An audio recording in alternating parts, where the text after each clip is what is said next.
外来了一位姑娘，自称是相爷的未婚妻。未婚妻？未婚妻？他说是，你就信了？本也不信，只是那姑娘写有信物，老奴一看，竟是与相爷随身佩戴的正好配对的鸾凤佩呀。玉佩呢？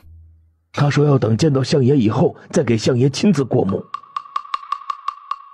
不难想，那姑娘是怕轻易交出了玉佩以后，相府反悔不认怎么办？那处理一下，带她进来。前半句他是对随从说的，毕竟地上还躺着这么一具尸体。后半句则是对外面管家说的。此时陆瑶正站在相府门前，抬头看了看眼前这座高门阔府。府邸的主人叫苏怀，当今宰相，也确确实实是他从小就定下的未婚夫。本来他想当这婚事不存在的，只可惜如今他有事必须得靠这个地方来完成，所以这个未婚夫捡起来拍拍还能要。姑娘请随我来。早在来的路上，他就听了不少有关他的传闻。据说他是个实打实的佞臣奸相，皇帝格外倚重他，由他揽政批红，没少杀忠臣良将，也没少结党营私，还把朝廷敌党干得七零八落。通常他干掉的朝廷官员一倒就是一批人，所以在朝为官的哪个提起他不是胆战心惊，咬牙切齿，敢怒不敢言呢？他万没想到传说中的奸佞竟是如此年轻的男子。陆瑶甫一踏进厅门，鼻尖一动，隔着几丈的距离，霎时就闻到了他身上的气息，不由脚步滞了滞。他身上有股子悠悠的芳烈的香气，混杂着丝丝血的味道。苏怀将他若有若无一皱眉的动作看在眼里。怎么，你怕我？要不这未婚夫还是别捡了，谁想要谁拿去吧。好看的男人通常都不是善茬。你带来的信物呢？给我看看。陆瑶只好取出那枚鸾凤佩，挂在手指间，玲珑剔透而又温润至极。确是我从前定下的未婚妻。这就承认了？会不会顺利的过头了？带他下去，安排个院子住下。你不怕这玉佩是我捡来的吗？我不怕，你怕吗？我还好。希望我这个未婚夫能让你满意。陆瑶被带去一个普普通通的院子暂行住下。很快，府里上上下下的人都借着各种名目来看一看这位未婚妻，结果无不失望。还以为是什么落难小姐名门望族，结果竟是个乡下女，也忒寒碜了些。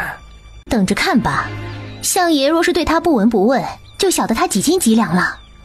经理爱慕相爷的郡主公主比比皆是，什么时候轮得到他呀？这一类的言谈话语像是背着陆瑶说的，但又能恰到好处地传进他耳朵里。看来这相府里的人都等着看苏怀对他的态度如何。吃吧。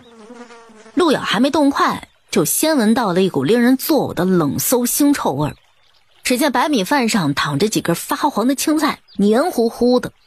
怎么的，还要我喂你不成？就不能有正常点的饭菜吗？也不撒泡尿照照自己，真把自己当女主人了。不吃是吧？不吃拉倒，我看你能饿到几时。他边往外走边骂道，一个低贱乡下女，还指望飞上枝头变凤凰，做梦去吧。许嬷嬷这是跟谁发这么大火呢？哟，郡主怎的到这里来了？今日过府是来找相爷的吗？快快去前厅上坐吧，可别在这儿脏了您的脚。我可不是来找义兄的，听说义兄家里来了一位未婚妻，我是来瞧瞧他未婚妻长什么模样的。哟，还能长什么模样？乡下来的，一身的穷酸气，与郡主可没法比。正说这话时，陆瑶不紧不慢地走出来，他站在门口，与许嬷嬷口中的这位郡主打了个照面。我初来乍到，不懂规矩，郡主还请见谅。没关系，你就是义兄的未婚妻。正是。可真是稀奇，以前可从来没听义兄说起过。相爷虽然准他暂住在这里，可后来也半句没提起过他呢。相爷又怎么会把他放在心上？想必义兄是心血来潮吧。只是他知道，从来没有哪个女子能入得了苏怀的眼，更别说是近他的身。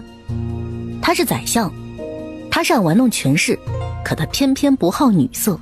清月郡主来看过以后，不顾尔尔，便没有久留，随后就转身离开了。把这个替我给他，就当是我赠给他的见面礼吧。这是我的随身玉佩，你知道该怎么给他吗？许嬷嬷心里一顿，立马明了。下午时，陆瑶回房里，一眼就发现了自己的床铺枕头被人动过了。她拎开枕头一看，见下面竟躺着一只玉佩，也是一只白玉佩，雕刻着瑞鸟祥云纹。再翻过来一看，背面刻有清月字样。清月郡主的玉佩在她的枕头底下。她拿着那个玉佩，挑眉端详了一下，手一松就掉落在了地上。她若无其事地抬脚踩上去，微微一捻，便听见清脆的玉碎声。郡主的随身玉佩不见了，今日他就只到这里来过，是不是你偷走了？这可是宫里御赐给每位郡主以正身份的东西，你偷别的什么不好，竟敢偷宫中御赐之物。今日郡主是来过这里，但我从未近过她的身，何来偷窃一说？你还敢狡辩？到底有没有？一搜就知道了。说着就带着另两位嬷嬷大张旗鼓地闯进房里，一边佯装到处翻搜，一边啐道：切，乡巴佬能登什么台面？不干不净，还丢人现眼。还说你没偷，那这是什么？现在被抓到个人赃并获，你还有什么说的？眼下郡主和相爷正在前厅等个交代，你有什么话就到他们面前说去吧。这府门后宅果然是非多。既然如此，我跟你们走就是了。陆瑶被嬷嬷押进厅时，抬头就看见正座上的苏怀。陆瑶嗅到了他身上若有若无的气息，又在进门后两步定住，无论如何也不肯往前走了。义兄，那玉佩也不一定是准一嫂给拿去了，只是那是御赐的东西，丢了我也不敢不找。不着急，既是在我府上丢的，仔细找找便是。回相爷郡主的话，奴婢在这陆姑娘的枕下果真找到了郡主的玉佩。许嬷嬷连忙恭敬地将玉佩交到苏怀手上。这一回两回见面可都是因为一块玉佩呀。这是清月的玉佩？正是。既然找到了，义兄就不要怪准一嫂了吧，想来他也是一时糊涂。仔细看看，这是你的吗？清月伸手来接，同样是白玉佩，可一上手时他动作不由微微一顿。近看这枚玉佩的挂绳颜色要浅一些，并且上面的雕纹也不尽相同，最主要的是背面没有他的名号，这不是他交给许嬷嬷的那一块。不过这般贵重的东西，一个乡下女怎么会有呢？定也是来路不正的。应该是吧，想来是我搞混了，我今日配的不是御赐的那块，而是这块。我记得与我定下婚事的信物也是这块鸾凤佩，是你记错了还是我记错了？是我记错了。看来这块不是你要找的玉佩，那就再找找。清月郡主再待不下去了，胡乱找了个借口便起身羞愤离去。厅上几个嬷嬷也连忙跟着退下。定亲信物不要了，要不你扔过来？哼，你我未婚夫妻一场，非要这么生疏吗？但始终还没有做夫妻，男女授受不亲。等做了夫妻以后，还得同房就寝，同床共枕，你有必要先熟悉一下我。他说的异常顺口，就好像他俩已经情投意合了好久了似的。过来拿。僵持片刻，陆瑶还是举步朝他走去。陆瑶在他两步开外停下。你屏着呼吸。他手臂往前一带，陆瑶惊了惊，紧接着整个人不受控制的往前一栽，直直朝他跌去。他方才还是不慎换了一口气，他身上那股子方烈的气息靠近以后愈加的浓郁了。要是早知道自己跟他身上这气息不对付，他一定不会贸然上门来认领他这未婚夫的。我不好闻。要是早知道自己跟他身上这气息不对付，他一定不会贸然上门来认领他这未婚夫的。苏怀将他的一举一动看在眼里，说道：我不好闻。陆遥就近看着这张阴邪的脸，深刻的怀疑，恐怕是自己这2次避他像避瘟疫一般，有多远避多远，惹毛了他，所以他正好有着空，专找他茬儿来了。奸佞果然不过是奸佞，心胸够狭隘的。没有，你很好闻。闻一个我看看。我怕上头。那就继续秉着。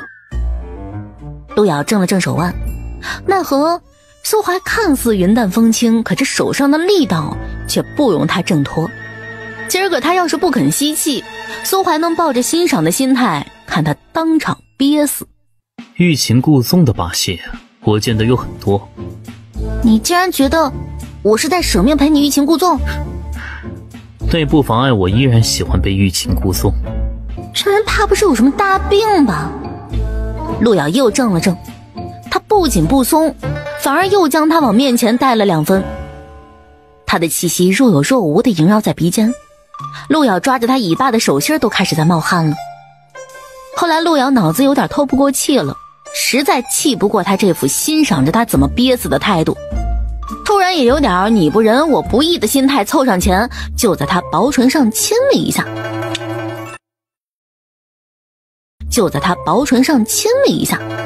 苏怀顿了顿，倒没料到陆遥竟如此大胆，还从来没有哪个女子敢这样子碰他呢。他的嘴唇温温的，陆遥片刻不多停留，说道：我已经吻一个你看看了，你看还满意吗？喜欢欲擒故纵是吧？怎么不纵死你？苏怀眼神盯得他发毛。我不满意。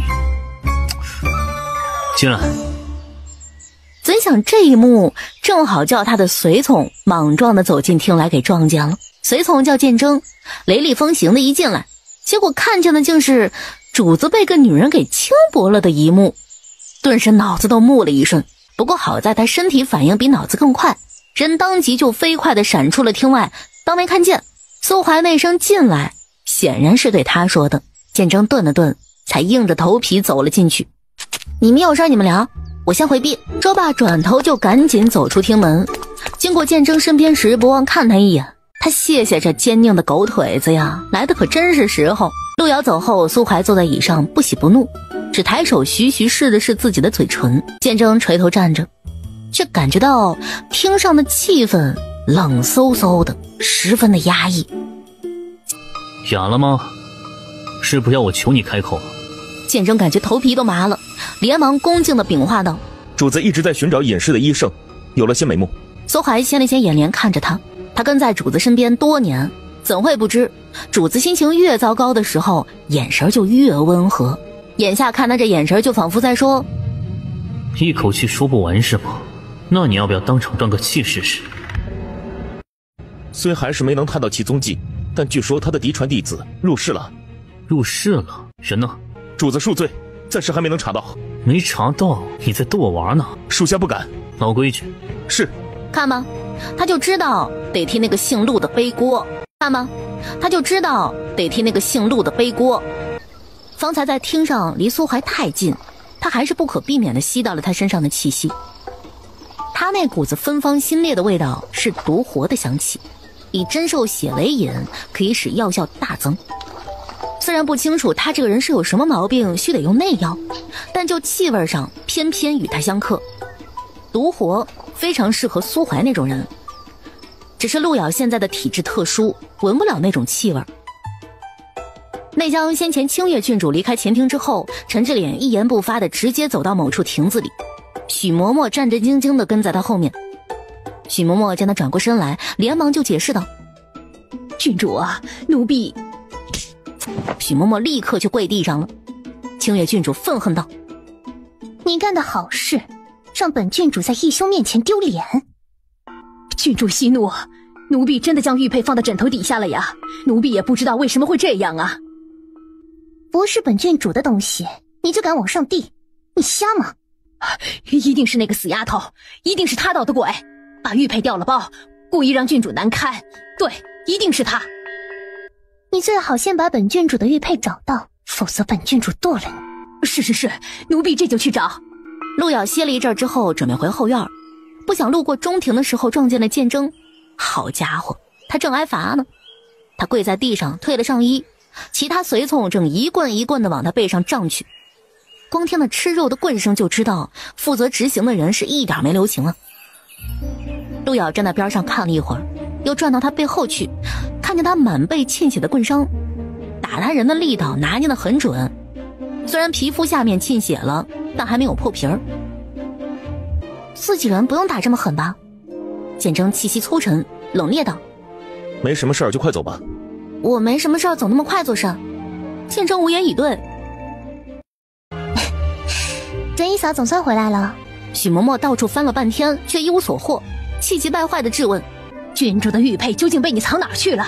说是我藏了，翻成这么个样子，怎么也该找到了。或许是你藏了也说不定啊，毕竟这院子里就你和我，清月郡主的玉佩又是在这里不见的。你少胡说八道，我怎么可能私藏郡主的东西？横说我的房间已经搜完了没有，玉佩是谁私藏的也与我无关，清月郡主请自便。往隔壁搜。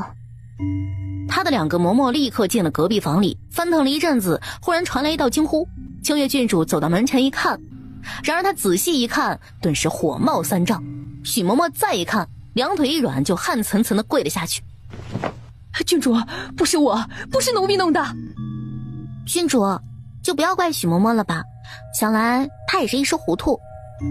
清月郡主紧紧掐着手心，脸都气白了。她那语气分明与方才在厅上自己跟义兄说的语气一模一样。陆瑶又惋惜道：啊，只是可惜了这宫中的御赐之物，许嬷嬷不识货，用来垫桌角，不是给碾碎成了几块，这下拼都拼不回去了。许嬷嬷愤恨至极：你这个贱人，敢栽赃陷害我！先前许嬷嬷认定我偷了郡主玉佩，眼下玉佩却从许嬷嬷房里搜出，到底是谁栽赃陷害谁呢？许嬷嬷浑身是嘴都说不清了，满腹的冤屈，急得满头大汗，最后一屁股墩坐在地上，嚎道：苍天哪，真的不是我干的呀！最后清月郡主命自己的嬷嬷掌掴了许嬷嬷一顿，不管是不是她干的，都得先出了这口恶气，成事不足败事有余的东西。今天这事儿错怪准一嫂了，这厢给准一嫂赔罪。哪里，郡主的玉佩找到了就好。清月郡主一走出院子，眼底里污秽一片，全是阴沉之色。她到了一处凉亭里，很快肿着老脸的许嬷嬷也被带到了凉亭之中。她一眼睨来，许嬷嬷就颤颤巍巍地跪下。清月郡主看着自己破碎的玉佩，看了一会儿没有动静，可许嬷嬷却越加的胆战心惊。突然，清月郡主眼神凶狠，风力一样将手里的玉佩碎片狠狠地砸在了许嬷嬷的脑门之上。那棱角锋利，突然，清月郡主眼神凶狠，风力一样将手里的玉佩碎片狠狠地砸在了许嬷嬷的脑门之上。那棱角锋利，在她脑门戳出几道血痕来。许嬷嬷不敢躲，更不敢叫痛，她呜咽道：郡主啊，真的不是奴婢干的，奴婢对天发誓，当时真的将郡主的玉佩放在了她枕下的，定是她毁坏了玉佩，藏回奴婢房里陷害奴婢呀！郡主就是给我100个胆子，我也不敢那么干呐。她本以为那只是一个不值一提的乡下女，要财无财，要貌无貌，还出身低贱卑微，竟痴心妄想的想嫁给她的义兄做妻子，她随随便便就能将她赶走了。可没想到，却反遭了那贱人的道，她岂能咽下这口气？本郡主再给你最后一次机会，办好了。这次既往不咎，办不好，本郡主就拿你来抵。郡主吩咐，奴婢一定肝脑涂地。给我划烂他的脸，看他还能不能在我面前那么洋洋得意。陆瑶甚少出这临时居住的后院，在偌大的相府里走走逛逛。不过他真要走走逛逛时，相府里也没人拦他，那相爷好像没说不准他在府里活动。他要是去找相爷倒也罢了，毕竟是相爷的未婚妻嘛。可没想到他一路上问的竟是剑征的住处。剑征才领完罚，回来擦了满身的汗，换了身衣裳，准备出门。怎料院里的树荫下突然传来一声婉转悠扬的口哨，见证一震，转头就看见陆瑶正倚在树下。他神色莫名，他什么时候进来的？他竟然没能察觉。他没听错的话，他在对自己吹口哨，逗阿猫阿狗吗？这里不是陆姑娘该来的地方。有一说一啊，和你主子比起来，你就显得正常多了。这话最好不要让主子听到。你怕让他知道我们在这说他坏话？谁跟你我们？你说的任何坏话都与我无关。陆瑶倏儿笑了一声，似被他的反应逗乐了。然他这一笑，一双桃花眼微弯，盛满芳华，见证不由得微微一愣，随之两手就抛给他一个东西。他下意识伸手一接，见是个凉润的瓷瓶。他再抬头一看，陆瑶已然转身走去。不用谢啊，就当是回馈你今日助我脱身。见证脸更黑了，什么叫助他呀？搞得他们好像是一伙人似的。他也是运气不好才撞见的好吧？他要是知道这女人在厅上轻薄主子，他一定躲得远远的，或者第一时间拔剑削他，也总比自己挨顿棍子的好呀。见证打开瓷瓶，放到鼻尖闻了闻，只觉一股淡药香，闻之沁人心脾，应该是疗伤的药。只是他觉得奇怪，她一个乡下女怎会有这种药啊？正这样一想，陆瑶的声音自院外悠悠传来：可别告诉你主子啊，不然我就说你说的坏话，回头你还得挨顿棍子。虽说陆瑶有回馈见证的意思在，可他也不是什么老好人呢。他未婚夫有毛病不好弄，那先跟他的狗腿子打打交道，说不定将来还能行个方便什么的，也不亏。入夜时分，今日你栽赃陷害老娘的账还没和你这贱丫头算。这样吧，你要是吃下这碗东西，我姑且就饶了你。我又不傻，给你吃吗？一句话立刻激怒了许嬷嬷，她当即一巴掌朝陆瑶甩来，那架子犹如白天的时候清月郡主掌过她一般，气势十足。只是这巴掌还没挨到陆瑶的脸上，那粗糙的手指只堪堪碰到了她耳边一缕发。陆瑶忽然踢了一脚桌边的板凳，恰好打在许嬷嬷的膝盖上，双腿都失去了知觉一般。下一刻人就立刻给绊得翻仰在地，摔了个四脚朝天。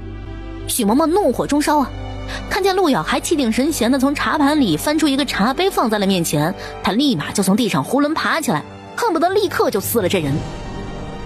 许嬷嬷早就在袖管里藏好了一块碎瓷片，哪管三七二十一啊，抓着瓷片就扑过去想摁住他的头。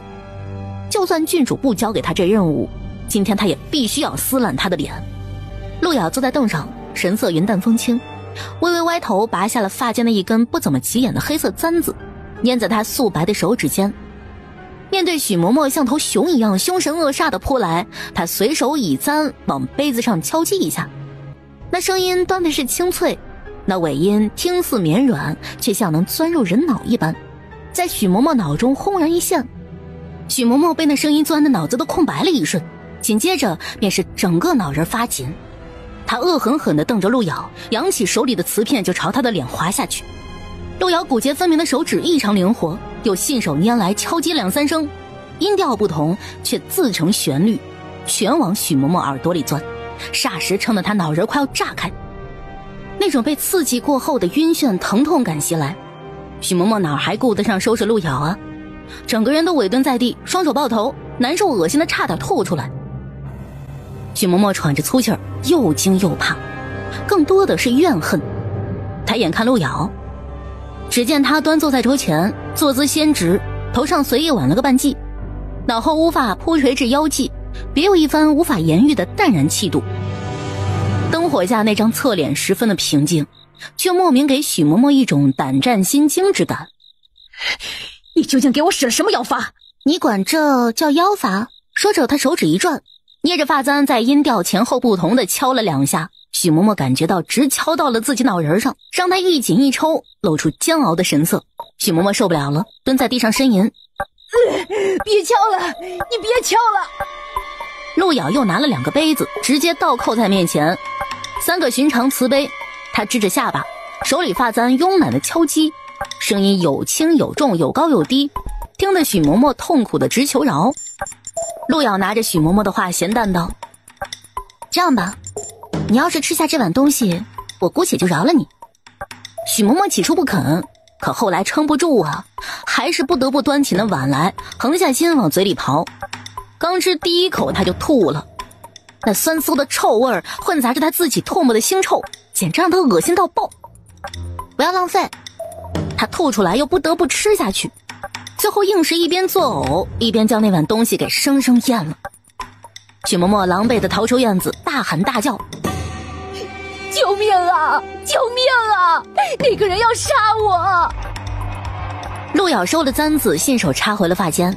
他刚一起身，转头去扶地上歪倒的椅凳，桌上就传来呲裂的声音。3个他方才敲击的或翻过来或倒扣着的杯子全都应声而裂。这相府的瓷器不经整啊！那厢许嬷嬷跑出去了以后，许是怕了，当晚一晚都没敢回来。第二天一早，相府的后院就率先被一道惊呼打破了宁静。有人淹死了！那后院的池塘内飘着一具尸体，粗布衣服浮在水中，像是一只肥硕的花蘑菇。下人们手忙脚乱地把尸体打捞起来一看，不由震惊道：是许嬷嬷！许嬷嬷不声不响的就淹死了，相府里闹出了人命。很快陆瑶就又和苏怀见面了。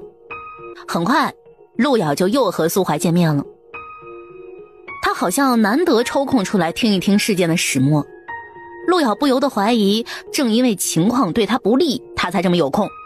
有下人说道：许嬷嬷平时也没有和谁结仇，唯有昨天陆姑娘与许嬷嬷闹得很不愉快。许嬷嬷说陆姑娘偷了郡主玉佩，可事实上玉佩是从许嬷嬷房间里搜出来的。玉佩碎了，许嬷嬷说不是她弄碎的，她说是陆姑娘弄碎的。这些下人你一言我一语，就把昨天发生的事情全盘托出。苏怀坐在太师椅上，一身青袍，一根玉簪挽了黑发。陆瑶不得不承认很素，但很少有人能像他这样素得自成一抹风景。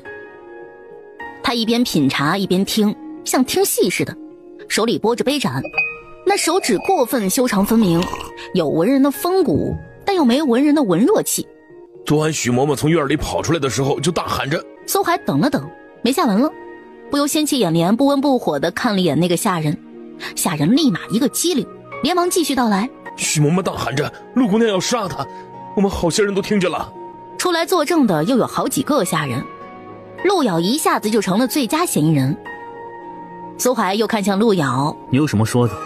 许嬷嬷淹死与我没有关系。你的意思是他们都在撒谎啊？他们说的是真的，也不能证明我是凶手。你有什么证据证明你不是？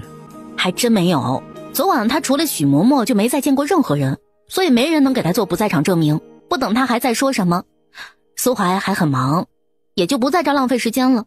他牵了牵衣角，起身往外走，用最温和的声音说道：先把他关进柴房里，等有了定论再处置。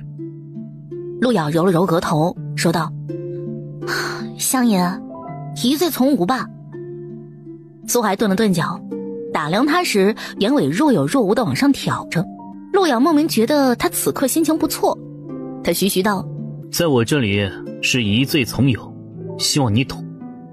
说着就对厅外招招手指，立刻进来2名随从，他慢条斯理地吩咐：把他弄下去。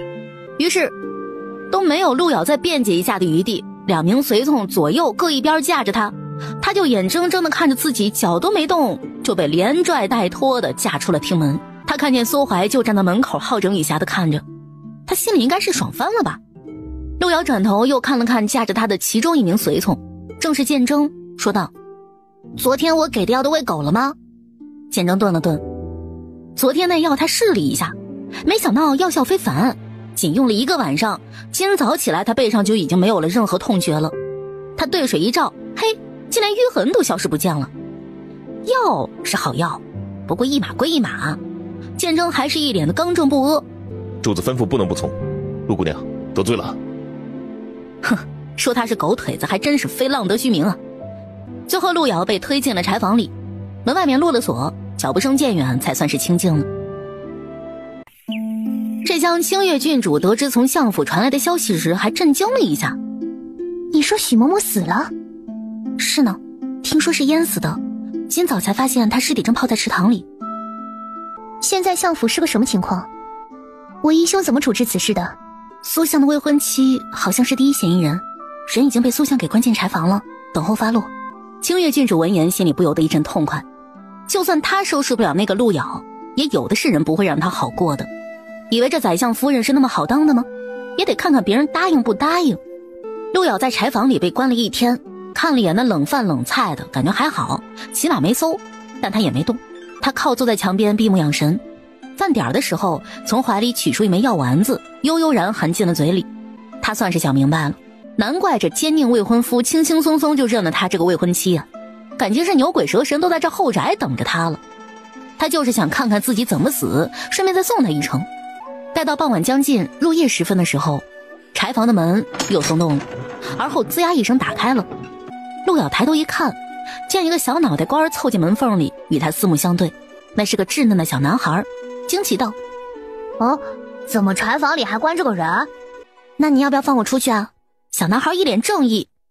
你肯定是犯了错才被关在这里的，我才不会放走坏人。陆瑶贤德跟他聊天。那你到这里来干什么？我是来抱柴火的。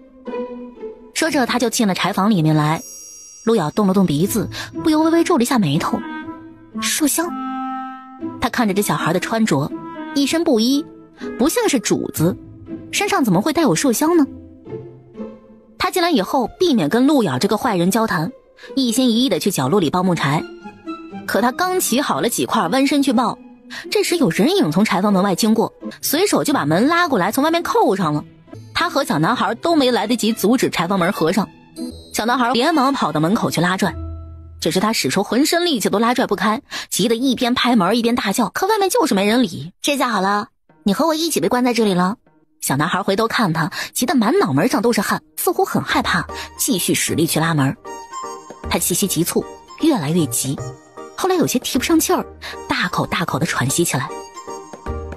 随之他哪儿还有力气扒门呢，整个人缓缓地蹲到了地上去，缩成了一小团儿。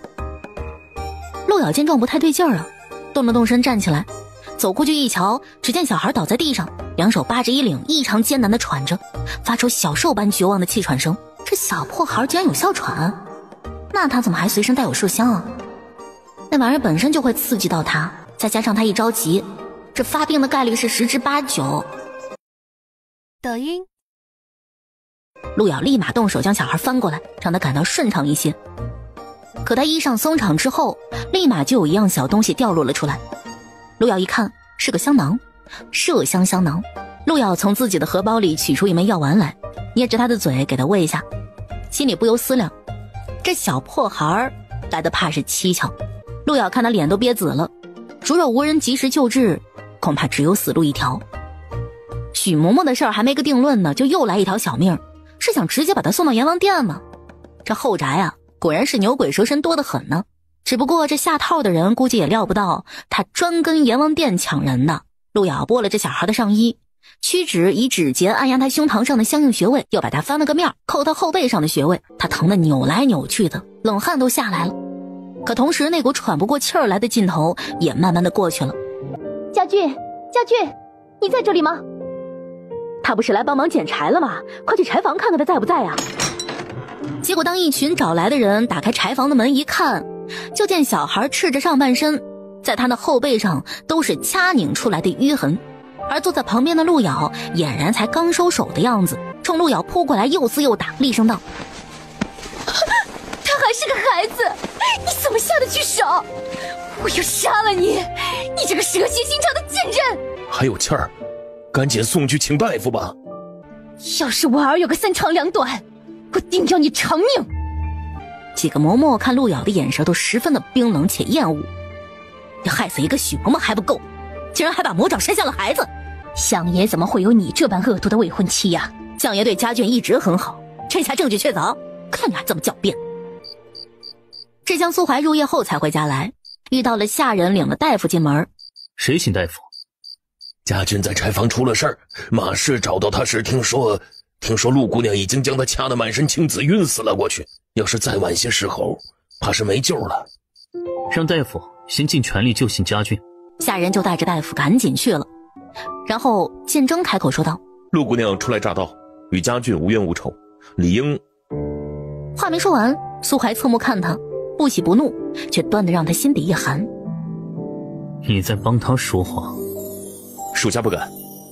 天一早，家俊总算才是迷迷糊糊的醒了过来，马氏立马就带他去前厅苏怀那儿，跪下便哭诉道：家俊是老张家唯一的独苗了，可昨夜险些被害死，还请相爷替我做主。苏怀吩咐剑征去把他带过来。主子要见你。陆瑶睁眼睨了睨他，这是要跟我秋后算账了？你既知道还敢那么做？随后陆瑶跟着他一起出柴房往前边去。剑征看了看他若无其事的样子，不由又道：家俊的父亲是相府里的人，当初为救相爷而死，相爷对家俊母子便格外厚待。你真伤了家俊，相爷可饶不了你。陆瑶也不辩驳什么。到了厅前，陆瑶抬头看见苏怀坐在太师椅上，他今日着一身胡色衣衫，黑发如墨。他低眉间茶盏里袅袅茶气上浮，衬得那双微垂的眼满是柔情。马氏领着昨日那个小孩站在一旁，小不孩脸色还是很苍白，但歇了一晚以后精神头不错，看见陆瑶进来，小孩眼神闪烁，有些害怕他的样子。马氏哄着小孩，恨恨瞪着陆瑶，安抚道：家俊莫怕，相爷定会为你讨回公道。苏怀闲闲看了一眼陆瑶，说道：听说昨晚你又惹出了事儿。我说我不是惹是生非的类型，你肯定又不信。家俊，你别怕，昨晚他怎么对的你，都跟相爷说来。家俊看了看陆瑶，他掐我了，不准我动，把我掐得好疼。马氏怒不可遏地质问陆瑶：你听见了吧？还有什么可说的？可家俊顿了顿，又说道：我喘不过气，疼了以后好像就喘过气了。什么喘不过气啊？娘发现你的时候，他都把你掐得背过气儿去了。我被关在柴房里了，一着急就喘不上来了，然后他就掐我，他还不准我动，好凶。家俊有哮喘的事儿在相府里不是秘密，听他这么说，昨晚在柴房里他应该是恰好碰到哮喘发作了。马氏又道：家俊，你别撒谎，他把你伤成这样可是想害你啊。苏怀看着小孩眼神温和，可小孩手足无措，显然更怕他。他掐你让你喘上来了？家俊哪敢撒谎呀，老实的点点头。随后大夫来给家俊复诊，昨晚在不知家俊有哮喘的情况下，看见他身上的部分淤青，说下手的人也忒狠了一些。而今听说家俊有哮喘之后，再一看全貌，方才反应过来，这些淤青的分布部位正好就是各处穴道，便说道：孩子淤青的地方正好是平喘顺气的穴位处，无甚大的损伤，只是孩子皮肤比较细嫩，留下了痕迹而已。这下事情大致理清楚了，大家这才意识到陆瑶不是要害家俊，相反他还在关键时候救了他。这是小孩昨天落下的香囊，是他的吗？这个不是他的，你哪来的？我在花园里玩的时候捡的。既然是捡的，真要是有些人要落下，必也不会自己来认领。且香囊的料子也不是普通的布料，这府里的下人怎么会有啊？能有的也只有座上那位主，闹来闹去，最后错把恩人当仇人了。相爷在上，陆姑娘，我也不是不讲道理的人，陆姑娘救了我儿，先前却造成误会，我在这里给陆姑娘赔礼道歉。陆瑶见他态度转变，便也没扭着不放。苏怀听了一阵，神色寥寥，挥挥手又让剑征把陆瑶带回柴房里关着了。毕竟家俊的事情是说清楚了，那还有许嬷嬷的命没说清楚呢。在去柴房的路上，陆瑶叹道：唉，你们主子似乎对这个结果有点失望嘛。剑征不否认，失望肯定是有点失望，陆姑娘运气挺好。没想到下午的时候，下人就到柴房里把陆瑶放出来了。凶手找到了？还没有，但马大娘给陆姑娘做了证。随后陆瑶才得知，这马氏到苏怀面前给他作证，说那天半夜在后厨那边遇到了许嬷嬷，是在后厨歇的，根本就没回这院里。如此，陆瑶那晚也就没太可能和许嬷嬷有接触。如果非要怀疑他是凶手的话，那这相府里其他人都有可能是凶手。推门一进房，扫眼房里就知道少了些什么。正逢马氏到他院里来，陆瑶便问他：我行李呢？这我可不知道，但我可以帮你问问其他人。一问其他下人，打从他被关进柴房以后都没有进过这院子，除了相爷身边的随从剑征。眼下相爷出府了，建征必然也不在，还是等他们回来了再去问问建征吧。我这人有恩必报，陆姑娘救了我儿子，不嫌弃的话，以后就由我在姑娘院里服侍。陆瑶一直等到晚上，苏怀才回来。他找去了苏怀的院子里，被建征拦下。建征面无表情。陆姑娘到这里来干什么？拿了我的东西，还问我来干什么？建征默了默，算是默认了，然后引他到苏怀的书房门口。建征正要禀话，坐在桌前审阅文书的苏怀头也不抬，不温不火的先悠悠开口说道：你拿了他什么东西啊？应该是他的行李包袱。苏怀掀了掀眼皮儿，看他一眼。你还有这癖好啊？建征硬着头皮说道：是主子前些日让属下拿来看看的。他又不是变态，没主子吩咐，他干那事儿做甚？只不过苏怀贵人事儿多，显然是不太记得了。有这事儿？建征耿直的点了点头。属下拿来的时候，主子正忙，就让撂一边，没顾得上看。陆瑶看着建征，又看看苏怀，那神情仿佛在说：你们是畜生吗？苏怀闲适的往座椅靠背上靠了靠，说道：那包袱呢？建征摸了摸鼻子，应该是在坐榻角落里。去找来。片刻，陆瑶抽了抽眼角，果真看见建征在个犄角旮旯里找出了他的包袱，他还顺手拍了拍上面的尘土。陆瑶伸手要去接，结果这狗腿子真狗啊，悠悠看了他一眼，然后转头就把他的包袱拿去了苏怀面前，盛在他桌上，并且打开摊在了他眼皮子底下了。只见那包袱里面首先映入眼帘的便是陆瑶的几身换洗衣裳。苏怀瞧了一眼，然后顺手拿了笔山上搁着的笔杆子，将他的衣服一件件挑开，试图想找出点其他什么他感兴趣的东西。结果除了衣服还是衣服。当他笔杆子上挑着他一件里衣肚兜的时候，他一脸平常，陆瑶则一脸麻木。呸，忒不要脸的狗东西。苏怀冷不防看他一眼，眼神温煦，却异常直击人心。你在骂我？你觉得我在骂你吗？我真要是在骂你，那你有没有想为什么要骂你啊？苏怀徐徐放下他那件肚兜，确实没什么别的可看了，就懒得再多看一眼，淡淡吩咐建征：拿走。建征听命上前收走包袱。以前他没收捡过女人的衣物，而且托他主子的福，还被迫看见了女人的贴身衣物，他眼睛都不知道该往哪儿放了。平时他干事都挺利落稳妥的，可眼下这会儿毛手毛脚的，结果一个脚没踢好，他刚把包袱拿上手就漏了，然后女人的衣服便稀稀簌簌的掉出来，掉了苏怀满桌，将那桌上的文书折子都给淹没了下去。那方才苏怀用笔杆子挑过的一抹肚兜，就直拉拉的横沉在苏怀眼下。这主仆二人就是畜生吧？建征一丝不苟的请罪：属下大意，请主子责罚。我的包袱是跟你们有仇？苏怀看了眼自己狼藉的桌面，我还没有不满，你很不满啊？被偷窥隐私的人是我。苏怀一听，一脸常态：我只是看见，不叫偷窥。是，他是光明正大的看，哪有半分偷偷摸摸的心态啊？能像他这么理直气壮的，是得多厚的脸皮啊？奸佞都这么不要脸的吗？紧接着陆瑶就发现他低看他了，他还有更不要脸的，手指捻了捻。陆瑶的眉头就跳了跳。苏怀评价：料子不错。不错你个头！我劝你放下。民间说法，摸了女人的贴身衣物通常会倒大霉。苏怀不仅不听劝，他还慢条斯理地将他的肚兜对叠起来，一块块叠，那手指在淡藕色的肚兜映衬下显得洁白又修长。他手指绕转其间，最后将他的肚兜叠成了巴掌大点的小可爱。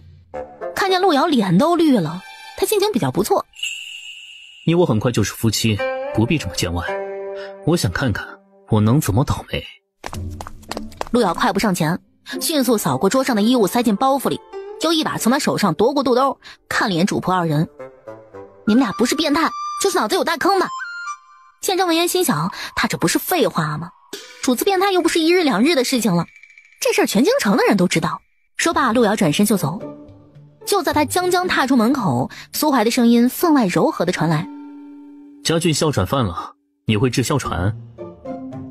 陆瑶脚下停也未停，以前乡里有人得过这病，碰巧看见过大夫怎么弄的罢了。转眼他就走出了院子。苏怀手里空了，他捻了捻手指，方才继续捡了桌上的文书来看。看了一会儿，苏怀忽然出声道：现在手抖的连包袱都拿不稳了是吗？那我留你还有什么用？处在一旁像个木头人的剑征一听，头皮发麻的解释道：主子明察，方才只是个意外。换个人来伺候。是。陆遥拿着包袱回到院里，看了眼自己这临时的2身换洗衣服，方才那可都在苏怀手上过了个遍啊，尤其是被他叠成了8掌方块的肚兜，显得格外刺眼。他又不能丢，因为暂时没别的衣裳了，最后只能黑着脸丢进盆里，打算全部清洗一遍。隔日，整个相府上下都倍感震惊，因为相府让府里的人开始准备他和陆遥的婚事了，先定下一个婚期。原以为相爷是不待见陆姑娘的，压根不可能会娶她。这下好了，这个乡下来的女子竟真的要摇身一变，变成府里的主母夫人了。一时间，陆遥的院里就变得十分的热闹，下人们也一改先前冷漠的态度，对陆遥相当的殷勤。陆遥反正是有点后悔的，早知道这个相府后宅里这么多事儿，他在来认领这个未婚夫之前一定仔细斟酌。可现在的情况是，任凭苏怀心血来潮，他要是高兴，今天明天就能跟你把婚给结了；他要是不高兴，先送你去柴房凉快几天。马氏问他有什么要求，陆遥首先就不客气地提出了给他重新裁2身礼衣，以前的肚兜则被他当废布扔了。苏怀动作搞得快，把订婚的日子就定在10日之后。消息也很快散布了出去，陆遥相当吃惊，搞得好像他就是个迫不及待娶未婚妻的痴情种似的。他是吗？他是个屁！这日苏怀又是入夜后才归，陆遥在前院里溜达，他一进家门就给陆遥撞上了。檐下灯火朦胧，他一身墨色衣袍，身影修长挺俊，眉眼五官也些许朦胧，但极有辨识度，尤其是看陆遥的那眼神还有钩子，眉尾上挑，美得近腰。特意来堵我，却离我这么远。陆遥离他有2丈的距离，但他不觉得这个距离远，恰好是安全距离。听说你我的订婚期在10日后。苏海扶完袖摆，抬起头来反问道：惊喜吗？是不是有点赶啊？我不着急，这事儿完全可以从长再议。我着急？你急什么？当然是着急将你娶进门，好名正言顺的做我的夫人。我甚至有些等不及跟你做夫妻了。再聊下去，苏怀能把他俩根本不存在的感情聊得情比金坚，海枯石烂，信不信啊？陆遥心头发毛，相爷对谁都如此浪荡的吗？苏怀面容和煦，闲聊般的说道：当然不是，不是谁都敢上门说是我的未婚妻的。苏怀边说着边抬脚一步步的朝他走来，那身上的气息一丝丝的飘进陆遥的嗅觉里。陆遥很识时务的往后退了退，随后转头就走了，这话题也不了了之，跟他根本就没法聊。苏怀住了住脚步，风平浪静的看着陆遥的背影道：这就走了？陆遥脚下走得更快了一些，不走留下来宵夜呢。他走后，苏怀才往自己的后院回，管家小心请示：相爷吃过了吗？晚饭送我院里来。他走到花园小径上，随口问身边的随从：方才说到哪了？随从恭敬的低声回答：吾回门已暗中聚集在京，想必是在等时机对主子下手。把这时机送给他们。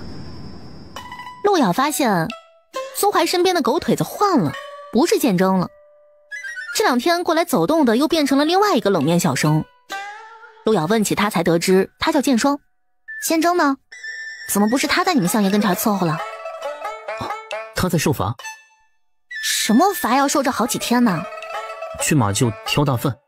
剑霜过来送完东西就走了。陆遥一时有点好奇，又多问了一句：剑征犯了什么错？听说是手抖。这厢剑征挑了几天大粪后回来，正走着，忽然听见有人吹口哨。他转头一看，陆遥站在那边树荫下，隔着10里8里都能闻到你身上的马粪味。剑征脸一黑，也不看看是谁害的，他大步往前走。与其操心别人，陆姑娘不如好好操心操心你自己。你主子果然不是真的想结婚，不然他应该操心自己吗？他应该高枕无忧才对。陆遥心想，那奸佞要真想结婚直接结便是，还订婚作甚啊？这么一想，他居然感觉到莫名的踏实。10天的时间眨眼就过，该派的请帖也已经派出去了。消息传出以后，全城都感到十分震惊。这把持朝野的宰相居然要定亲了，对方什么来头？哪家闺秀啊？有何本事啊？竟能把苏怀那样的人收入囊中，也不怕降不住吗？这厢清月郡主收到相府的请帖之后，气得脸都绿了。那个女人她凭什么？义兄竟真要与她定亲？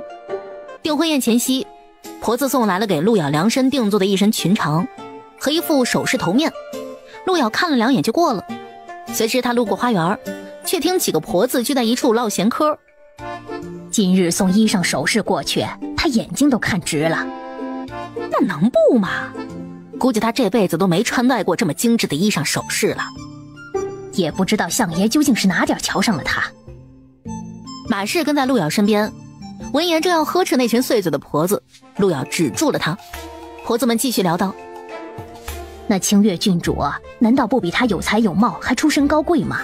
陆瑶走到他们身后，脚下真真是一点声音都没有，忽然就接了话茬道：可不是吗？要不你们去劝劝相爷，跟清月郡主订婚得了。婆子们一听，回头看见一脸诚恳建议的陆瑶时都傻眼了，连忙起身赔罪。陆瑶坐在他们方才坐的长椅上说道：我也很纳闷，你们相爷脑子里装的都是什么呀？总不能是少水吧？相爷深谋远虑，他与陆姑娘订婚必有他的考虑。这天一早，马氏就叫了嬷嬷丫鬟来给陆瑶梳妆打扮。陆瑶终于换下了他那身寻常普通的衣服，他抬眸时眉是眉眼是眼，尤其是那双桃花眼，风华流转，竟让打扮的嬷嬷和丫鬟看愣了去。原以为她一个萧女穿上这般华贵的衣衫，也只是学个不伦不类的模样，却没想到这身裙长穿在她的身上完全不显违和。她腰身纤细窈窕，红衣黑发，清绝艳丽。之前那些暗里有些瞧不起等着看笑话的府里下人们，哪还敢说什么呀？前院宾客们已经很多了。这时马氏匆忙跑进房里来，对陆瑶说道：姑娘，相爷来接你了。陆瑶眉头跳了跳。陆瑶走至房门口，一抬眼果真看见苏怀正站在院里等。他今日一身紫糖色衣袍，衣襟交叠整齐，纹丝不乱，又修长挺立，留给陆瑶一抹侧影。虽然看起来平易近人，整个人却散发着一种禁欲气息，就好像谁碰了他就是罪大恶极。苏怀眼尾的目光扫到陆瑶，徐徐转头看去，温煦的目光在他身上停留片刻。陆瑶想，他这张脸大概是老天爷最得意的杰作了。苏怀看着他，眼神深浅不定，只略略动了动眉梢，说道：过来。之前陆瑶都是有多远避他多远，不过今天日子特殊，可能由不得他离他2丈的安全距离了。陆瑶闻言便大大方方地朝他走过去了，还没走近，就见苏怀忽然皱了一下眉头。陆瑶心里瞬间觉得很爽，不过他也只是爽了一下下，因为下一刻苏怀若无其事地牵了他的手。陆瑶暗暗使力正了正，他情深意重似的握得很紧。一定要弄这么香？你闻不惯吗？我觉得挺好闻的。幸亏他早有准备啊，配了个浓郁的香料，整个嗅觉里都是这馥郁的香气，闻得有些麻木，但能极好地克住苏怀身上的气息，总比闻到他那股子芳烈味道上头的好。陆瑶心下不乱，反应也极快，他毫不犹豫地顺势往他怀里倒去，整个人惊吓过度又柔弱无力似的，直接趴在了苏怀腿上，然后那刀又是直喇喇地冲着苏怀来的。这刀干脆快点定死他吧！眼看着刀锋逼至眼前，苏怀只得单手拿住桌沿，极其利落地往上一掀，顿时杯盘哗啦啦碎了一地，而那锋利的刀也铮的一下定在了被他掀起的桌面上。周遭回过神来，惊慌呼叫不已。陆瑶正抬起头，正对上苏怀垂下来的黑眸，他眸底深浅不定。苏怀的随从拔剑就上前阻杀，一时间原本热闹喜庆的场面真真是满地狼藉，惊心动魄呀！不管是朝中大臣还是女眷们，见了满地的血色，吓得抱头鼠窜。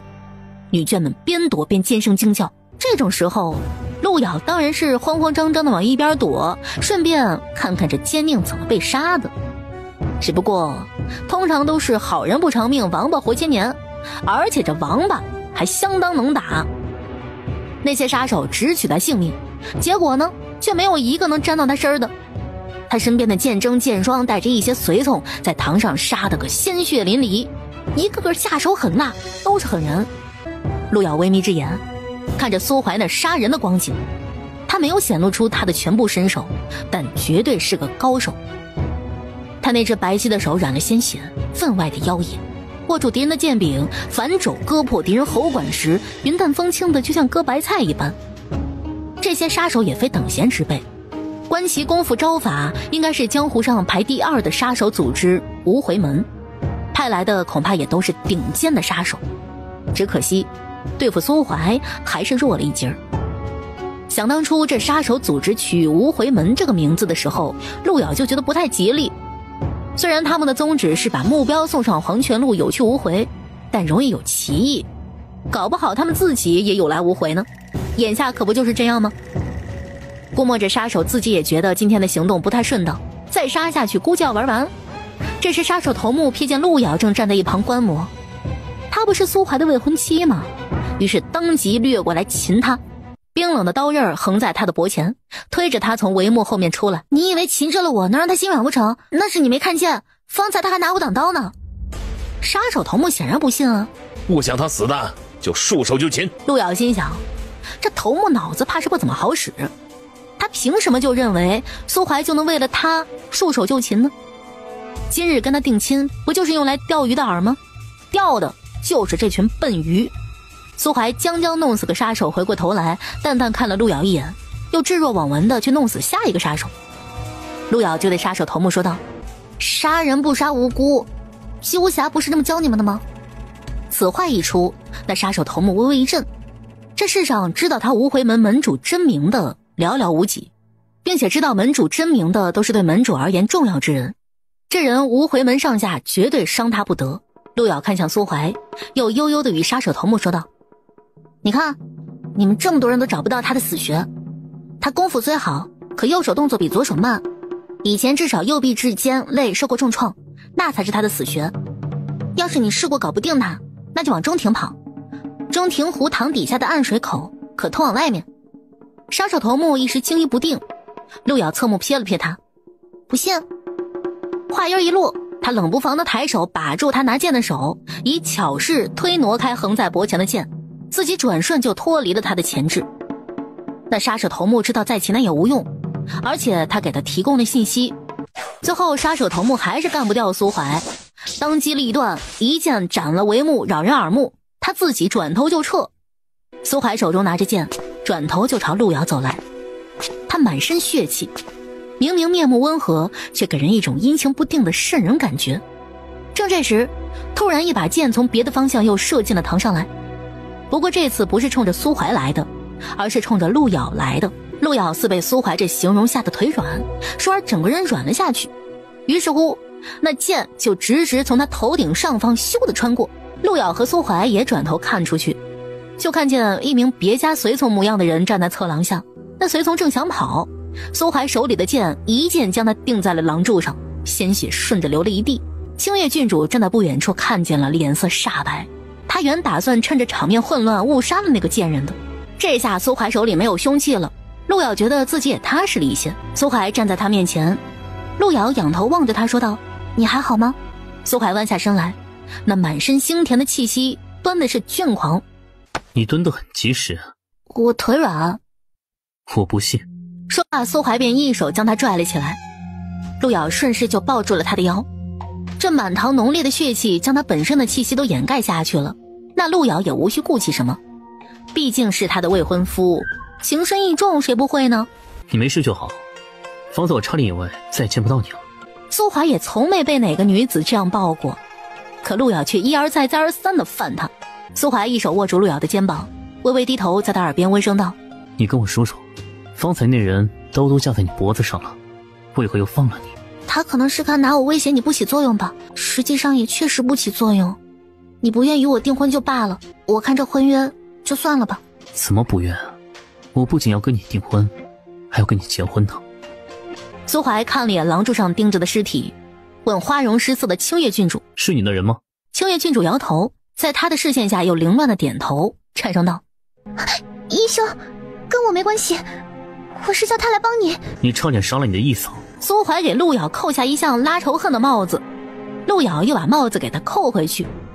我没事，伤的是你义兄的人。最后这场订婚宴惨烈收场，先前那些女眷们还或鄙夷或嫉妒陆瑶这个乡女居然能当相府夫人，现在那是一点都不羡慕嫉妒了。相府夫人风险太大了，能活多久都不一定呢。呢？他跑了。跑了？他跳了湖，没再出来。属下派人搜湖，发现他从底下活水口逃走了。这湖挖的讲究，引的是山间活水来，活水泉眼不小，那相应的出水口必然不能小。只要顺着水流，不需要游出去，也会被水流给冲出去。搞半天死了些小喽啰，这头目却给放跑了。苏怀不高兴，建征也知道这次疏忽犯了大错，原本想借此机会把无回门给拉出来灭掉的，那个头目得活捉，可现在人跑了，没处捉去。属下失职，请主子责罚。想开些，你人没事儿，他们死的还挺多的。苏怀看向陆瑶，他们没死绝，你叫我如何想开？至少得弄清楚我的命在他们手里值多少钱。陆瑶心里想着，这些身在高位的权臣奸佞有时候就是这么刁钻，自己什么身价他心里没点数吗？建征一时半会儿也无暇受罚了，苏怀一吩咐，他就赶紧带着人出府去继续追。你似乎没怎么吓到。我吓到了。那总没像他们那样呕吐哭泣。一定要那个样子才算被吓到吗？在乡下的时候时常杀鸡杀鸭，对血有些习惯，我就当他们是死鸡死鸭了。苏怀看了他片刻，不置可否，还是转身离开了。陆瑶回到自己院里，换下衣裳，洗去不小心溅到的血迹，而后在房里补了个觉。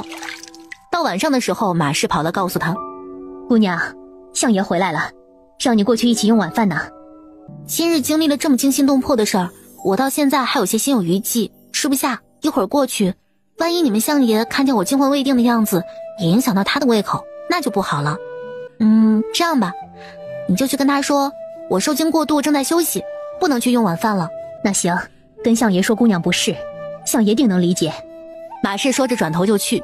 陆瑶又说道：“啊，另外叫人送几样晚饭到这里来就行。”姑娘不是说吃不下吗？可是身体要紧，我得吃。马氏出来便吩咐下人备晚饭送到这里来，他自己则去前边厅上回话。家眷在院子里玩耍，看见有人送晚饭过来，他也就探进半个脑袋往门里瞧。陆瑶摆着碗筷：“要不要进来一起吃啊？”家眷咽咽口水，老实道：“可我不能跟姑娘一起吃。”他袭他娘，唤陆瑶一声姑娘，听起来稚嫩又天真。姑娘邀请你，你也不来。家眷实在有些眼馋，嗫嚅了一下：“那邀请我不来的话，就是不礼貌。”陆瑶笑了笑，于是两人在房里一起吃晚饭。这厢马氏到得苏怀跟前儿，将陆瑶的话传给苏怀。苏怀徐徐道：“你说他受了惊，吃不下。”随之马氏回到院里，见家眷跟陆瑶一起吃，还不及说什么，陆瑶说道：“我请他吃的。”谢姑娘垂爱，我跟相爷说了，相爷体恤姑娘受惊，让姑娘好生休息。你们相爷真是善解人意。还有，相爷让先告诉姑娘一个好消息，给姑娘压压惊，也让姑娘高兴高兴，姑娘就能吃得下了。什么好消息啊？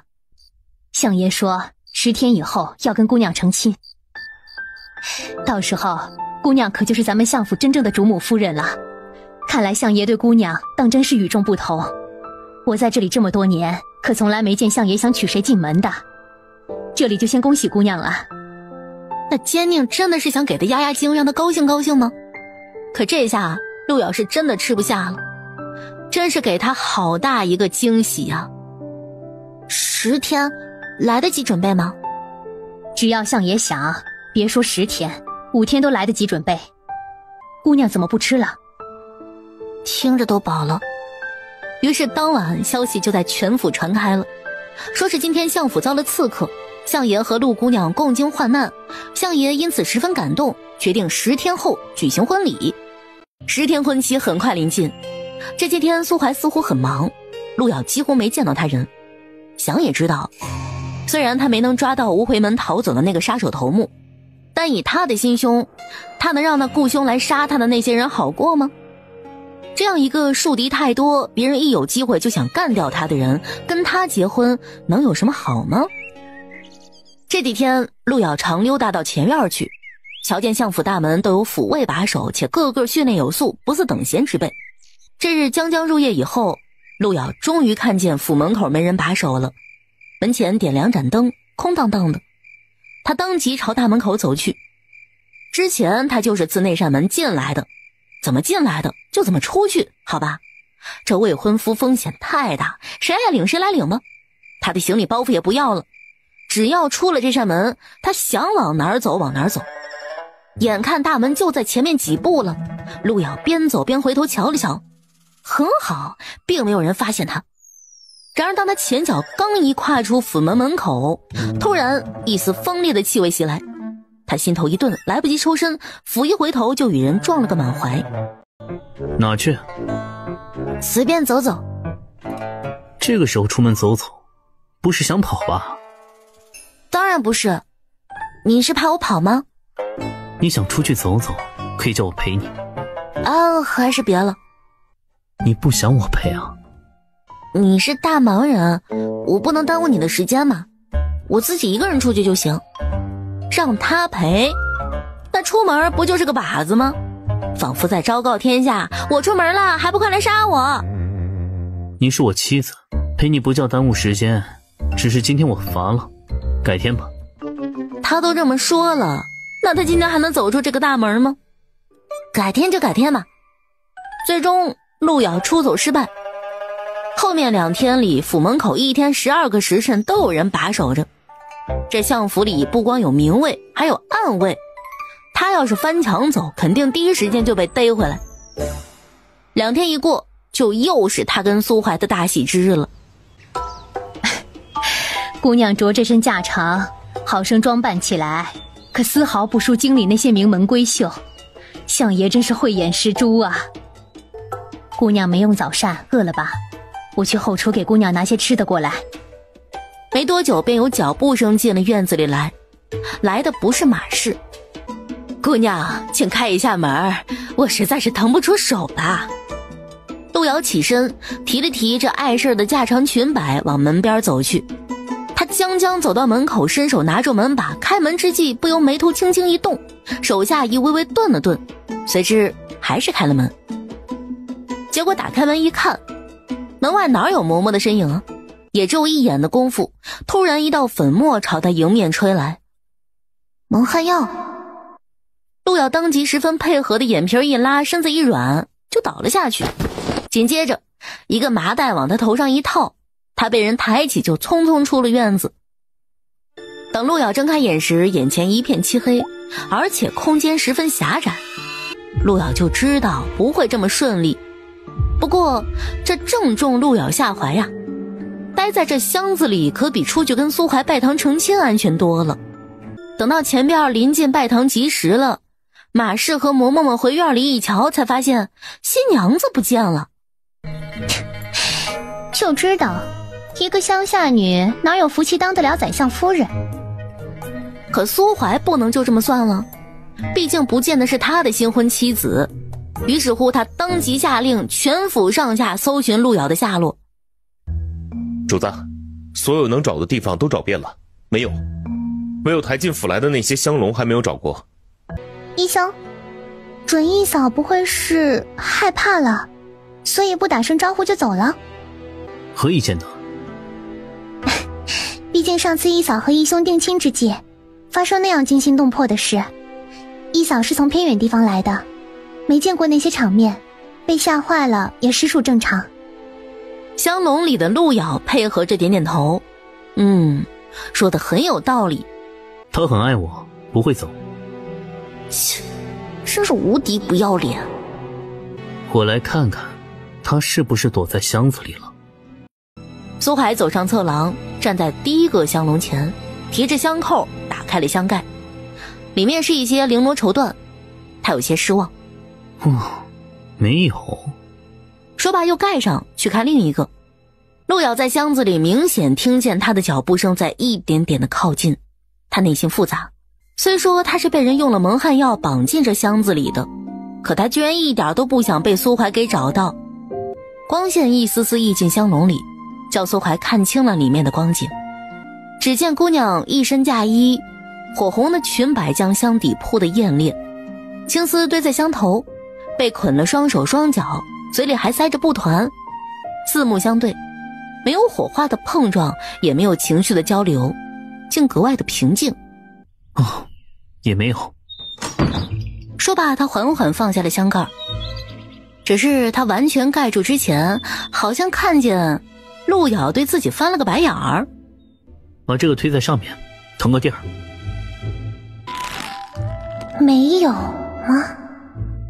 剑生面无表情地往陆遥箱子上面压了个箱子，这下他连透口气儿都困难了。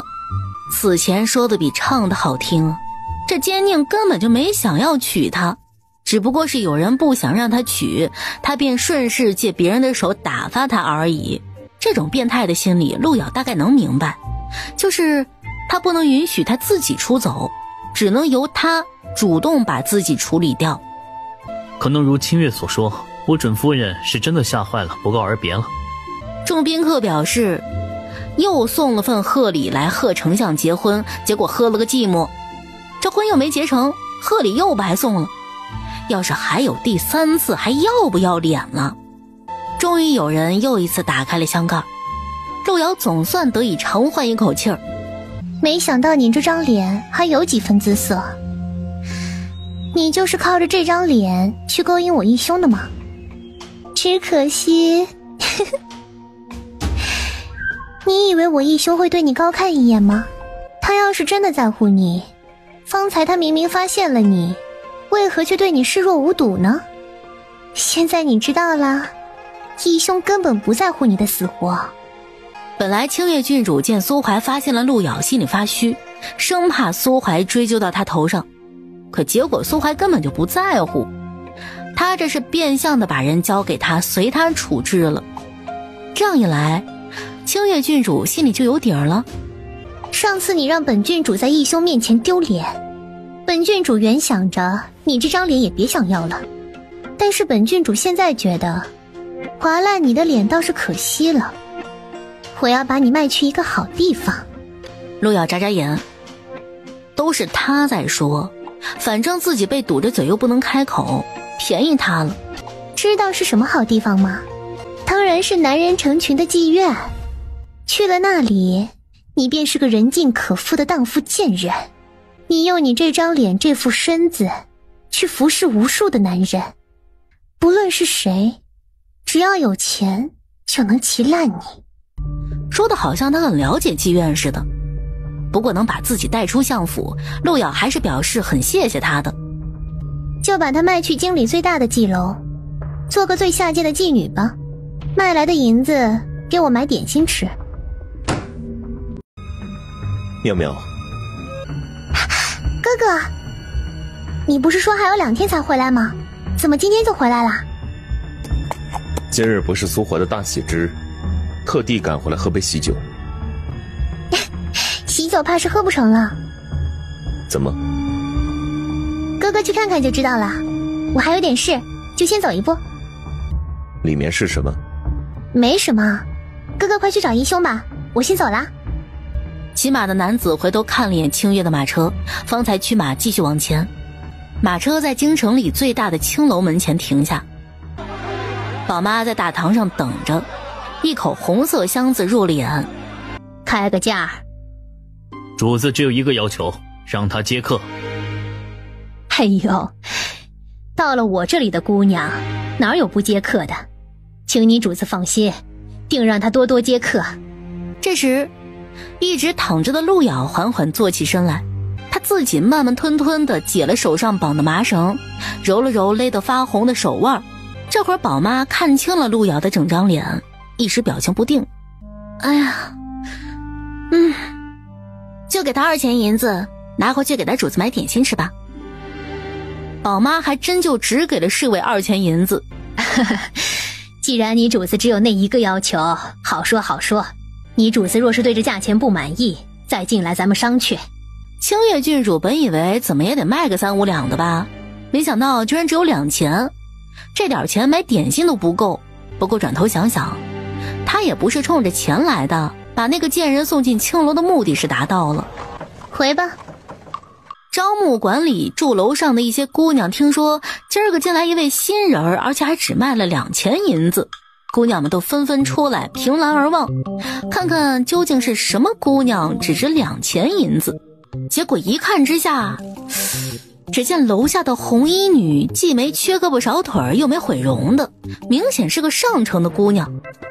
大家都纳闷了，怎么只值2钱银子呢？姑娘可会什么才艺？不才，会点音律。去，把我的琴拿来给他试试。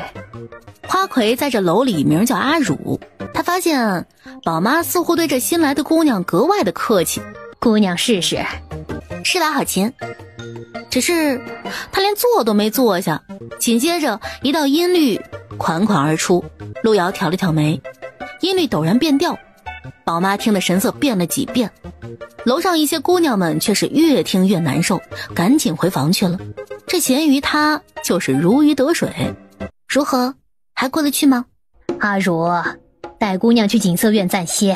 不愧是招募馆的花魁啊，真是千娇百媚的一个人儿。姑娘随我来。路遥到锦瑟院安顿下来，很快宝妈就过来了，改了称呼，公子。正因为平时自己人这么称呼，故而外面很多人都不知他男女。宝妈极为周到，命人送来了和路遥申齿的新衣裳。世尊他老人家可还好？挺好，就是出门闲逛去了，我也几年没见到他了。那公子这趟到京都来，可是有什么吩咐啊？为何又落到了广宁侯府的人手里啊？唉，说来话长，我要做的事儿你们都替不了，只有我自个儿来。且先在这里落脚，再从长计议吧。所以说他得感谢清月郡主啊，居然让他不费吹灰之力就误打误撞的顺利到了这儿。哦对了，回头你替我留意一下进出这里的达官显贵，最常出入皇宫的那种。这个不难，公子放心，定替公子办妥。哎呀，咱们的琴平时可都是找京里最好的琴师调的，没想到公子调的比琴师更好。那可不嘛，行渊师尊的嫡传弟子，这一手音律，除了师尊本人，恐怕世上没人能胜得过。好了好了，都干自己的事儿去，别整天来搅扰公子。公子有兴致想给你们调琴的时候，你们再来。姑娘们都不知道他的来历，只知道这位公子极善音律，宝妈竟让他住进了锦瑟院，看样子是将他奉为座上宾了，又怎会让他出来接客呢？说起这广宁侯，在朝中就他与苏怀关系最好，所以苏怀才认了他的妹妹清月郡主做义妹。广宁侯回到家，越想越觉得清月郡主当日的举动可疑，后来就叫了他的侍卫来盘问，侍卫不敢隐瞒，全都招了。广宁侯冷着脸将清月郡主叫到跟前来，声色冷冽：徐喵，你是脑子坏掉了吗？哼，才回来就骂我，你到底是不是我哥？听说徐怀杀了你一个随从。是。那你还敢掳走他的新婚妻子，你是怎么想的？这也不能怪我，谁叫那乡巴佬屡次和我作对。还有啊，那天义兄本来发现他了，却当没发现，不就是不想娶她，要着他自生自灭吗？我只是帮义兄处理了一下碍眼的东西罢了。你还这么理直气壮？即便是他和你作对，你把人卖去青楼，不觉得太过分了吗？来人，带郡主回院里禁足1月，没我的准许，谁都不许放他出来。随即广宁侯就动身出门，亲自去了一趟招募馆。招募馆白天虽然不接待客人，但听说他要找宝妈也不能拦着呀。公子，你觉得我弹得怎么样？就见大堂左边有一些莺莺燕燕的姑娘围着一抹背影，她们对着那抹背影唤公子。可广宁侯又见那背影纤细，青丝及腰，分明是个女子啊。广宁侯匆匆走过，到大堂另一边见了宝妈，说明来意。后来宝妈到陆瑶这里来，广宁侯来了。这大白天的就来嫖了？不是，他是来找您的。找我？说是要给您赎身呢。他想赎我，也不能不满足他。这样吧，让他拿1000两黄金来赎。宝妈这就身姿摇曳的去回话了。方才问过姑娘了，她愿意被侯爷赎走，只是这价格多少？姑娘说得要1000两黄金。我没记错的话，他被送进来的时候才卖了2000银子。哎呦，侯爷，此一时彼一时嘛。姑娘自己开的价，这买卖双方也得讲求你情我愿，不是？广宁侯又不傻，这个价格开出来就是为了拒绝他的。想来也是，他妹妹把人家卖进了这儿来，他又来赎人，他肯定是害怕他，根本不相信他。要不侯爷看看其他姑娘要不要赎啊？你们让他接客了吗？那哪能啊，刚进楼的姑娘怎么也得一番教习培养，再公开竞价才能接待客人的。在竞价之前，最好不要强迫他做任何事。放心放心，侯爷既然吩咐了，那是肯定的。所以没多久，陆瑶就等来了第一次竞价买卖。此前公子让留意京中的达官显贵，眼下常出入楼的都在这儿了，还有一些不常来的，这回也来了。这里边有不少官家公子哥，也有在朝为官的，其中还有个尚书。陆瑶翻到最后2张帖子时，看见其中一个就是广宁侯，紧接着他心里忽然升起一抹不祥之感，挪开广宁侯的帖子，再瞧那最后一张，就有一种被人当头一棒的感觉。公子，这次相爷竟也要来，那可是一人之下万人之上的人物，要是他出入皇宫都不频繁的话，那就没谁比他更频繁了。公子，要不就去搭上他吧。我宁愿要那个尚书。尚书年纪大许多呢，还是相爷年轻，听说又容貌极佳，还比尚书位高权重。公子，还是就他吧。不，我就要那个尚书。很快，招募馆里的盛会就如期举行。大人，今儿个有位姑娘可绝对合您的眼。这位姑娘极善音律，模子也长得美，待会儿您瞧见了，包您满意。听老板娘这么说，那必然是有过人之处。信我的，那位姑娘我专门给您留着，等这里结束以后，我直接带她去见您。苏怀来的比较晚，但他还是如期而至。他是受广宁侯之邀，从公署出来便直接到了这儿。与其他朝中官员不同，他堂而皇之的走正门进来，跟进自己庭院似的。2楼那些官席上的达官显贵们眼见着他一步步的涉级而上，不淡定了。苏怀来干什么？他平时不是不逛青楼的吗？连设在这种地方的应酬都没见他出面过，现在居然来参加姑娘竞买的宴会。他们心里骂翻了，狗日的，真是阴魂不散呢。这下还怎么好好的看姑娘啊？本来大家伙都想装作没看见不认识的，反正每个雅座左右和后边都有帘子挡着，一时没看见很正常。可苏怀和广宁侯上楼来以后，存心不想让大家好过似的。去诸位同僚打个招呼。见征直接就去了，挨个给各个雅座的人打招呼呀。难得相爷有这清闲雅致，希望相爷今晚能尽兴啊。后来的过程里，达官显贵们浑身都不得劲儿，遇到不错的姑娘也不敢贸然开价啊。大家都装作只是来凑凑热闹的样子，他们不好色，纯属只是欣赏，也不知那广宁侯是天真无知还是智商欠缺，居然真带着他来，是觉得他能在这里认领回自己的未婚妻吗？啊，真要是这样，那上回他搜箱子时也就不瞎了。啊，算了吧，相爷不喜欢女人，这是全京城都知道的事情。若是能与那样的人春风一度，不要他给钱，我给他钱都行。你这样的想法很危险。哪里危险啦？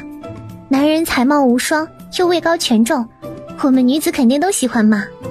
可他杀人无数，草菅人命。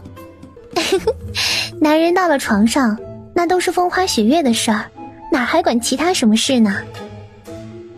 陆瑶心想，还是女人色起来更可怕一些呀，都不要命啊。公子，恐怕您得出一出面了。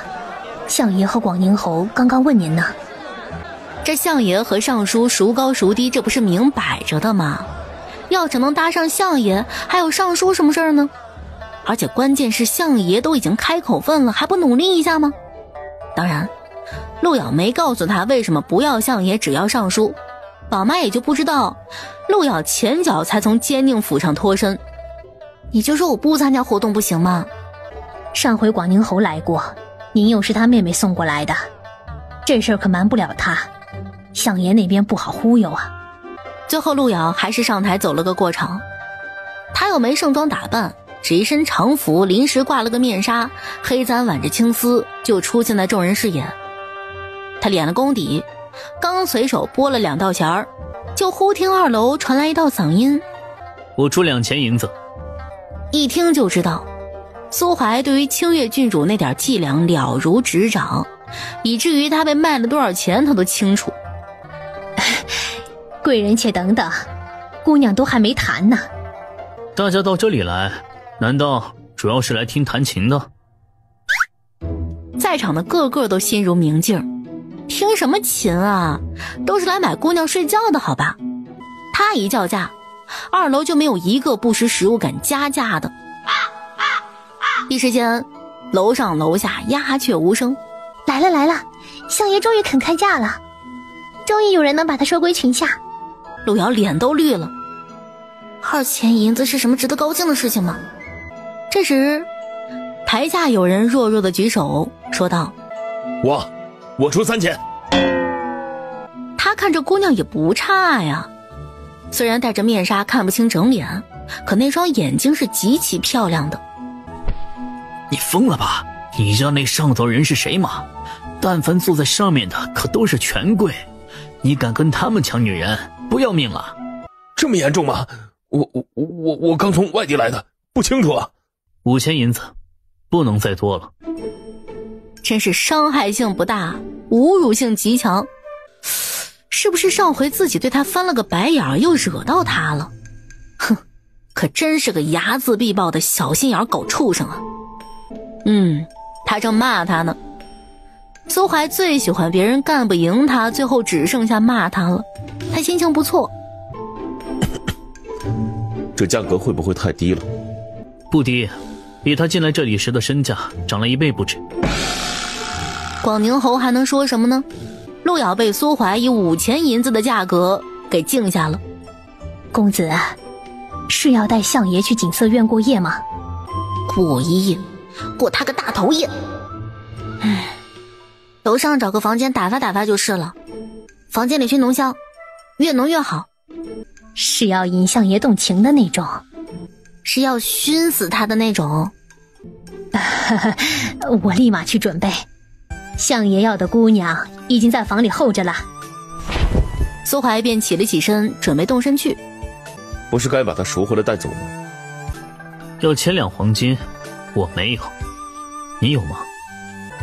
你去赎与我去赎怎么会一样？他是不相信我，可你是他未婚夫，他肯定相信你。他跟你说过他相信我了。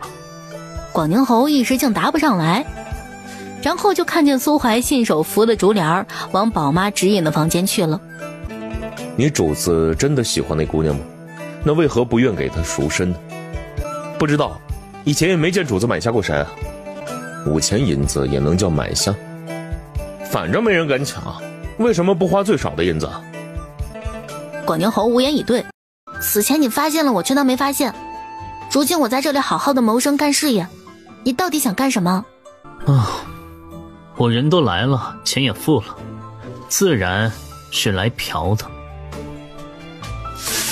说的这么干脆直接又这么不要脸的人真是少之又少见。你想听什么曲子，我先弹给你听。随意。陆瑶便拨动琴弦，琴音款款流出。说他弹得不好吧，琴音又自成曲调，还挺流畅。可说他弹得好吧，听起来实在不怎么悦耳。事实上，这音调曲子要是让一个寻常人来听，肯定会刺耳炸脑，不一定受得了。但苏怀就不同了，他可见过苏怀杀人，知道他功夫底子深，能受得住。他顶多听起来有些不那么顺心。你会弹琴？进了这里以后临时学了一曲。我不想听了。他还难得耐着性子听了一会儿呢，结果没让他失望，却是越听越难听。陆瑶是他今晚花了5钱银子买来的姑娘，这人渣还真是不客气的把他使唤来使唤去，一会儿要他捶肩，一会儿要他捏腿。要是照陆瑶以前的做派，他能给他肩膀捶碎，给他腿子捏断。奈何当下他这点程度根本干不过苏怀。苏怀瞥了眼他腰间佩戴的香囊，在陆瑶还来不及阻止的时候，随手就给他丢出窗外了。我不喜欢。陆瑶表示真想一拳捶爆他狗头啊！去打水来，给我洗漱。这里的水都有股脂粉味儿，你肯定不喜欢，还是回去洗吧。回去洗？你让我今晚不洗便睡吗？你今晚还要在这里睡？我不是来嫖你的吗？不在这儿睡，在哪睡啊？这狗男人是认真的吗？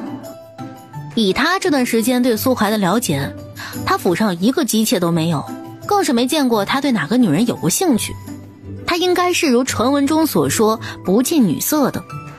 这样的狗男人跑到妓院里来嫖，开玩笑吧？他肯定只是想找他不痛快，并不是真的想要跟他过夜。但是当陆瑶被他一把拽入怀里抵在软椅上时，他有些懵了。你是奸臣贼子，不会是真想嫖我吧？我给钱了，这不是理所应当的吗？他看见陆瑶青丝堆在软枕上，露出修长白净的脖子，他没客气，斧头便以唇触之。那温热的触感贴上陆瑶的脖颈，他瞬时全身汗毛立起，暗暗抽了一口气。可呼吸里全是苏怀身上的气息，哎呀，真是要了命了。陆瑶本能反应，当即屈腿攻他下腹。他抬腿踢他，被苏怀一手捉住腿，给反身抵在了墙上。两人直视相对。好似你很不喜欢我身上的味道。好像他越是不喜欢，他就越是有兴致。然而怎想这时房门倏儿砰的一声响，被人撞开了。两人听见屋子里有倒砸的动静，怕是出事儿了，才不约而同地往房里冲。哎呦，相爷，有话好说，动手伤和气啊，有什么招待不周的地方？建征在前面当场实话，宝妈话还没有说完，抬眼一看，也当场实话。只见苏怀把陆瑶压在墙上，一手挽起他的一条腿，陆瑶单脚有些吃不住，手里胡乱抓着他的衣袍。这哪里是动手伤和气呀？这分明是天雷勾地火，久旱逢甘霖。怎么，要继续围观？你来的正……扰了您们的兴，实在是对不住，这就走。说罢，根本就不给陆瑶解释的机会，宝妈连忙转头就往外走，还不忘把建征一并拉走。建征也是个识时务的，像这种情况，除非他主子自愿，否则没人能跟他主子这般亲近。这个疯子竟是舔舐亲吻了起来。他亲吻中似带着2分吮咬的力道，湿热让陆瑶头皮发麻，他身上那股子新烈的气味直往他鼻子里钻，他被苏怀身上的味道刺激的眼眶都红了。两人勾勾扯扯间，陆瑶衣着一片散乱，苏怀也好不到哪里去。他另一只手探进陆瑶的衣底，抚弄上她纤细柔韧的腰肢，那手感苏怀觉得比那晚摸她肚兜时还要不错。他顺着陆瑶细腰便要褪去她裙长，这畜生来真的。陆瑶是明白了，这畜生不是不近女色，他是纯粹没有下限。只要他高兴，他就跟你搂搂抱抱；只要他想嫖，他就跟你过夜睡觉。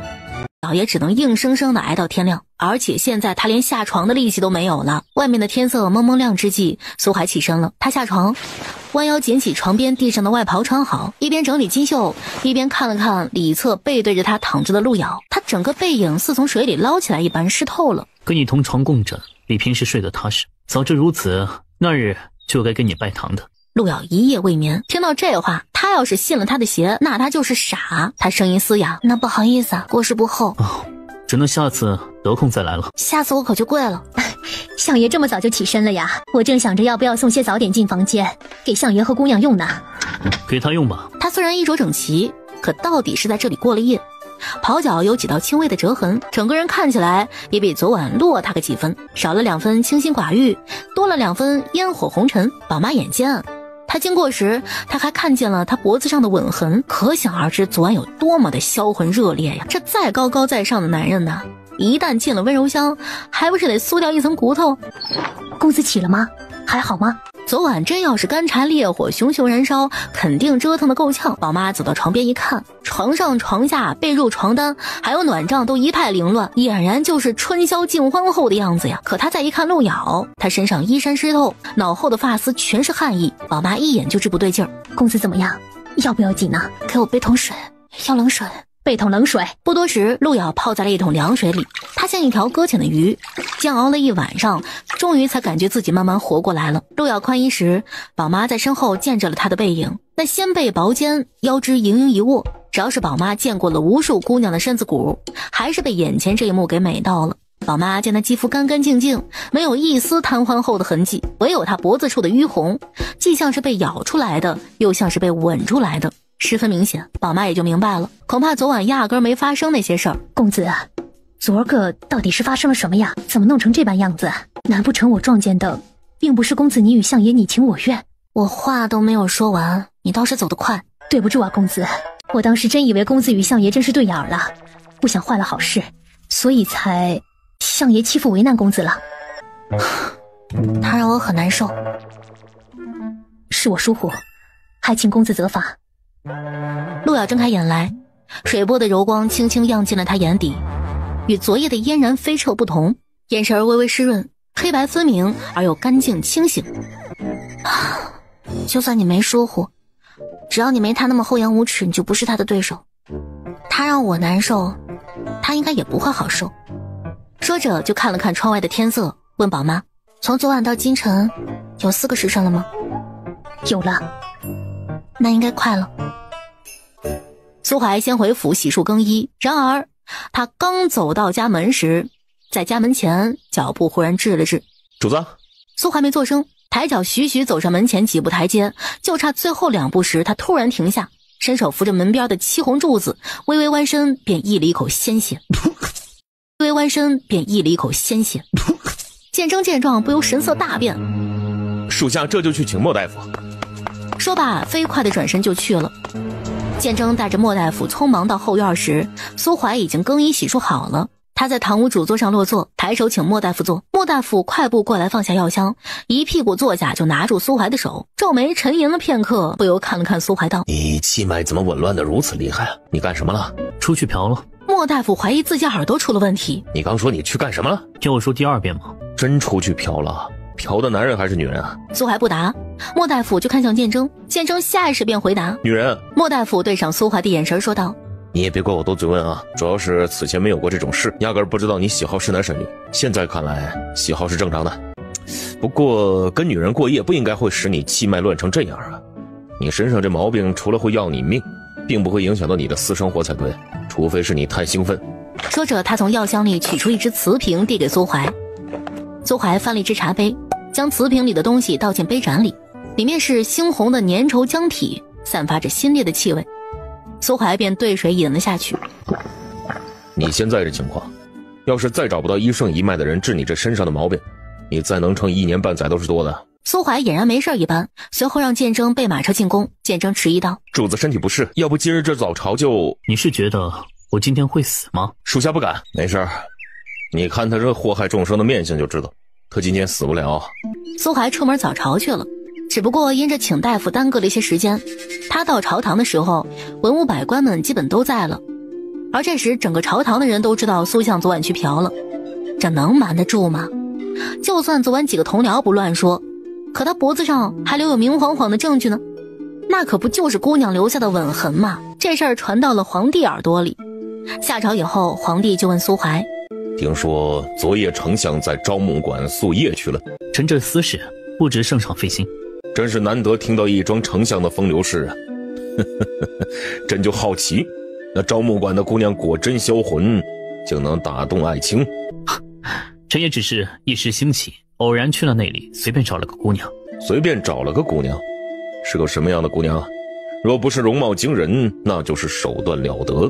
意在提醒苏怀他脖子上的暧昧痕迹，要是他不准，那姑娘能在他脖子上留下痕迹？所以说手段了得吗？是个不怎么样的姑娘。苏怀低着眼帘，掩了眸子的神色，看起来当真是兴致寥寥的样子。很一般，熄了灯都差不多，只是不慎给她咬了一口。本来朕还想瞧瞧是个什么样的姑娘呢，结果你这么一说，可不就跟朕的后宫差不多？那些嫔妃什么模样，朕通常都想不起来。圣上说笑了，一个青楼女子岂能与后宫娘娘们相提并论？皇帝便对这事儿没再追问。皇上，张太医来给皇上诊疗了。朕这失眠之症，太医院的太医治了2年也不见什么效果，一群东西不知道干什么吃的，叫他进来。苏怀便适时地退了下去。属下有药，主子要不要消一消痕啊？毕竟这光天化日之下，顶着这样暧昧的痕迹在外走动，也不太好的样子。虽然主子没什么好名声，但怎么还是要点脸吧？是因为兴奋。建征知道他问的是今早的状况，连莫大夫都没看出原因来，只能归结为是他太兴奋。建征想起昨晚误闯见到的光景，心想他确实没见过主子有那么兴奋过。主子还是身体要紧。苏怀想起昨晚路遥的形态模样，稍作停留，然后将昨晚所有的事情整个细过了一遍，暂时还没有发现路遥有空隙动个什么手脚。片刻，苏怀朝他伸手，建征反应过来，连忙从怀里掏出个瓷瓶，恭敬地递给他。医圣的嫡传弟子有消息了吗？属下查到他在荣德镇出现过，正顺着线索往下找。没想到建征给的药还挺好用的，到下午就见自己脖子上的痕迹已经淡到几乎看不出了，路遥也没好到哪里去，而他脖子上也明晃晃的是苏怀留下的咬痕和吻痕。招募馆的姑娘们瞧见了，兴奋的要死啊！公子，相爷功夫怎么样啊？看来昨个晚上定是激烈的很。原来相爷是喜欢女人的，能让他破解，真是想想都刺激。那样的男人，长得俊美，身份尊贵，在床上又十分威风的话，可真是太完美了。就他这副样子，要是跟他们解释他和苏怀没发生那些，别说他们不信了，就连他自己都不信。虽然最后没成事儿，两人也还没扯下最后一块遮羞布坦诚相见，可那狗男人的狗爪子却将他衣裳底下摸了个遍。吃亏他是一点不肯吃，但占便宜他数第一。昨晚听了他的琴，他若是平心静气，过个1-2日紊乱的气脉归正，倒也相安无事。可他昨晚气血运行的过快，今天就有他好受的了。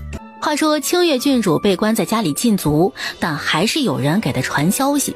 他得知苏怀竟去招募馆宿夜一事，气得火冒三丈。他义兄平时洁身自好，哪有过这种事儿啊？而且他从招募馆出来时，脖子上还带着吻痕，一定跟那个贱人脱不了干系。没想到人都被他卖进青楼里了，他居然还能够把他义兄给勾引了去。去给我找人，专找那些又丑又恶心的男人。于是好些日子，招募馆里就接二连三的来一些歪瓜裂枣，不缺钱，指明要找路遥伺候。可连路遥的面都没见到，宝妈依然是笑脸迎人。真是不凑巧啊，那位姑娘怕是不能接待你们了。这青楼里的姑娘不都是给人挑着玩的吗？有什么能不能的？话虽这么说，但那可是相爷专属的姑娘，几位客人确定要找她，你们动了相爷的人，回头他要是追究起来，招募馆可不替你们兜着。几个歪瓜裂枣一合计，相爷他们哪里得罪得起啊？真要是动了他的女人，恐怕怎么死的都不知道。有人给钱让他们来嫖，他们也没想到还有这种天上掉馅饼的事儿啊！可又见不到人，他们一合计，还是保命要紧，就去找其他的乐子。陆瑶偶尔会到前面来走走，看见几个歪瓜裂枣进了樟木馆大门，也不像第一次来时那样指名道姓，直接就寻欢作乐去了。这哥几个能遇到清月郡主这样的雇主，估计睡着了都要笑醒啊！毕竟上哪儿去找这么人傻钱多的主啊？铃铛正愁着一张小脸儿，公子，这脸都快皱成苦瓜了。公子就别取笑我了，我家姑娘这几天遇到个难缠的客人，可不愁死了，连着几天他都来霸着姑娘，姑娘的熟客都问起过2次了，姑娘都腾不开身，宝妈让姑娘赶紧打发了他哩。可他就是块粘人的狗皮膏药，那将难缠的客人叫人请走不就是了？也不能直接请走，那可是位金主，约莫外地来的，出手阔绰得很。几日前他第一次来，一见到我家姑娘就要姑娘相陪，还以为是个色欲熏心的家伙。可他叫了姑娘相陪后又没任何事，就是处处对姑娘以礼相待，只让姑娘给他弹琴唱歌讲故事。倒是个奇人。公子肯定想不到他让我家姑娘唱些什么歌。什么歌？唱他家乡的乡谣。起初我家姑娘不会，还是他一句句教的咧。我家姑娘给他讲故事的时候，他就依偎在姑娘怀里，可姑娘就是再多故事也禁不住他天天来呀。这几天白天姑娘空闲时间不是用来练武练琴，光用来看故事书了。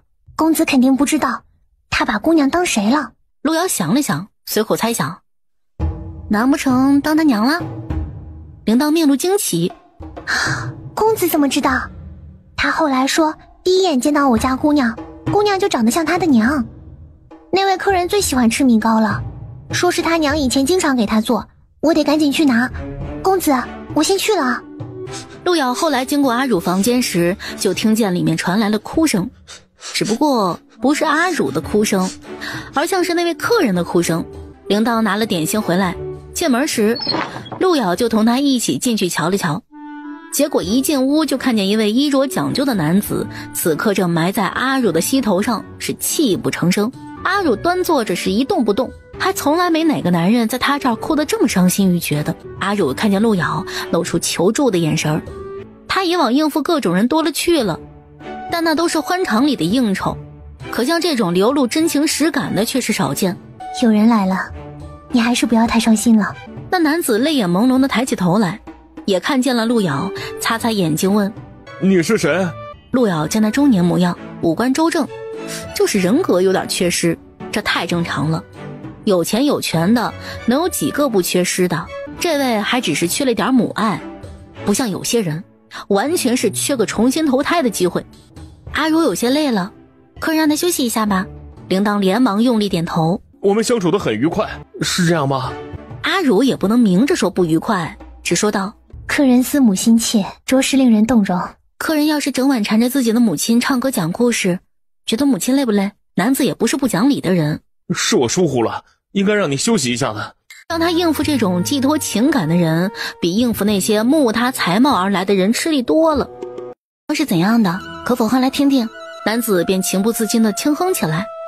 陆瑶侧身站在琴边，负着一只手，另一只单手挑弦，出来的音调便与男子口中的乡谣旋律一样。他那随和的神态里，又有一种不可忽视的游刃有余的恣意。阿汝在一旁听得正然，明明是一曲普通的不能再普通的乡谣，听起来却如此沁人心脾。他的琴他弹了好多年，也练了好多年，人人都说他琴艺了得，可他自己非常清楚，他的琴却从没有发出过这么悦耳动听的声音。那男子显然完全沉浸其中了。待陆瑶一曲乡谣弹完，他便倚着软枕闭上了眼，满是余音缭绕，又寂静不已。铃铛不太懂琴，他也没有融入进男子思母心切里，所以他最先回过神来。公子啊，这人他睡着了，黄粱一梦至天明，今晚你家姑娘可以安生了。随之铃铛赶紧轻手轻脚地走出房间去。阿汝同陆瑶一起出来，能听到公子的琴，阿汝三生有幸。别三生有幸，我的音多半是弹给有病的人听的，对别人的遭遇感同身受，结果往往把自己也搭进去。阿汝似懂非懂。公子的意思是，方才我若对那位客人的心情感同身受，此刻我应该也要陷进去了吗？陆瑶看他一眼，你不是还有熟客要招待吗？去忙吧。说罢，他便抬脚离去了。阿汝看见他的背影消失在转角处，心里想，他究竟是什么样的人呢？行渊师尊又是什么样的人呢？才能有这般造诣？那位客人当真是一夜睡到天明。他睁开眼醒来，才知道自己竟然做了一场大梦。虽然梦里梦外两世界，可却全了他的心愿。我梦见了我娘，该说的话，想做的事儿，都与她说了做了。今早起来才觉得这么轻松，能让我再见见昨日那位姑娘吗？阿汝款款笑道：她不是咱们楼里的姑娘，她是贵客，原是不能接待客人的，还请客人见谅。男子也不勉强，当即心满意足而去。可隔天他又来，这次不是他一个人来，而是带着一群好友来。他的好友们也都是性情中人，一来便出手阔绰，却都不是来嫖的。几位客人耐心的等待，见陆瑶一进去，连忙起身见礼，都是年纪不大的英年男子，大约30几岁的模样。之所以来找他，一位是思念亡妻，一位是自幼与父母失散的孤儿，都想来此寻一丝慰藉。陆瑶看向最后一位，问道：那他呢？他是正常的，纯属是陪同我们一起来。我想来看看是不是真的这么神奇，还是贺兄被骗了。你千两银子都已经给了，还在乎被骗不骗的吗？哼！结果第二天，4位客人一觉醒来，心满意足的离去。这事儿啊，一旦开了个头，还真就没完了。那4位是生意人，在外人脉广，这事儿很快就传开了。于是乎，慕名而来的人很多。实不相瞒，此前我从没逛过青楼。客人比例之首。我家中有5房小妾。不需要陆瑶接话，他自顾自地说道：但我从来没碰过他们，不是我不想，而是我不行。我吃过很多药，试过很多房子都不行，我就想知道女人是个什么滋味。陆瑶让他在房中睡了一觉，第二天起来，他神情荡漾，回味无穷。后来的几乎天天都来，排着队也要等陆瑶接待。这消息一经散开呀，人们谈论起知道一些奇闻异事的人，就免不得要揣测几句。能以奇音引人入梦者，放眼天下能有几人呢？在音律上最是出神入化，非行渊是也。莫非这女子跟行渊有关系？这日皇帝在早朝后召见了苏怀。爱卿最近还去那昭木馆吗？未曾再去过。哦，那里的姑娘就不令爱卿回味？你想不起她的音容样貌。可朕近来却听闻昭木馆里来了位奇女子，去找她相看的人都在楼外排起长队了。许是位倾国倾城的美人？非也，是她弹的一手好琴。她的琴声能让人快活入梦，这可不就是朕当下最想要的吗？朕已经好几年都没能睡到一个好觉了。朕又听说她有可能是行渊之后，这行渊还是前朝出现过的人物，那时就听说她的音律出神入化，十分了得。昭木馆的奇女子真要是她的后人，那朕还真想去见识见识。这样，苏青，你陪朕去见识见识，看看她是不是真有这本事。行渊早已销声匿迹数十年，空留给世人一个名声。据臣所知，他是没有后人的，只有一个关门嫡传弟子，而他弟子人称银烛公子，并非是个女子。爱卿怀疑是假的？现在冒出个女子说是行渊之后，不足为信。那等地方鱼龙混杂，圣上前去未免太过冒险。皇帝想了想，觉得他说的有道理。这消息未知真假，也不知究竟是何人传出。如果居心叵测，那他就去不得了。但皇帝也不想放过这么个机会啊，所以皇帝对苏怀说道：这样，苏青，你先去替朕探一探真假，如真那奇女子是个名不虚传，便带她进宫来给朕看看。苏怀出现在昭木馆外面时正是白天，宝妈妈摇身扭臀的来到锦瑟院。公子，您猜谁来了？见你这副表情就知道来的不是什么好鸟。是相爷来了。路遥一听，哼，果然，要不是宝妈提起，路遥本来都快把那玩意儿忘干净了，他来干什么？宝妈笑得花枝乱颤的。相爷说他想您了。真是见人说人话，见鬼说鬼话。公子可要把他带到这里来，还是带他去平时待客的房间吧？就是这些天日日有人睡的那间房，这恐怕不妥吧。这些日来求姑娘的什么人都有，都在那屋子里睡过，气味杂乱的，会不会冲撞到相爷啊？他不也是客中之一吗？他要是不满意，那就叫他走。宝妈也不能违背路遥的意思，反正他是不敢主动去招待苏怀进那样的房间的，就差了个小厮领着苏怀上楼去。那小厮也不清楚是个什么情况啊，到了门前正要请苏怀进去呢，不想房门突然从里面开了，出来一睡眼惺忪但却神情满足的男子。小厮心里一咯噔，昨晚宿在这里的客人竟还没走。那男的看见苏怀就打招呼道：这么早就来找六姑娘啊？苏怀不说话，男的又道：就是眼睛特别漂亮，人越看越觉得美，关键是还特别厉害的那个六姑娘，你是找她吗？但凡进这间屋子的，基本都是来找她的。建征跟在苏怀身边默默地想，听这人的形容，应该就是指陆姑娘吧？这整个樟木馆啊，没有哪个姑娘能有她那么厉害，但凡来她这里睡过一回，后面就只想来她这里睡，别处啊想都不想。苏怀看他的眼神莫名瘆人。是吗？男的无所察觉啊，还说道：那可不，不瞒兄台说，在别处别的姑娘使出浑身解数，我都没反应，但到了她这里，一整晚我都快活的要死啊！金无细说。没等男的反应，他就被建征一把给推进了屋子里。随着苏怀一脸温淡的抬脚踏了进去，关上房门，很快屋子里就传来那男的的哀嚎声，他声泪俱下的控诉：你打我干什么？你跟我说说看，他让你怎么快活了？他没叫停，建征就没停手。那男的一边挨揍一边断断续续的道：我阳痿，不知道女人是个啥滋味，但在这里可以做一整晚的那种梦，什么女人都有，能不快活吗？别打了，求求你别打了！小厮赶紧跑来后院来，对路遥道：公子，相爷在房里揍人呢。啊？揍谁啊？就是昨晚住在楼里的一位客人。是因为什么你知道吗？我也不是很清楚，反正那客人对公子赞不绝口，先让他进去细说，结果进去就让人给揍起来了。对此路遥不难理解，像苏怀那么小心眼的人，估计只能允许别人说他不好，别人要是当他面说他好，他就不高兴，他一不高兴呢，就把人弄个半死，不是常有的事儿吗？我得赶紧去前边瞧瞧去，可别弄出了人命。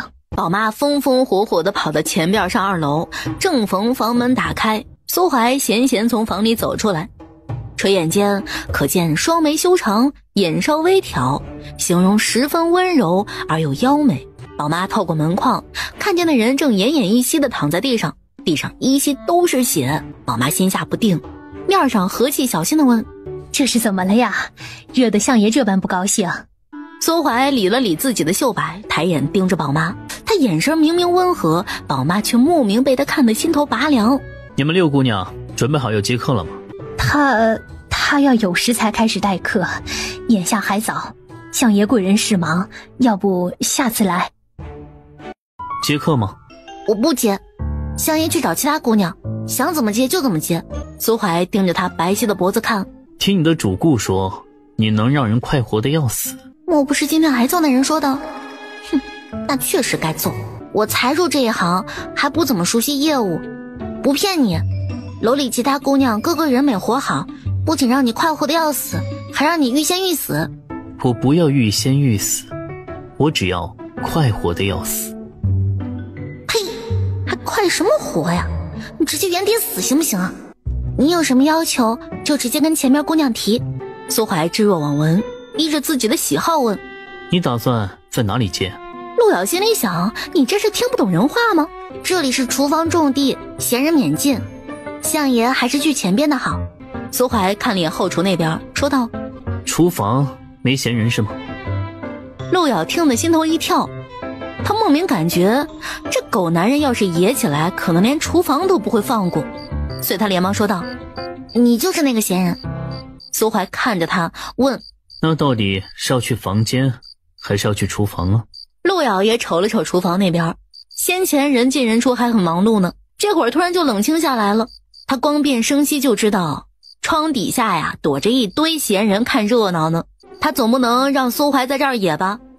后院自己的住处更加不可能回。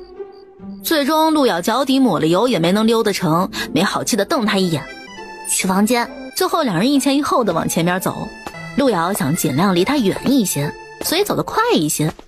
可他回头看时，坚宁还是离他不远不近的。在经过一方池塘边时，陆瑶忽觉腰间一动，他循着一看，苏怀随手就给他丢进了池塘里。你是有病吗？专丢别人东西。我闻着不喜欢。你不喜欢你可以选择不闻，所以我扔了。我闻着你也不喜欢，要不把你也扔进去？你可以试试。陆瑶想，要是以前他必须肯定要这么干，可现在要是干得赢他用得着这么窝囊吗？两人回到前堂，进2楼房间。阿汝有些不安地坐在琴架前，见征正一丝不苟地看守着。苏怀牵了牵衣角在软椅上落座，陆瑶赶紧去点香，苏怀便看着他点香的动作。相爷大驾光临，不知有何需求？是想听曲儿，还是想品茶闲聊？我听说6姑娘的琴能让人酣然一梦，梦里还快活得要死。这话一出，房里便是诡异的安静。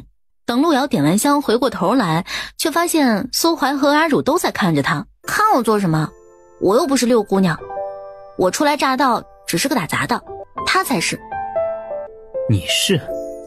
阿汝不敢承认，但也不能否认啊，只说道：相爷说的都是外面谬传的，来这里的客人只不过是因为身心放松，所以才能够酣然入梦。听了你的琴能使他们身心放松？小女不敢夸大其词，这个因人而异。那便弹来听听，看看能不能把我听睡着了。若不能使我快活……他话说至一半却又不说了。阿汝平时虽然应酬了许多京城显贵，可对这相爷还真没打过交道，都晓得他是个什么样的人。上午那客人不就被他揍得鲜血淋漓奄奄一息吗？所以阿汝调琴的手一抖，蓦地发出个杂音。苏怀似被扰到了，抬眼看他，那眼神看得他脊背一凉。相爷讲点道理啊，他都说了因人而异。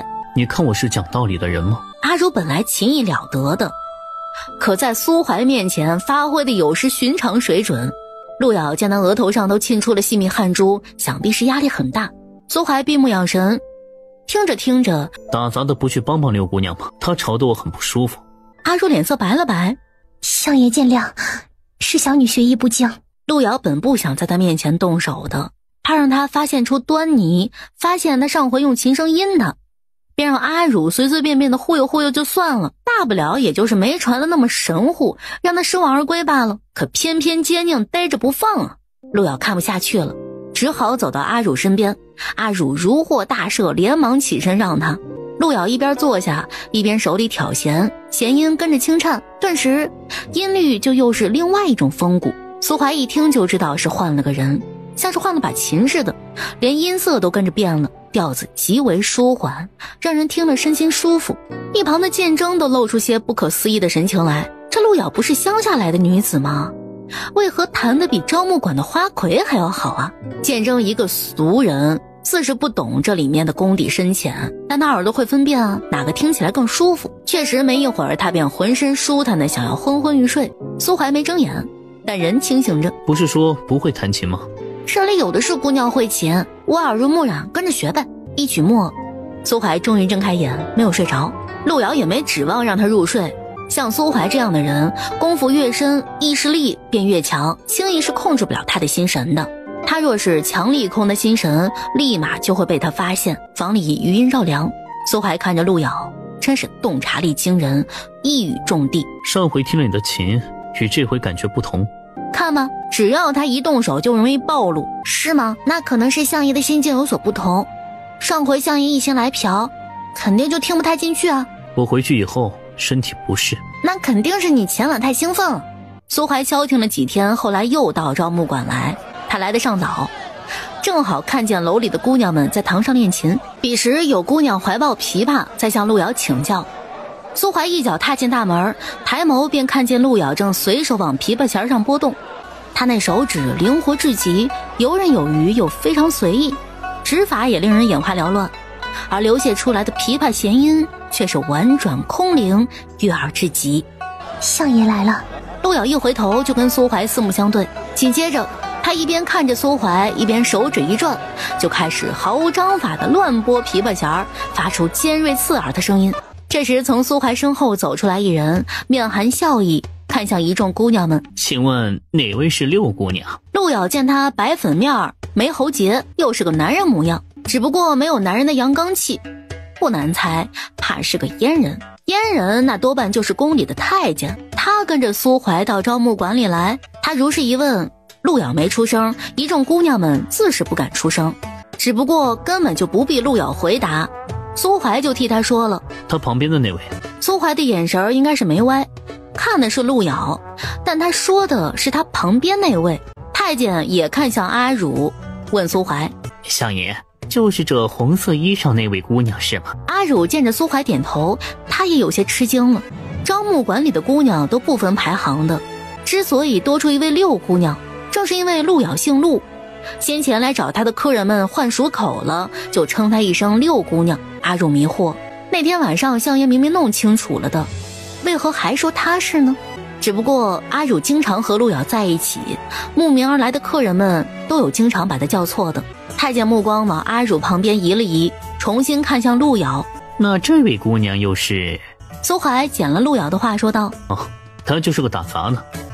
哈，方才听姑娘琵琶弹得极好，怎么转儿又不成调了呢？相爷大驾光临，我那点雕虫小技，心下一慌就上不了台面了。哎呀，那真是可惜了。在相爷面前尚且如此，那要是到了皇上面前，不就更加糟糕了吗？路遥跟着进房间，随后听太监一说，他心里就乐了。他这才得知，原来此前苏怀来找他听催眠曲是带着任务来的，不是他要听，是皇帝要听。皇帝都已经失眠好几年了，极少时候能睡个安稳觉。听说招募馆里可让人睡个好觉，做个好梦，才叫苏怀来打听的。招募馆人迹混杂，皇上肯定是不适合在这里宿夜的。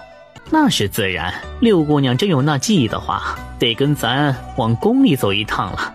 如能解圣上之忧，赏赐自是少不了的。阿汝看向路遥，路遥点头，能为圣上解忧，我们责无旁贷。啊，那这事儿就这么定了，一切交由相爷安排。改明儿就接六姑娘进宫吧。你说阿汝是六姑娘，是不想我在皇上面前立功，阻止我飞黄腾达成为皇上跟前的红人。切，难怪别人都说你是奸臣佞相。阿汝闻之微微色变，谁敢当着相爷的面这么说呀？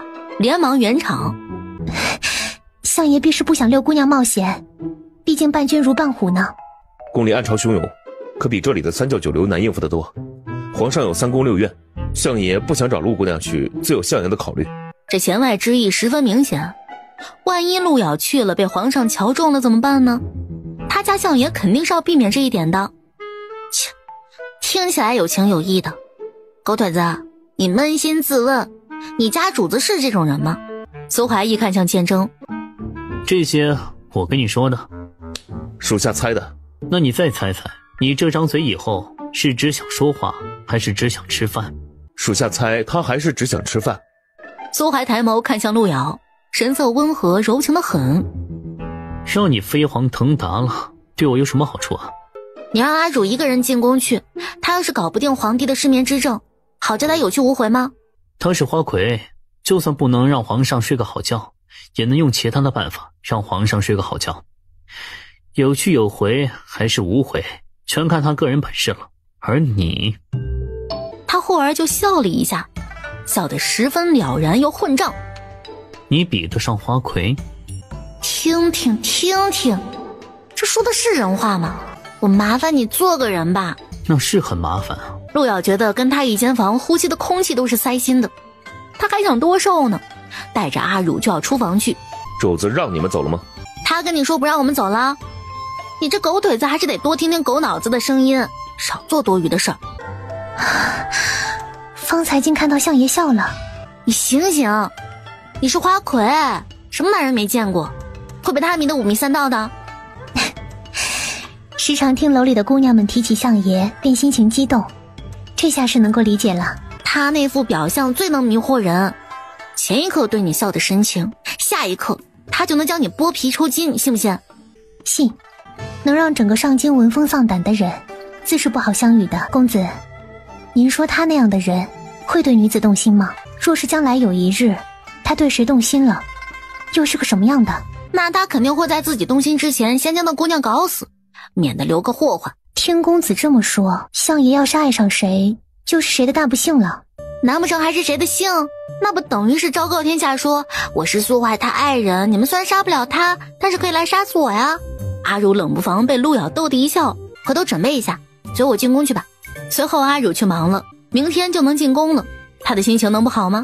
一路上都哼着小曲儿，只要进了皇宫，他就有机会去找自己想要的东西。陆瑶在房间里捣鼓些药材，差了几味就自个儿出了锦瑟院去库房里取。可等他出去溜了一圈回来，一进院子就看见院子门边里杵着面无表情的剑征，他顿时整个人就有些不好了。宝妈正站在院中的樱花树下，有些局促的样子。陆瑶看了眼自己的房门，他走的时候有损手关门的习惯，可眼下房门却是半开着的，里面进了什么贼子可想而知了。什么人都往这里带的吗？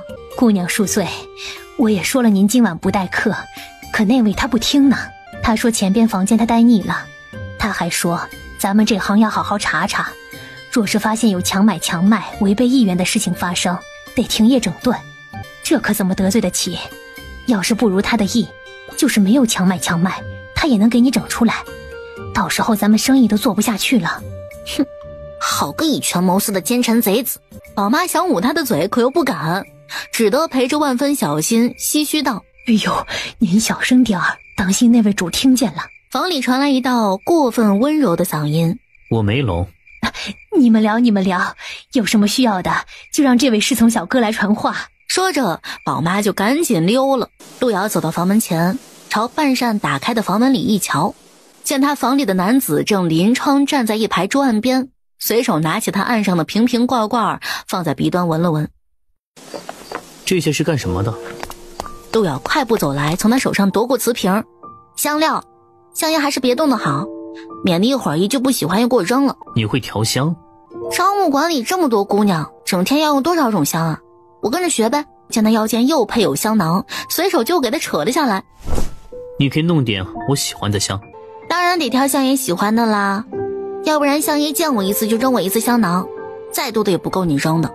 苏怀直接把香囊给他丢出了窗外。可这些我都不喜欢。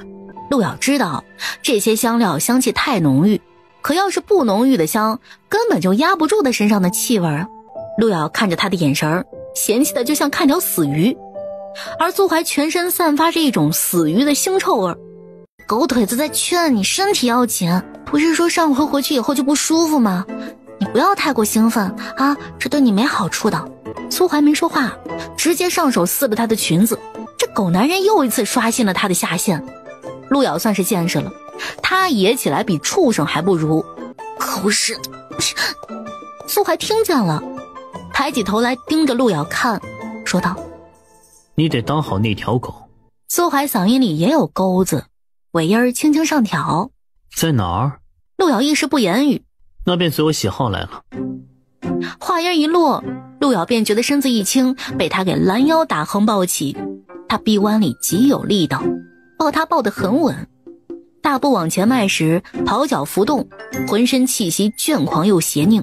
陆瑶裙衫破碎，衣不蔽体，裸露在外的肌肤洁白细腻无瑕。但苏怀就是见不得美好的事物一般。陆瑶倒在床上时，他鬓角有汗。苏怀抱他时，手掌能感觉到他背上也是一股如意。陆瑶急中生智，不能乱，千万不能乱。他这才想起来反其道而行之，于是他勾下苏怀的头，又主动去吻他。然而这一次，苏怀完全没有意兴阑珊的样子，反而顺势压下他，逢场作戏也能将他吻得至死方休，即是以你撩人。陆瑶脑子里却有些混乱，这厮不是喜欢欲擒故纵吗？怎么这次不起作用了？他骂道：狗男人，你不按常理出牌，老子明天还要进宫呢。怎么，这样明天就不能进宫了？你这样让我怎么进啊？你可以走着进，躺着进，横着进，竖着进。我这是打断你的腿了吗？你是想让我没脸见人吗？苏怀抬起头看他，忽而笑得邪气。那你就把脸蒙上，不要见人。你是不想我见人才这样整我的？你是怕皇上看上我怎的？苏怀没否认啊。不能让他看上你，也不能让你有机会飞黄腾达。我爱着你了吗？眼下是没爱着我，但也不能不防啊。你若是爬上龙床，一朝得势，不想整我？陆瑶心想，那还真想。他要是翻身了，首先第一个搞的就是他，但嘴上却说道：哼，相爷真会开玩笑，谁能整得过你啊？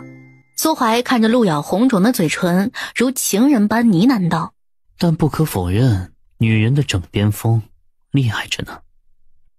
苏怀手掌温热，抚上他的腿时，陆瑶当即浑身发毛。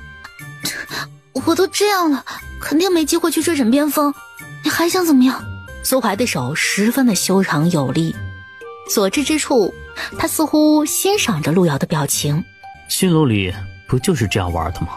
我谢谢你，托你的福，我现在是个青楼女子，接过许多的客，你最好别碰，免得脏了你。苏怀手下没停，眼神诡谲。我看看有多脏。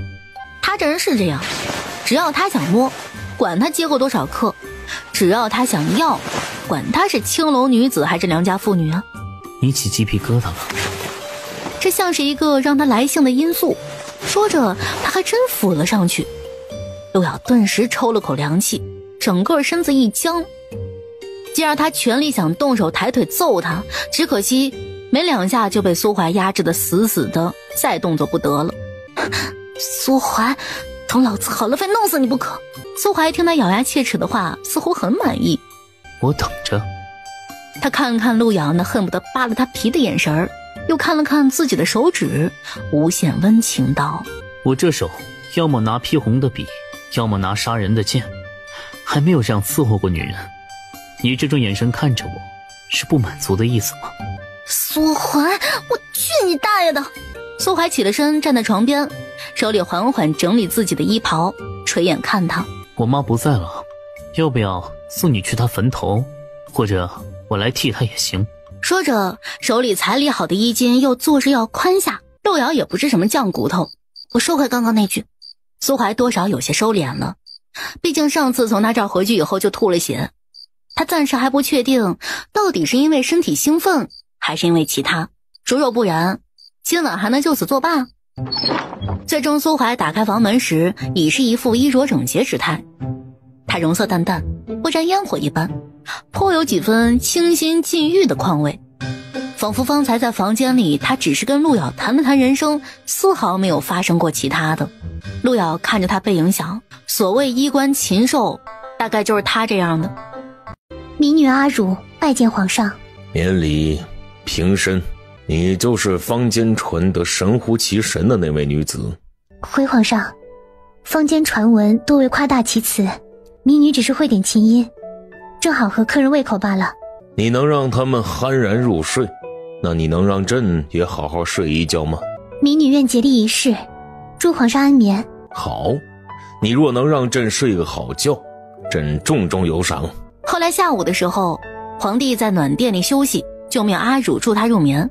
他每天下午都要休息，只不过基本上没一天是顺心的。随后几个太监抬着一盏宽大的屏风进了偏殿里。这是何意？不等阿汝回答，太监就禀道：丞相大人说这是六姑娘要的屏风。相爷着实有心了，他这是做个顺手人情。他要是不送屏风过来，阿汝也会向皇上提要求，又不是什么难的要求，皇上还能不允许不成？六姑娘要这屏风作甚？民女弹奏时须得精神专注，通常不相见，这样不管是民女还是皇上都能完全放松，才能达到最好的效果。原来如此。一盏屏风挡下之后，皇帝是一点美人面都见不着了，只隐隐见得个人影移动，觉得有点美中不足，不过还是睡觉要紧啊。苏青来得正好，陪朕一起听听，看看是否真的这么神奇。来人，给苏青搬坐。陆瑶抬头看了一眼，尽管等着看不太见，但凭深吸，陆瑶就知道苏怀就坐在他对面。苏怀一看着屏风上盛开着的荼蘼的牡丹花，仿佛要透过牡丹一眼看穿里边坐着的人。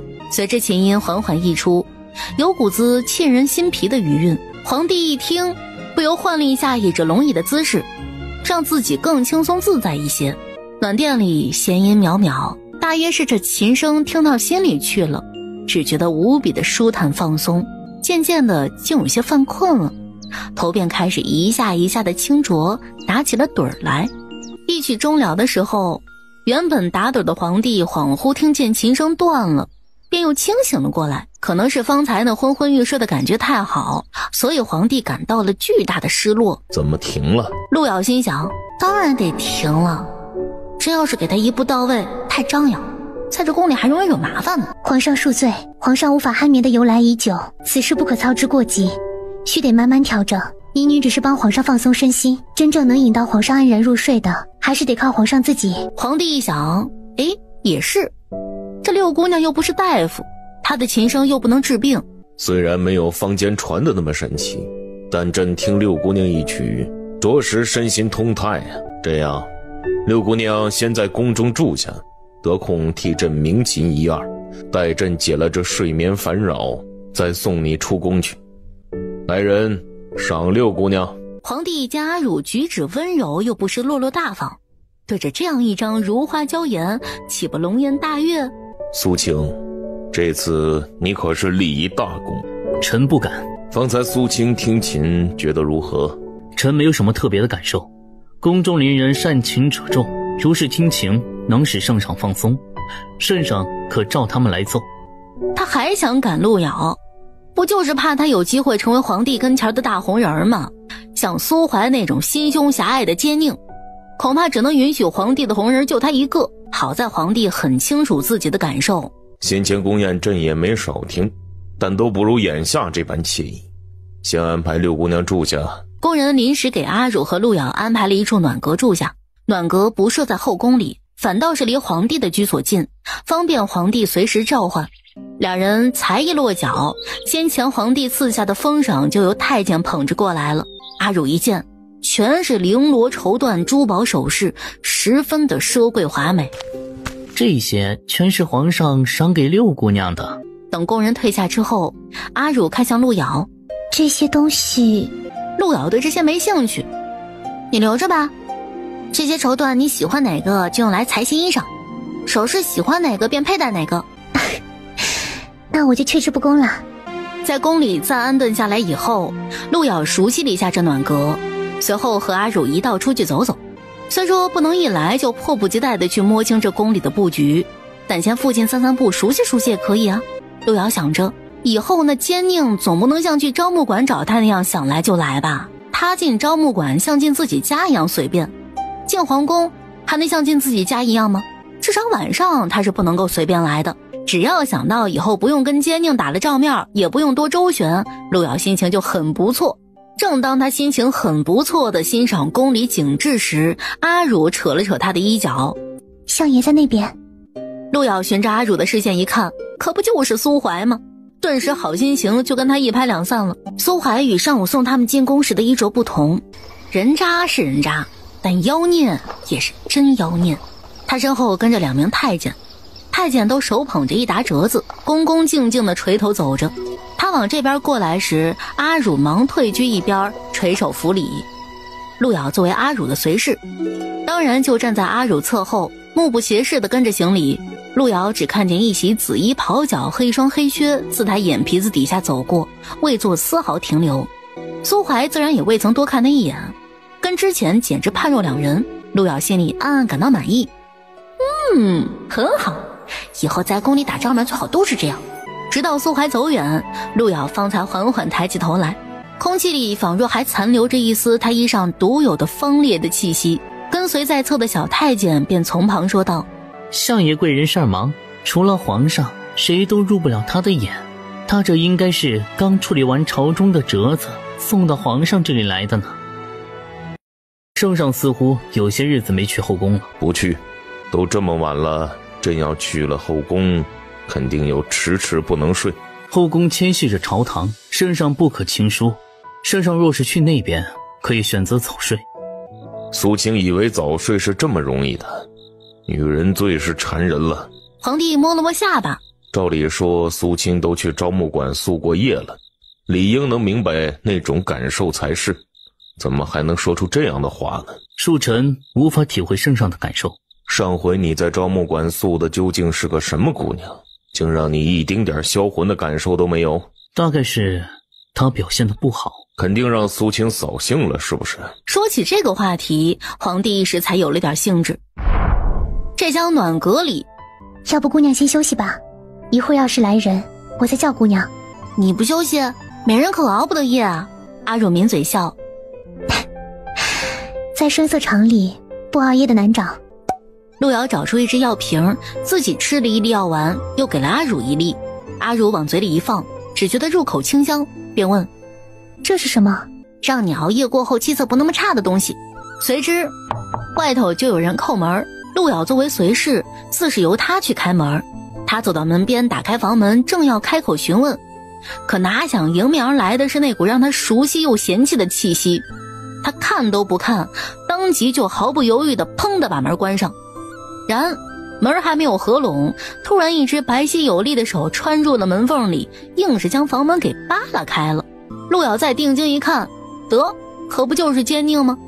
他还是一身官袍，人模狗样的。苏怀抬脚踏进屋子里，路遥压不过他那气场，更拦不住他，他还是像进自己家门似的，直直的走了进来。你以为还像在招募馆吗？你半夜三更的想来就来。苏怀毫不受影响，进门后在圈椅上落座。这里是皇宫。然后呢？一会儿皇上就会召见我们。今晚皇上没空召见你们。那相爷来有何贵干啊？阿汝赶紧圆场，想必相爷是来通知我们的吧？相爷要是不来，咱们不得一直等着吗？路遥闻言点点头，也是。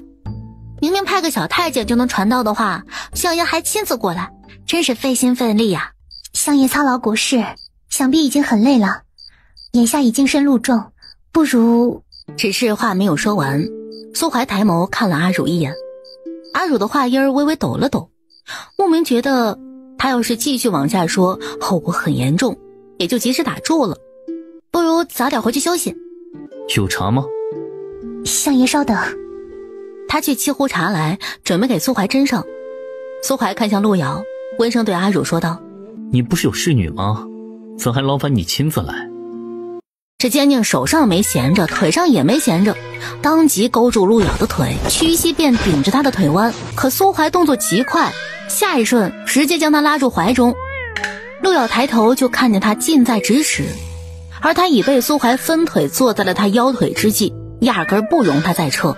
这一系列动作发生的太快，一旁的阿汝简直都要看傻眼了。路遥反应再快，也猜不到这奸佞下一步要做甚呢。于是乎，他又栽到苏怀手里了。苏怀一手握着他的腰，路遥刚扭身一动，苏怀便掐着他腰，欲往自己腰腹间压了压。他是个男人，路遥这样坐在他身上，还是这样的姿势，显得过于浪荡和暧昧。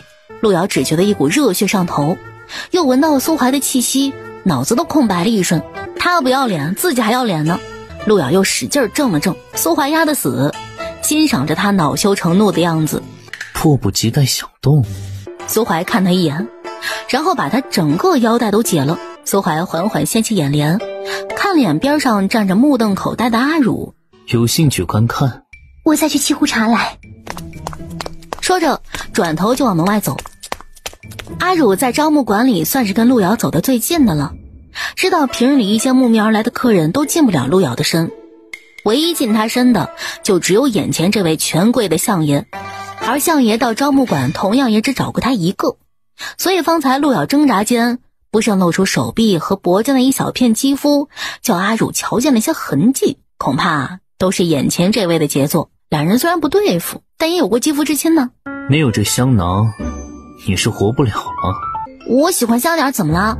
然后陆瑶就看着苏怀把他的香囊也丢一边了。陆瑶忍了又忍，安慰自己，这狗男人算是有点进步了，没有给他丢出窗外。苏怀扣着陆瑶坐在自己怀里，好一阵子什么都不干，只是看着他。起初陆瑶屏着气息，他感觉自己像被他拿捏死了一般，又不好多动。你又发什么疯啊？苏怀不语，看着他鬓间微微起了汗意，那双眼睛像是一丝丝翠染了的云霞，眼角一点点变得嫣然飞艳。苏怀欣赏着，目光寸寸往下，落在陆瑶脖间高领的盘扣上，他手指来解他盘扣。我这副又粗糙又黑黄的面孔，莫不是也让相爷起兴了？相爷未免也太饥不择食了吧？我起不起兴是看你的脸吗？主要还是看我的心情。他另一只手不知何时滑进他衣底里，一把握住他纤腰。他手指抚到陆瑶脊背骨，陆瑶吸了一口气，紧接着整个人被他扣在怀里。就在这空档间，陆瑶感觉领口一松，有2分凉爽。他已然解开了他的盘扣，露出了他的脖颈。他颈边的肌肤颜色又洁白又细腻，昨晚的痕迹消了大半，还残有一些。苏怀一口咬上去的时候，陆瑶抓着他的官袍闷哼，这是皇宫，这野狗还敢乱来。苏怀的唇贴着他的颈项，低低次呢喃，野狗可是要在你身上扯下一块肉来的。阿汝在外面待了2刻时辰，终于房门应声而开。他回头看见苏怀从门里出来，他如来时一般衣冠楚楚，干净整洁，灯火下那容色妖美，但给人一种难以接近之感。他出来看都不看阿汝一眼，便一脚踏入夜色里，转瞬身影便与夜色融为一体。阿汝连忙进屋里，看见陆瑶青丝散了，衣裙也散乱，他正坐在镜子前，一边蹙眉摸摸脖子间，一边吸气骂人。想他以前也是个文明人，可打从遇到苏怀以来，他的素质就喂了狗。阿汝见之不由怔愣，但凡是他看得见的陆瑶的肌肤上，都是一片狼藉的吻痕，一直从脖子蔓延到脖子根以下。他看得见的便这样了，看不见的定是更多了。左看右看自己的脖子，一时手指沾了药，都不知道该往何处下手。他干脆换个脖子得了。白天见到相爷时，他还一眼都不肯多施舍的样子，晚上到这里却是这般，实在难以想象是同一个人。你也觉得很分裂是吧？不过公子是厉害，这普天之下，怕是没第二人能使他几番惦记了吧？哼，惦记，他是惦记，惦记着不能让我有机会比他发达。公子这痕迹得遮一遮，看来明日还得穿高领子衣裳了。晚上阿汝不能真让陆瑶做侍女睡外室，所以2人一起睡。阿汝，像苏怀那样子的妖怪，你能收了他吗？阿汝愣了愣，摆手笑道，这个我受不了，公子莫要取笑我。你是花魁，你要对自己自信一点。什么样的男人我一看就知行事不行，像相爷那样的是真的不行。公子不知，他看我的眼神都让我心里打颤。陆瑶想，苏怀这人心思深得很，要是他对自己一门心思进宫起了怀疑，一定会逮着他不放。他在宫里还时时盯着他，防着他，对他来说也很碍事儿，所以他让阿汝帮他转移一下坚定的注意力也未尝不可啊。可转念一想，还是算了，他见了都恨不得有多远离多远的玩意儿，又怎么能推给阿汝呢？不过像相爷那般的人，是会让天下无数的姑娘们心生憧憬。翌日，陆瑶和阿汝又是随时待命的状态。然后一名叽叽灵灵的小太监到陆瑶跟前来，笑眯眯地说，小的是负责这里的小乐子，2位姑娘有什么要求和小的说，小的一定尽力去办。有劳了。小乐子走到陆瑶身边，弯身悄咪咪地又道，姑娘若是想相爷的紧了，就告诉小的，小的就给相爷传话，相爷便会来见姑娘。你哪只眼睛看见我想他的紧了？小乐子笑得一脸谄媚，他就是知道你是他派来的。相爷让小的仔细照顾着了呀。他应该是让你仔细照看着吧，反正都是一个意思。到了晚上，陆瑶和阿汝又往皇帝那儿去了一趟，这次去的是皇帝寝宫。只见寝宫外面守着一队严阵以待的禁卫军。公公，夜晚皇上这里都是这样吗？这大动兵武的，晚上能睡好了才怪呢。其实平时不是这样的，主要是相爷担心皇上安危，所以安排了这一些。哦，相爷是怕我和我家姑娘对皇上不利？都是相爷的安排，这个得问相爷。寝宫里已经备好了屏风，陆瑶与阿汝坐在屏风后，照例是一边弹琴一边闲聊。没过多久，皇帝就真的睡着了去。小乐子在门外候着，见陆瑶和阿汝出来，便在前引路带他们回暖阁。陆瑶一路走一路观望，便指着一座座宫殿问小乐子，这宫是干什么的呀？那宫又是干嘛的呀？小乐子以为陆瑶是好奇，便一座座的给他讲解。这是御书房，那是朝殿，还有宴群臣的宫殿，还有观景台等等。陆瑶点点头。哦，宫里各处地方都派上什么用处分得这么清楚，真是让人长见识了。他指着小乐子说的宴群臣的那座宫殿，又问，宴请咱们自己的大臣在那宫殿，那要是宴请别国来的使臣，又是在哪座宫殿呢？不管是咱们自己还是别国的臣子，都是在那里的。那别国肯定不会空手来吧，得带很多贡品宝贝来，那要是都往宫里搁，怎么搁得下呀？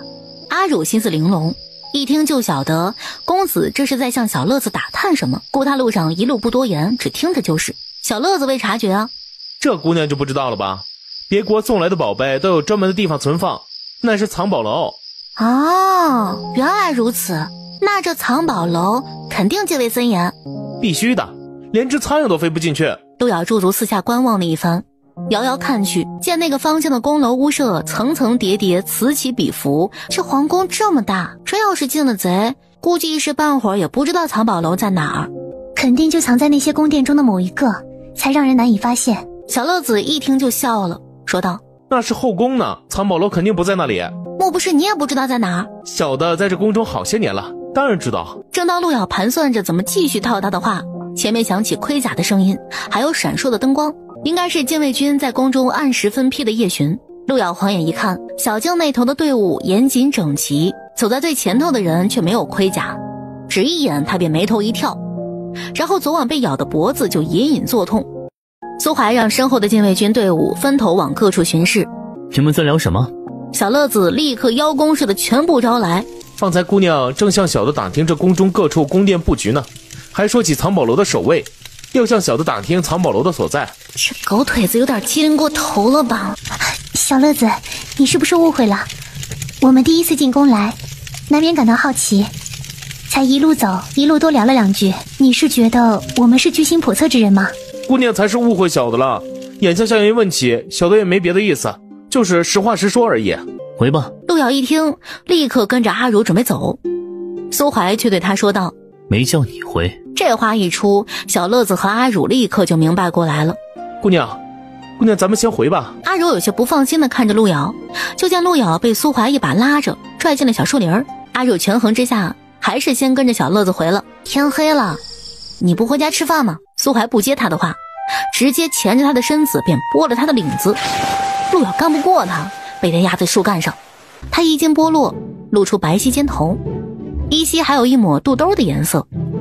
肚兜系带挂在他肩上，仿佛轻轻一扯就断。陆瑶很是恼火，这畜生可能是脱他衣服有瘾吧。苏怀发现他肌肤上的痕迹总是消得很快，从昨晚到今夜已经消去了一大半。用的什么药？与相爷何干？招募管理好药多了去了，毕竟姑娘家得常接客。想快些好了，才有机会去吹耳边风。他一靠近，陆瑶就觉得脖子疼，再让这狗咬两次，说不定就得给他咬穿了。他不知道到底是什么狗逻辑会让他觉得自己要去吹耳边风。他吹得着皇帝的耳边风吗？很多事儿连皇帝都循着他的安排，他吹他的耳边风不更好使吗？在他又一口咬下来之前，突然伸手紧紧抱住他的腰，整个人贴进他的怀里。有相爷这样的人在我跟前，我哪还有兴趣去吹别人的耳边风呢？相爷放心，我对皇帝那样的中年男人绝对没有兴趣，想靠爬龙床飞黄腾达也没戏。任阿汝不知比我漂亮多少呢，以后就算是我不小心飞黄腾达了，也绝对不会跟相爷对着干，更不会整你，行了吧？苏怀低头看着他，见他一仰着头看自己，满眼的真诚，怕他不信，陆瑶还道，我发誓，发个破誓没什么的，反正他不需要飞黄腾达，只需要身体恢复就能收拾他。天下女人莫不想上龙床，你没兴趣？主要是有了相爷在前嘛，天下女人恐怕有一大半都想先上你的床。但你表现的不是很愿呢。你不是说你喜欢欲擒故纵的吗？我越是不愿，你才越是起兴嘛。他桃花眼轻轻一弯，有些娇羞的样子。事实上，我心里爱你爱得要死。不知道苏怀有没有恶心，反正他自己是恶心到了。片刻之后，苏怀终于将他的衣衫缓缓拉回来，拢好他的领子。你跟我说，你怎么爱我爱得要死了？路遥想暗暗换口气儿，可吸进鼻子里的满是苏怀怀里的气息，他不着痕迹地从他怀里出来，后背贴着树干，心想大概就是爱他就要他死的意思吧，但嘴上不能那么说呀，他就是很爱你的意思。不想爬龙床，不想引起皇上的注意，当皇帝的女人，那你千方百计进宫来干什么？你想知道藏宝楼？不妨向我打听。我真的只是好奇，随口问一句罢了，值得你这么多疑吗？御书房东南方仪真园内有数座藏宝楼，能满足你的好奇心吗？路遥看着他这张脸，有片刻的愣神。这人向来如此，近妖近媚，似寡淡凉薄，似情深意重。能满足。最后苏怀竟没有再纠缠他，理了理自己的衣袍，然后先一步出了小树林。路遥也得走那个方向啊，只好跟在苏怀身后，人拉开了不远不近的距离。这个时辰，工人们都在各自主子宫里，甚少有出来走动的，因而一路上都没什么人。不过后来苏怀和路遥遇到几名太监，堪堪往前面经过。太监率先看见了苏怀，连忙停下行礼，约莫是哪个宫里的大太监。见过相爷，这么晚的天儿了，相爷还在忙呢。海公公看起来比我忙。哎呦，相爷可真是折煞奴才了。这不，娘娘夜里辗转，一时兴起，又想看书了，让奴才到藏书阁去取书去。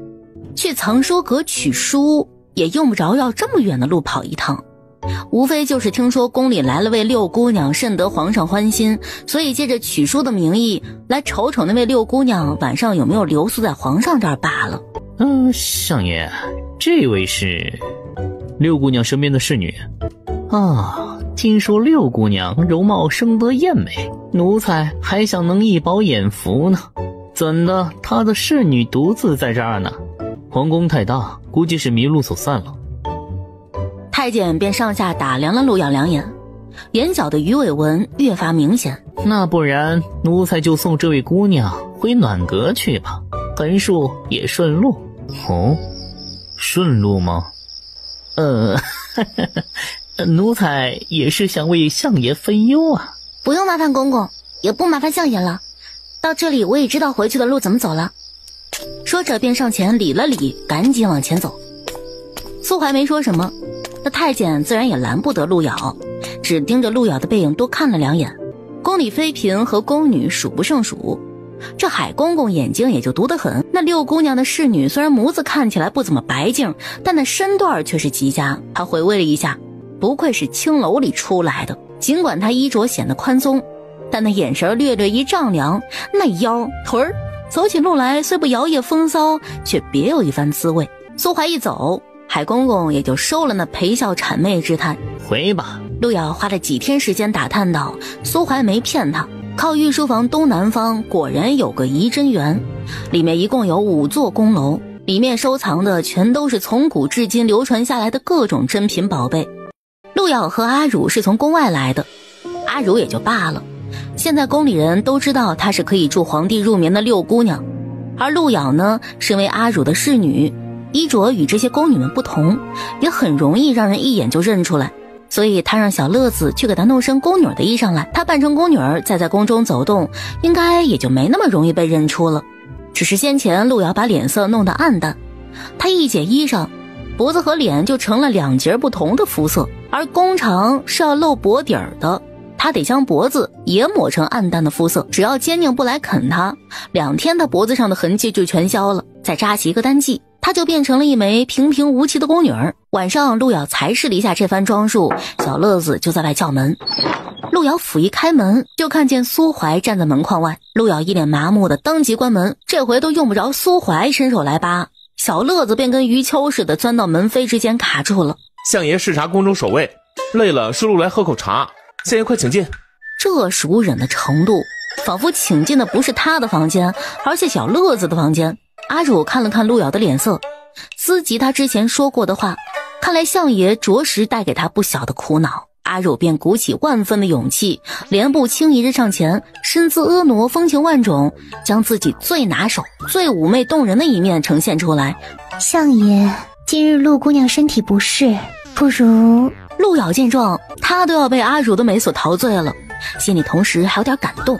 可阿汝还没走近苏怀，苏怀那看他的眼神像是在看一个即将命不久矣的人。阿汝心底端的一寒，脚步也就定在了原地。不如什么？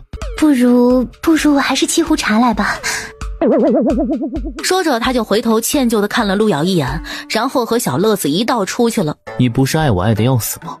难道都是骗我的？切，你骗的还少呢，我没骗你。你这么爱我，见了我应该扑过来。爱是克制，不是放肆。我最恨别人骗我，骗我的人我都不会让他有好下场。不是来喝茶吗？这里正好还有一些。苏怀一把他的手腕往自己这边一带时，陆瑶又是一茶壶荡了过去。这回他不是想泼苏怀了，而是想砸破他的狗头。还好相爷躲得快。很可惜什么？没有，相爷下次还是不要这么突然拽我了，真的很容易发生意外的。苏怀眼神落在他光着的脖颈上，陆瑶当即觉得脖子隐隐作痛，又怕他乱来。之前那身衣服在宫里不方便，别人一眼就把我认出来了。我想着还是这宫女的衣裳方便一些。我颈子都跟脸一样黑了，哪像阿汝那般肤白貌美啊。你放心，我发过誓的，我一心都在你的身上，安分的很。我颈子上都是粉，相爷还是别咬了，吃太多粉对脑子不好。然后苏怀一手就摘掉了他的香囊。陆瑶见状连忙手忙脚乱的来捂，结果刚捂住香囊，又发现自己的腰带被他给撕掉了，真是捡了芝麻丢了西瓜。这样是更方便，我咬哪里好呢？没等陆瑶回答，他一手便握上了他的肚兜，咬这里，当即就一耳光朝他那张脸上扫去。陆瑶一句话都来不及说，他竟真的一口咬了上去。隔着肚兜的料子，这厮还用牙齿撕磨。陆瑶身子绷得发颤，骂道：苏狗，老子没说你发什么疯！苏狗，老子没说你发什么疯！苏怀抬起头，盯着他泛红的桃花眼，低声问他：这几日把皇上治得很妥帖，不由得使我想起上回我吐血的事。你跟我说说，我是听了你的琴，还是碰了你的人？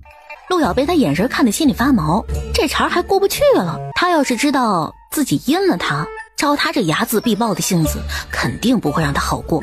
你肯定是碰了我的人，必须是你自身的问题，自己身体不好就不要做这么刺激的事情，好好修身养性才对。你别诓骗我，骗我的人都下去了。苏怀从房里出来时衣冠整齐。相爷慢走。阿汝回房来，陆瑶已经挪好了衣衫。阿汝见他脖子上干干净净，便松了口气道：这回好，相爷没有乱来，只要姑娘与他好话好说，想必他还是讲道理的。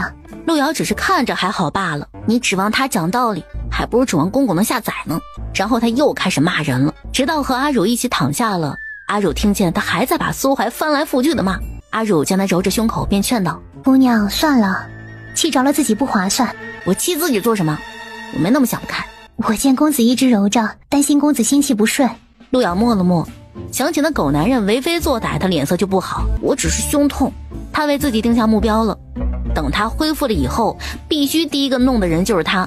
藏宝楼的事情得加紧了，只是白天陆瑶根本就没有机会接近到仪真园去，只有晚上才能行事。这日陆瑶又见到了那天晚上那个太监，听苏怀好像称呼他是海公公。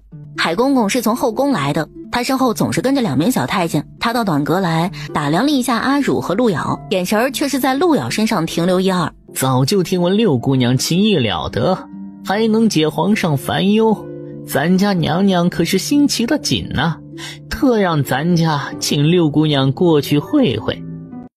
常贵妃的宫中十分的奢华讲究，庭院宽阔美丽，宫人们众多。海公公是常贵妃跟前的大太监，宫里的宫女太监们见了他都得驻足垂手行礼。此时常贵妃在后院寝宫，只不过在进后院最后一道门槛时，海公公回头给了太监一个眼色：你随我这边来。他不跟我一起吗？贵妃娘娘只见六姑娘，闲杂下人奴才还没有这福分面见娘娘。通常下人奴才都在偏房等候，你跟我走吧。公公，我这侍女胆子小，她从来没离开过我身边，一会儿她不进去见娘娘尊严，只在外面候着，可好？娘娘这里的规矩向来如此，别说六姑娘，便是其他宫里的主子过来，奴才也得到偏房候着。怎么，六姑娘才来就托大，是想让娘娘为你破例吗？姑娘去吧，我去偏房等候便是。最后阿乳跟着海公公走了，陆瑶则由太监引着往偏房去。之前在房里陆瑶就叮嘱过了，阿乳平时应酬周旋没有问题，只要顺着常贵妃不惹她生气就好。毕竟皇帝还需要阿乳，常贵妃就是再不喜也不能坏皇上的事儿。常贵妃若是想听琴，就照她平时的琴一弹就是了。常贵妃总不会是想借她的琴助眠的，而且海公公也没有提醒阿乳要带琴，所以多半不会让她弹琴。总之就是见机行事，她知道怎么随机应变。娘娘，六姑娘给您带来了。阿乳进殿见礼，抬起头来，本宫瞧瞧。阿乳缓缓抬头，果真是个漂亮人儿，民女当不得娘娘谬赞。她垂着眼帘，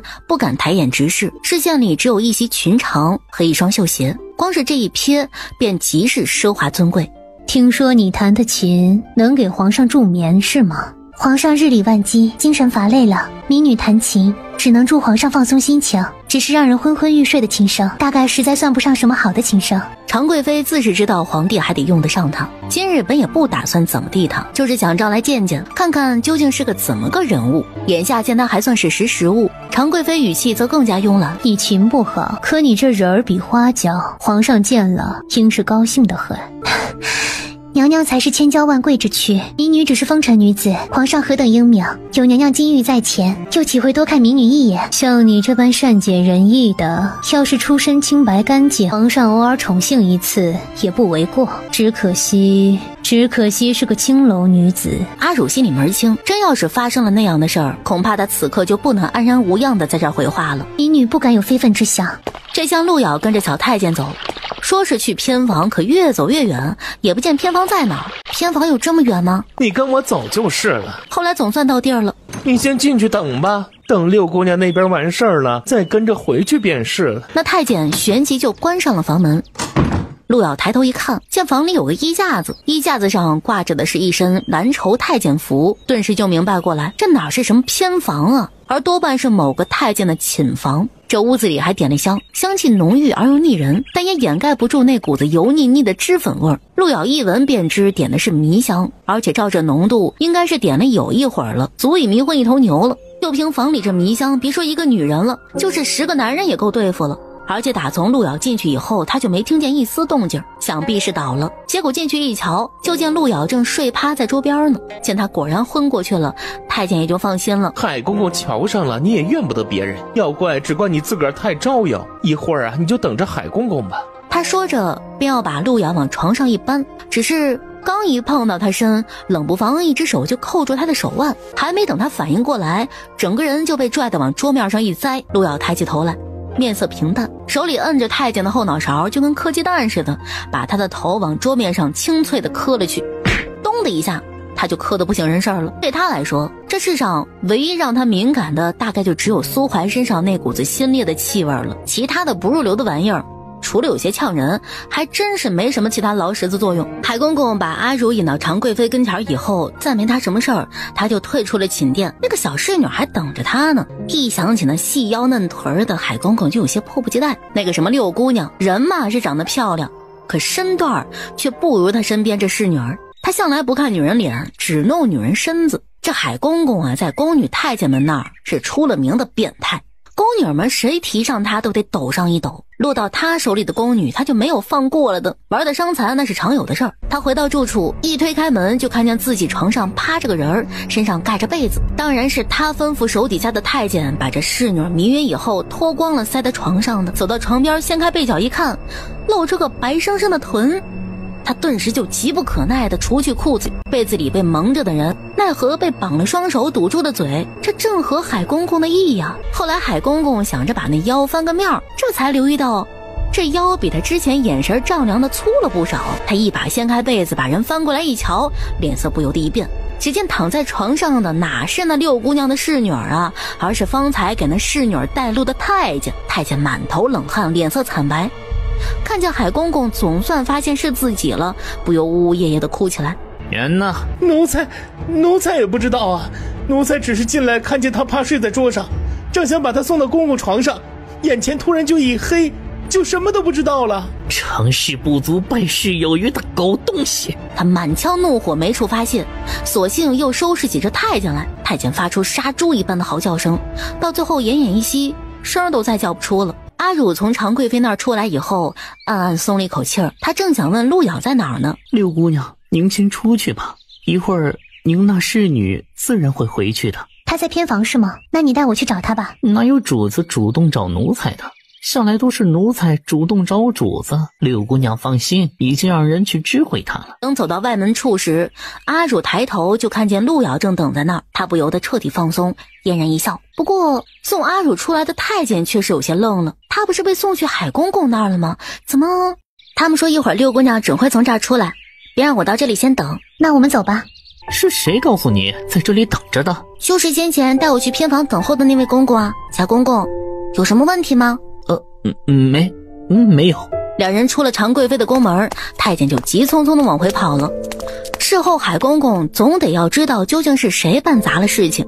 这太监回去禀告海公公，说是听那侍女亲口所说，就是海公公房里的这名太监放那侍女走的，给咱家处理了。公公饶命啊！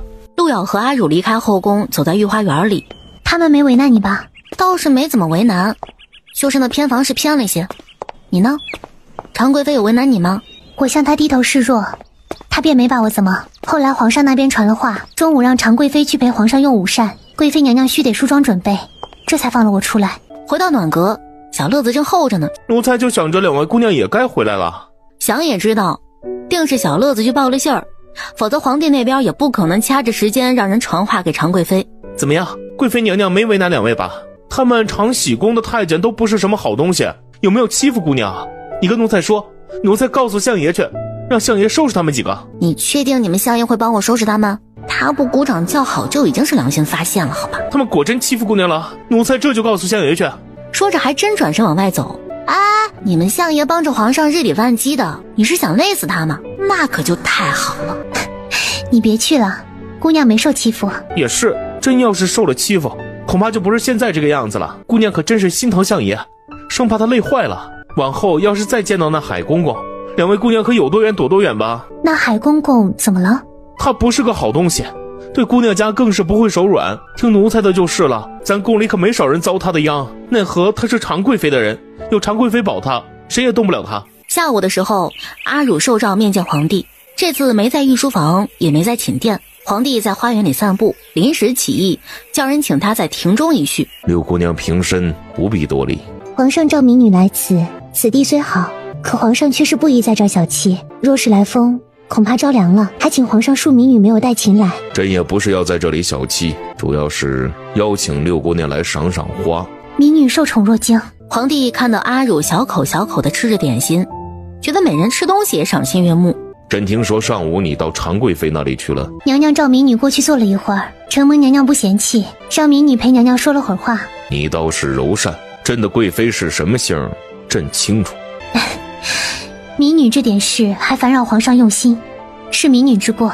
不说那些了，六姑娘陪朕坐会儿。阿汝明白，今天皇帝是有心替他解围，只不过皇帝深思熟虑，他没有直接到常贵妃宫里给他解围，否则才真是让常贵妃记恨在心了。陆瑶跟着太监一起在离亭子10丈开外的地方一直等着。不远处的太监忽然小声哎呦一句，陆瑶抬头一看，只只见那海棠树下徐徐走来的可不就是苏怀吗？他身边跟着的那位陆遥见过，是广宁侯。太监上前见礼之后，苏怀问起皇帝所在。太监答话：皇上正和六姑娘赏花呢，相爷和侯爷可是有急事儿，要不要奴才去传个话啊？去传吧。太监去传话时，陆遥便直拉拉地站在边上，苏怀就站在离他几步开外的地方，两人不约而同的装瞎，都很能对对方视若无睹，相见不识。只是广宁侯就有些不淡定了，他多看两眼陆遥以后，就把他给认出来了。他不是你在招募馆宿夜的那位未婚妻吗？很像吗？广宁侯无语了一会儿。你都跟人家过夜了，像不像你自己不知道吗？我忘了。陆遥见广宁侯大惊小怪的反应，心里奇了。他看起来是个正常人啊，奸佞怎么会有这样的朋友啊？我也不是很认识他。广宁侯不禁也恍惚了。难道是我看错了？那位姑娘好像是要白血。随后太监请苏怀和广宁侯过去，陆遥连忙往后退了退，给两人让路。他把路让的要多宽有多宽，一点边都不想跟苏怀沾上。可苏怀自陆遥身边经过时，偏偏像是知道他怎么想的似的，就是不让他如意。他那一袭袍角堪堪从陆遥手背上轻轻拂过，他衣料柔滑，带着些微凉，一如其人似的，让陆遥恶寒了一下。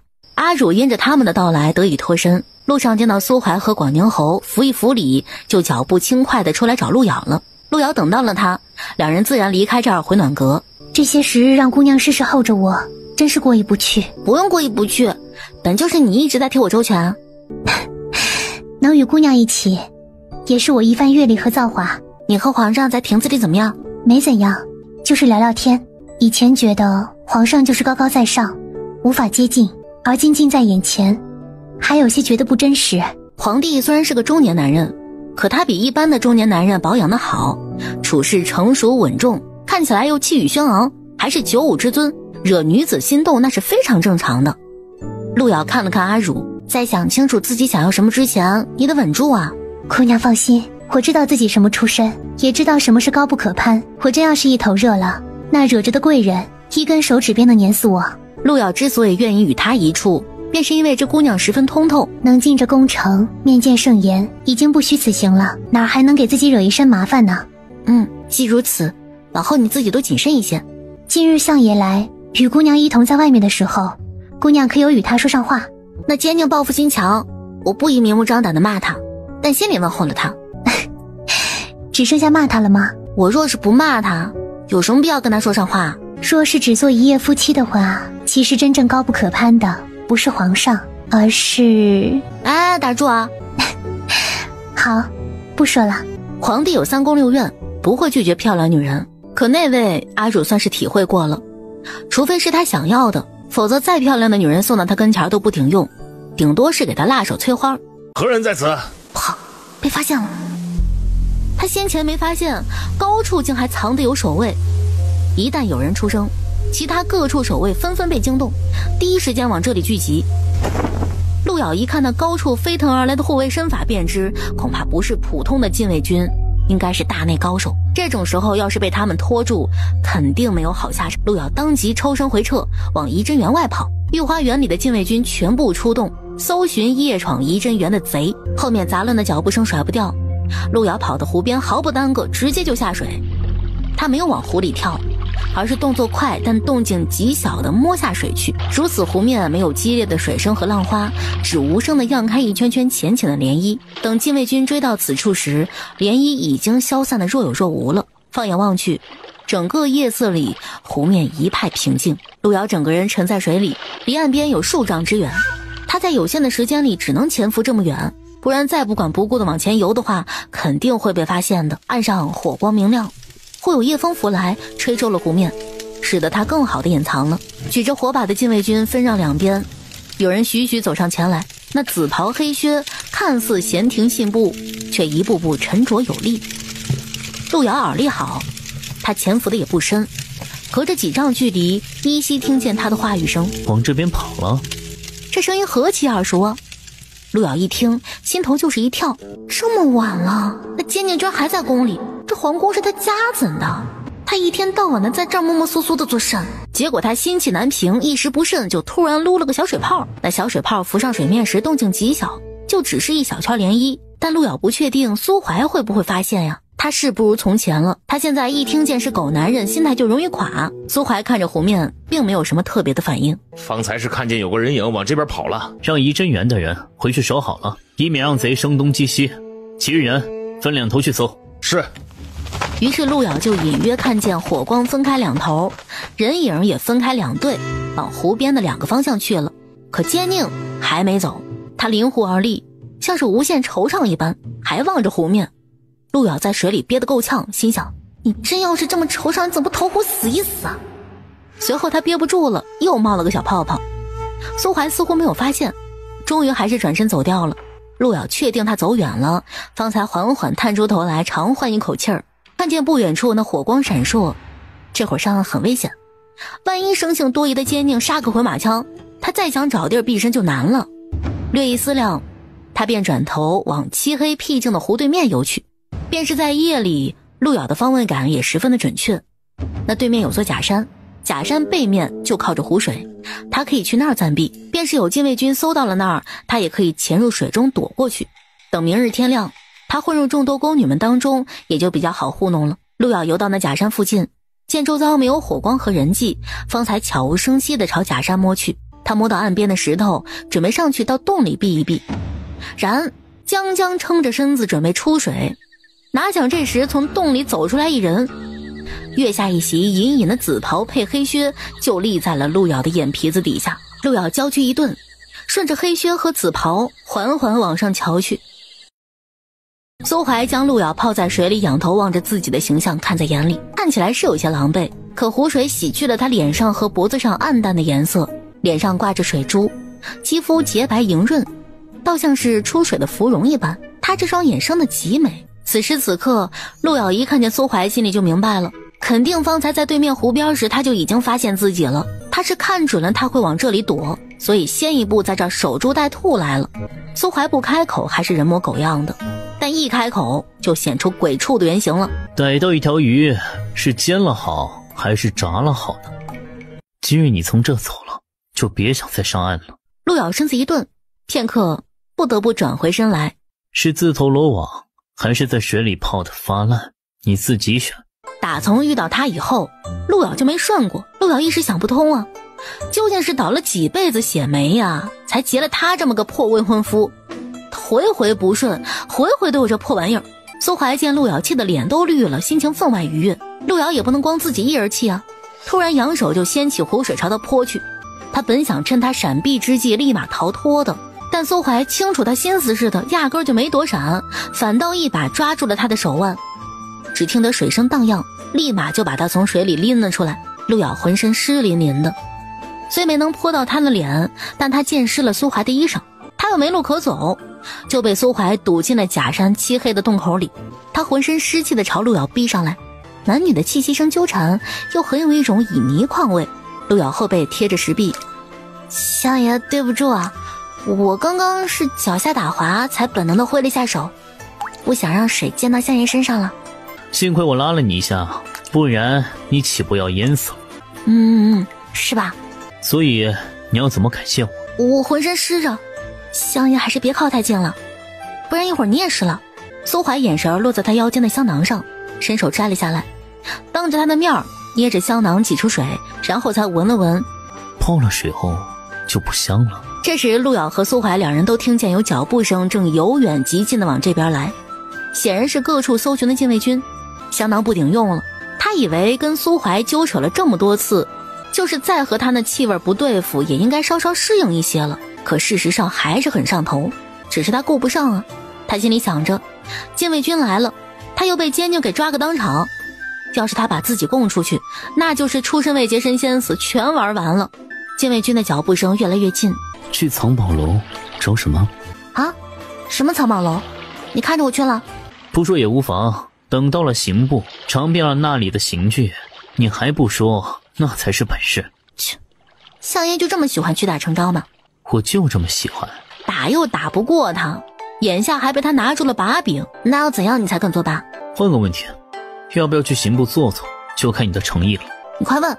为什么每次都要用这破香囊熏我？陆遥微微一侧头，便冷不防碰到他鼻尖，他身上又开始起了一层汗。是我身上的气味让你不舒服？他早就留意到了。是。怎么个不舒服法？我对毒活过敏。过敏？就是敏感。什么症状？陆瑶抬眼狠狠瞪他。苏怀将他纤腰一揽，手便抚上他的脊背，他感受到一股湿热的汗意。会眼红，呼吸急促，浑身脱离冒汗，就像之前跟我在床上一样，是吗？那岂不是跟吃了药一样的反应？老子没吃过药，不晓得那是什么反应，他就是过敏而已。话音一落，他就听见了脚步声赫然停在了假山外面，他顿时呼吸一敛，不再作声。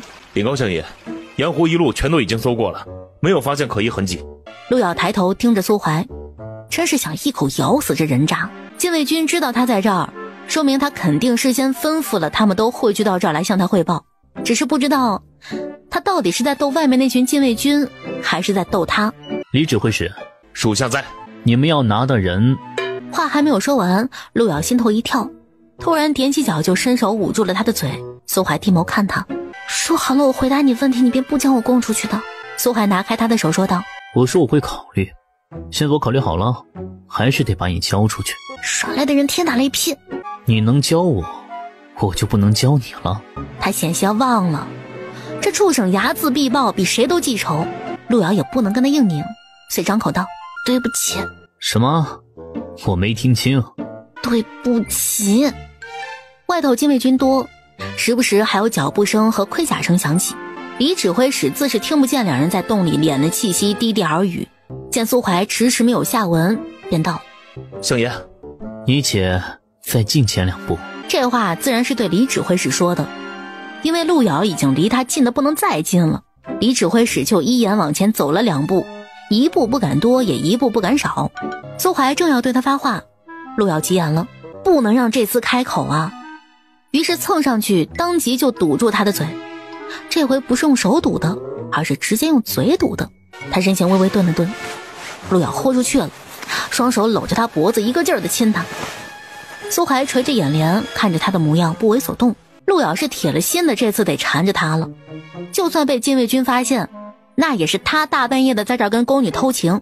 对，他只是在这儿跟他偷情，这样也能摆脱嫌疑。陆瑶一边盘算着，一边亲了他一会儿，发现他没反应，心下冷笑，每次他都跟狗似的，这次倒是自持了。之前跟他逢场作戏时不是挺能耐的吗？然刚这样一想，他身子骨冷不防被苏怀重重往墙上一推，后背抵在墙上有些钝痛，来不及抽气，眼前男人便面压上来，将他清晰的抽泣声全堵回到了喉咙里。他反客为主，陆瑶一时惊了惊，唇上口中都是他一派席卷的狂乱。陆瑶有些招架不住了，又不能发出丁点声音，因为外头还有人正听着呢。他勾紧了苏怀的头，索性把心一横，做戏做到底，踮着脚尽力地回应着他，唇齿厮磨。陆瑶感觉自己越来越脱力，腰身被他掐在手中，紧紧压在他怀中。李指挥使见又没声了，只好斗胆又道，还请相爷指示。片刻，苏怀从陆瑶口中撤出来，陆瑶紧紧抱住他的腰，大有一副赖定他的架势。苏怀声无起伏说道，你们要拿的人是男是女，看清楚了吗？这倒没听仪真园那边说起，大概他们也还没有看清楚。如此，就在各处搜寻一番，再来报我。是。李指挥使转身一走，苏怀便又吻了上去。陆瑶脑子里有些浆糊，苏怀的唇落在他颈上，他哑声低道，别咬，明日还得穿工程呢。他以为狗男人一意孤行不会听的，然而这一次却是没等到颈边传来痛楚，反倒是肩头一凉。他来不及低头一看，身上湿淋淋的弓长就被他一把撕了去。我不要在这洞里。我喜欢在这里。陆瑶拗不过他，鞋子都蹬掉了，蹭在他衣摆上。他衣袍湿了些许，脚心蹭在上面又滑又凉，那触感却让眼下这状态的陆瑶感觉到无比的舒服。陆瑶气短，扯乱了他的衣裳，一口咬在他肩膀上，低低喘息着，试图跟他讲道理。你上回不是吐血了吗？你再这样肯定会兴奋死，吐血而亡，横尸当场的。你巴不得哪样？怎会，我是舍不得你那样才提醒你的。他明明感觉才没过多久，外面禁卫军的动静又去而复返了，要是让他们撞见你在这里跟我好，你淫乱宫中，皇上对你肯定不满。苏怀停顿了一下，路遥以为这畜生是听进去了，可怎想他的手又突然变了位置。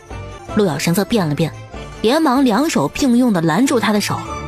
可苏怀低头一咬，听得他轻哼一声，路遥浑身的力气都被他抽了个干净，身子骨的重量几乎是苏怀一手臂拖着的。苏怀欣赏着路遥的眼神儿，是一副想把他扒皮抽筋的眼神儿。你现在这样，我倒比较兴奋。相爷，父亲都搜过了吗？路遥绷紧身子，心里骂翻了祖宗，奈何又不能骂出声。都搜过了，还是没有。狗屎的，你洗手了吗？那便散了，今晚警醒些，各守各位。是。让你先适应一下。适应你个狗头！哼，还想我用头？那种事儿我可做不来。他看见苏怀挑眉，倦狂邪气。身材不错。别人知道你是这样的畜生吗？相爷可真猛啊，衣裳都给姑娘撕碎了。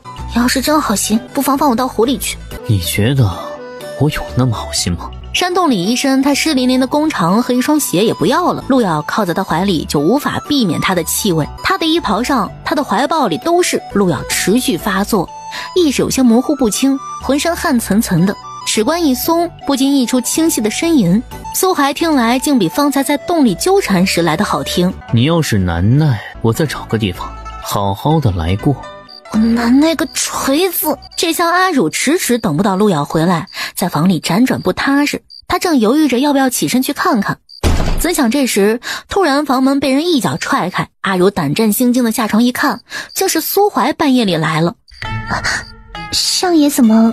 他看见苏怀怀抱里的东西，第一时间没认出来是路遥，因为他身上裹着的是他的官袍。他壮着胆子上前，才看清是路遥的脸，只是他这个样子一看就很不正常。在招募馆时他是怎么处理的？冷水，每次相爷走后他都要泡冷水澡。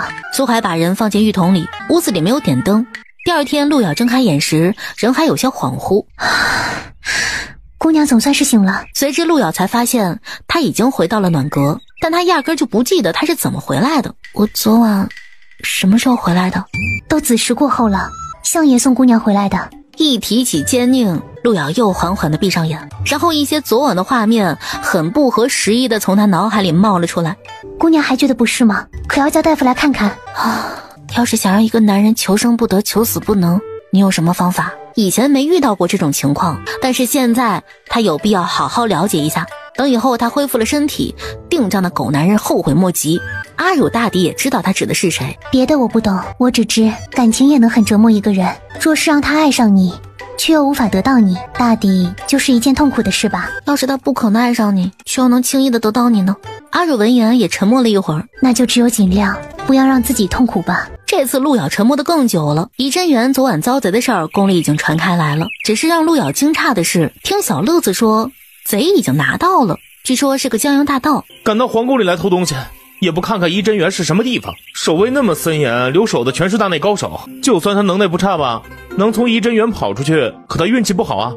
昨儿正好是相爷在宫中安排禁卫，有谁在他眼皮子底下作乱，还能逃出去的，还没出生呢。看样子这一关他是躲过了，可同时他也有把柄拿在了奸佞手里，他能这么好心的无偿帮他吗？不对，狗屁无偿，昨晚他赔出去的还少吗？一想起昨晚，路遥黑着脸，心情又不顺了。今早小乐子给他送了一身新的弓长和鞋子来，路遥也记不清自己昨晚回来时是个什么样子了。后来听阿汝说，他身上就裹了一件奸佞的衣袍，便被抱回来了。他是得需要一身新的宫女衣裳，只是小乐子送衣裳时脸上表情未免太欠揍了。相爷可真猛啊，衣裳都给姑娘撕碎了。往后姑娘再与相爷在别地儿相会的时候，还是劝着相爷别太放纵，至少衣服别撕光啊，不然宫里人多眼杂的，相爷抱姑娘回来，要是被哪个瞧见了，可就说不清了。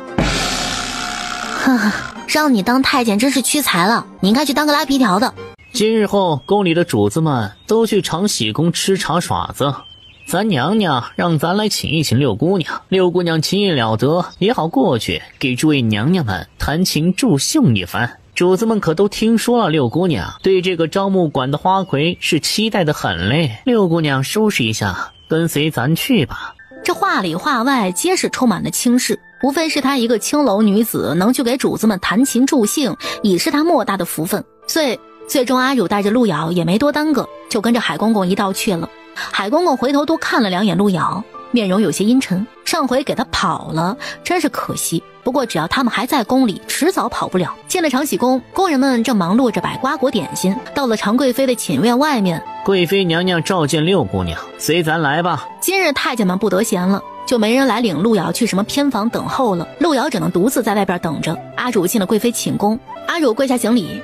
常贵妃一直没有发话，她便一直跪着，等常贵妃仪容整理妥了，美眸一垂，落在阿汝身上。过来了，娘娘召唤，民女万不敢懈怠。本宫听说这些日你日日在皇上身边作陪，是吗？阿汝心下一沉，他知道避免不了，谨慎地回答：皇上召见民女，与今日娘娘召见民女是一样的，只是让民女替皇上消闷解乏，是吗？皇上夜里去你暖阁，也是去消闷解乏？阿汝连忙俯身磕头：娘娘明鉴，民女不知皇上会去暖阁，也绝无半点非分之想。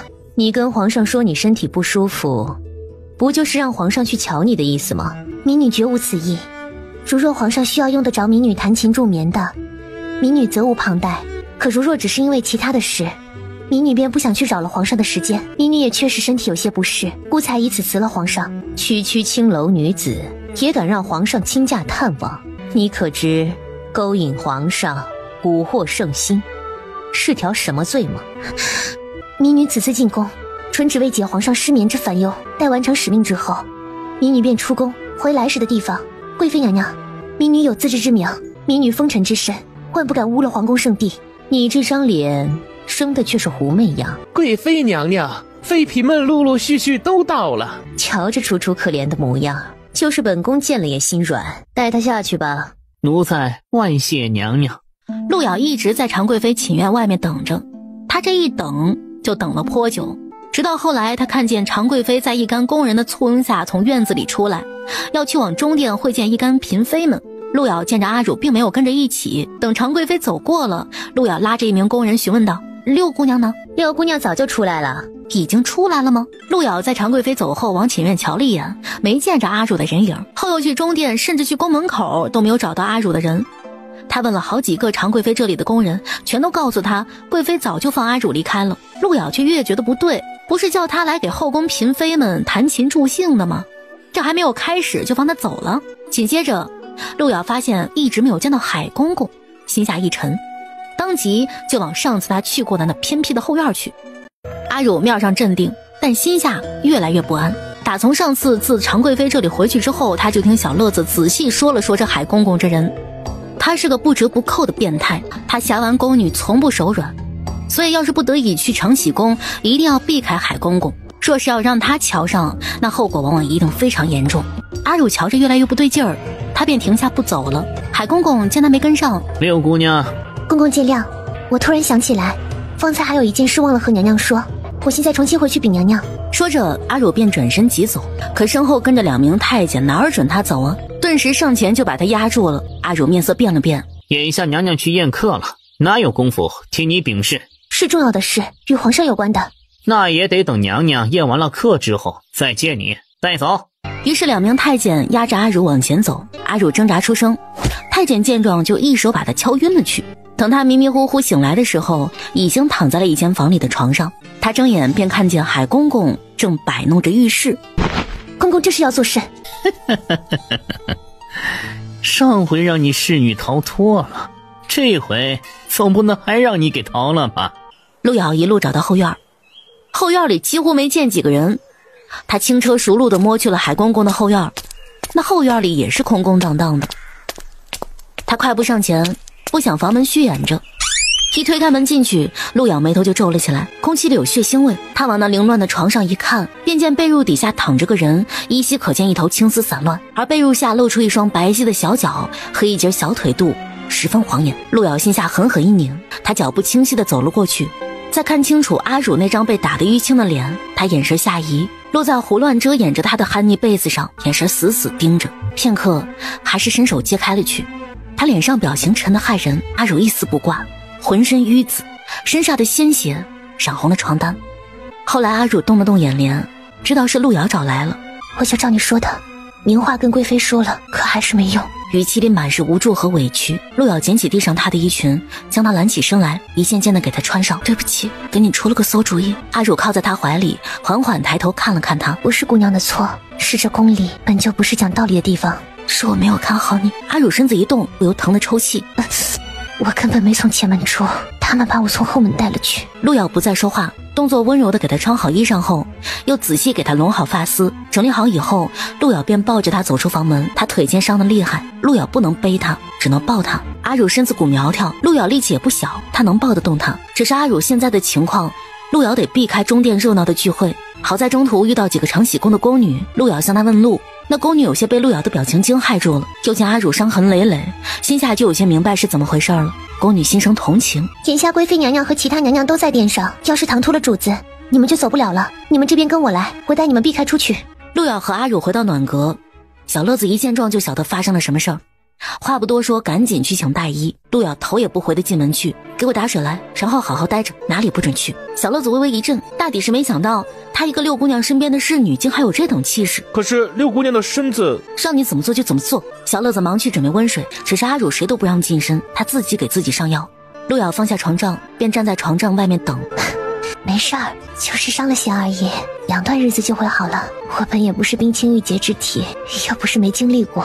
可他声音里分明疼得发颤。在长喜宫的房里时，他看见阿汝又是那么的可怜。陆瑶知道，要不是因为自己，他犯不着跟他一起进宫来，也就不会遭这样的罪。陆瑶去取了琴来，盘腿坐在床边脚踏上，将琴置于膝上，抚出悠缓的琴声。阿汝的心境也慢慢的跟着平缓下来。姑娘是为我弹奏的吗？能听姑娘为我奏琴，真是3生有幸。好好睡一觉。听那琴声入了迷，阿汝好像就没觉得有那么痛了。他眼帘渐渐变得沉重，最后安稳的入了梦。那悠悠琴声若有若无的飘出暖阁。彼时苏怀进宫来，正离得不远，忽闻琴声，脚下微微一顿，身后太监还未察觉，他便又继续举步往前走。阿汝醒来以后，就感觉身上的痛意果真消减了许多。姑娘，我做了一个好梦。梦到了什么？梦到我在乡间田野，到处盛开着花，还有许多蝴蝶，空气很清新，有股清香。在阿汝熟睡时，陆瑶照他的情况配了专用的药泥膏子，常备药都是进宫之前他就先治好的。阿汝伤得比较严重，需得调配一下剂量，再重新仔细的上药。这一星过不了2日就能消。他手指轻轻擦过阿汝破了的额头，而且不会留疤。等你好了，又是漂漂亮亮的了。姑娘，今儿这事儿要不要禀告皇上？六姑娘受了欺负，让皇上怎么给六姑娘出气，杀了常贵妃的红人？且不说那姓海的会不会承认，你觉得这事儿可能吗？那总不能让六姑娘白挨这一遭吧？那小的禀告相爷去，让相爷做主。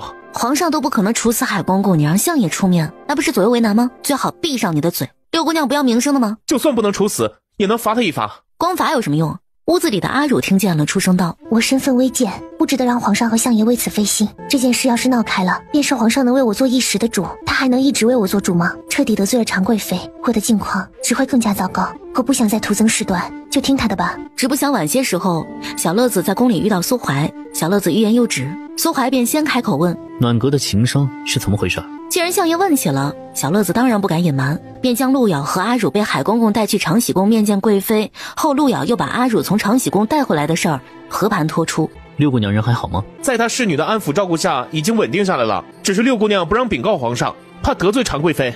她得罪不起常贵妃，好生看着。吩咐下这句，她便离去了。这厢到了晚上，白天的时候睡得沉，这会儿反倒没有睡意了。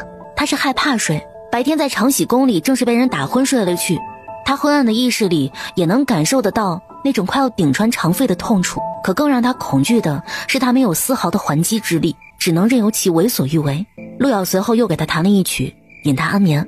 他在床边看了看阿汝，没再上床躺着，而是穿好宫裳，趁着夜色悄然出门，一路往长喜宫去。这个时间点儿，海公公还在常贵妃的寝宫里伺候着，等常贵妃歇下了，他方才退出来回自个儿院里歇着。海公公进了屋子，甫一抬眼就瞧见屋子里竟还站着个人儿，他着实吓得不轻，刚要失声喊叫，却发现来的竟然是六姑娘身边那个侍女。海公公心下大喜，下意识就走到门边，把栓子拨上了。你这奴婢，好大的胆子！全和在咱家的房里，你是怎么进得了宫门的？我是偷偷溜进来的，实在是有事想求海公公。海公公有些受用。你想求咱家什么？今日我家六姑娘受伤不轻，我知道我家姑娘惹了贵妃娘娘不高兴，能不能求求海公公在贵妃娘娘面前说说好话？六姑娘真的无意与贵妃娘娘无敌的。你想求咱家，你知道怎么求人吗？我不知道，还请海公公明示。海公公转身去柜子里取自己的东西了，他没想到上次脱钩了的鱼儿，这次居然主动送上门来了。一想到一会儿他扭着那腰腿奉承求他，海公公就畅快的浑身毛孔都要张开了。既然是有求于咱，那你就……然话还没有说完，海公公就感觉到一道女子的幽香从背后浮了上来，他来不及转身，倏儿就撑住了双眼。路遥在他身后，双手端住了他的脑袋，刹那间手劲往一边狠狠一拧，海公公根本就来不及做任何反应，就仿佛听见了自己脖子断裂的咔嚓声，他再也说不出一个字儿，双眼鼓得跟鱼眼睛似的，整个人就了无生气的往下瘫去。路遥面上神情好似拧了只臭鱼脑袋，端着他的头没放，手上又非常利落的将他的脖子往回一拧，将他的颈骨归位，再一松手，这人瘫在他脚下就是条死鱼样。路遥掐灭了灯，若无其事的走出房门，随手关好了门。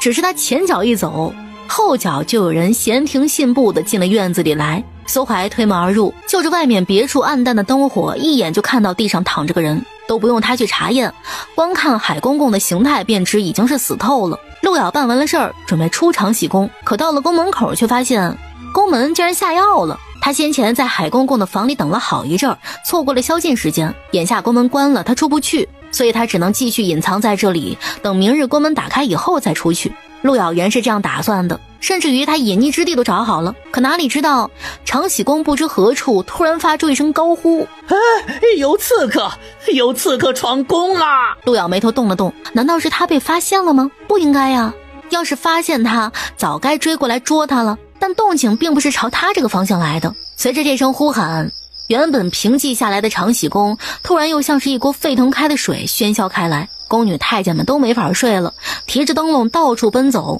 路遥混在其中。路遥不得不感谢这刺客来的真及时啊，在这儿引起了骚乱，他趁着人际混乱之时得以成功的从长喜宫脱身。我也想如厕，你如的哪个？带我去。常贵妃在寝宫里等着结果呢。后来长喜宫的侍卫头领亲自到他跟前来请罪。娘娘恕罪，三位捉拿到刺客。常贵妃的面色非常难看。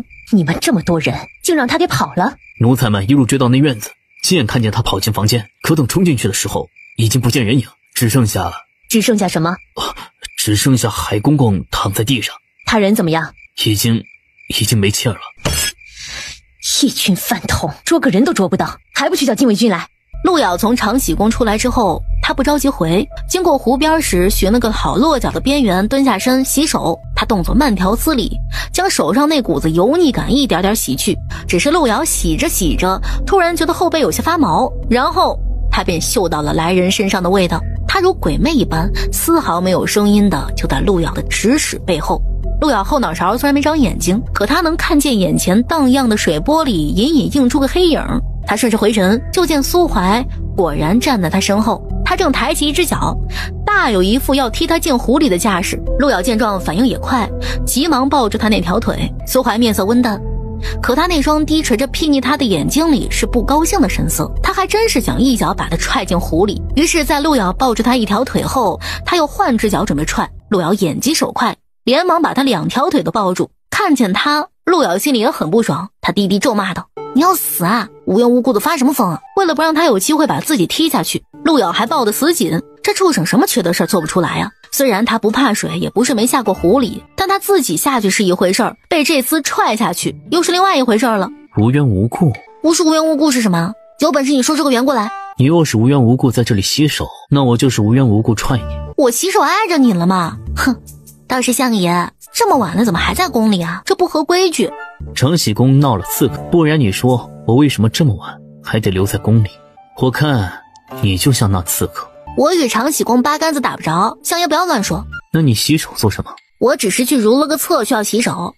我也想如厕，你如的哪个？带我去。正这时，不远处火光闪烁，紧接着一队禁卫军正匆匆忙忙地往这边来。要是让人看见相爷跟个宫女在这拉扯不清，有损相爷清誉，我看我还是先回避一下吧。我没跟你拉扯不清，是你抱着我腿不放。路陆瑶方才急于阻止他踢自己下水，没顾及太多，眼下才发现他这样的姿势着实有点狗腿又谄媚。陆瑶又怕他使坏，不能就这么放开，只能顺着他的腿缓缓地站起身来。他手胡乱攀了攀，这厮腿还挺长。苏怀将他的小动作都看在眼里，将欲发作，香叶还要去捉拿刺客，忙得很，我就不打扰啦。说罢，他便闪身往浓密的树林里窜去避避。很快，禁卫军经过这里，看见苏怀站在湖边，连忙停下剑礼禀报：长喜宫的刺客眼下下落不明，贵妃娘娘让我们前往搜捕捉拿。苏怀看脸漆黑的林子，说道：方才我看见有可疑人影往树林里去了，你们不妨去那搜搜。此刻躲在树后的陆瑶闻言是满头的黑线，这个杀千刀的苏怀就是见不得他丁点好。那你且近前来亲我一下。陆瑶这会儿要是跑，肯定会被他们发现，这样就显得他太过心虚可疑了，所以他千万不能跑。禁卫军一步步逼近，火把也将这林子照得比较清晰，眼看着火光就要照到陆瑶藏身的那棵树之后了，他反应也快，先一步身子骨一软，就顺着树干滑了下去。下一刻，禁卫军就发现了他，还上前探了探他的鼻息，回头就向苏怀禀报：启禀相爷，这里有名昏迷的宫女。苏怀徐徐走进林子里一瞧，见陆瑶合着双眼，确实是一副昏迷相，把他弄醒。禁卫军晃了晃陆瑶，不见醒，丢湖里让他醒一醒。妈卖批！两名禁卫军正要来抬他，陆瑶突然长抽一口气，像是终于从噩梦中苏醒过来一般，随即大口大口的喘气，惊恐的道：不要杀我，不要杀我！苏怀站在边上问他：你不尴尬吗？禁卫军们都摸不着头脑。尴尬吗？最好尴尬死你！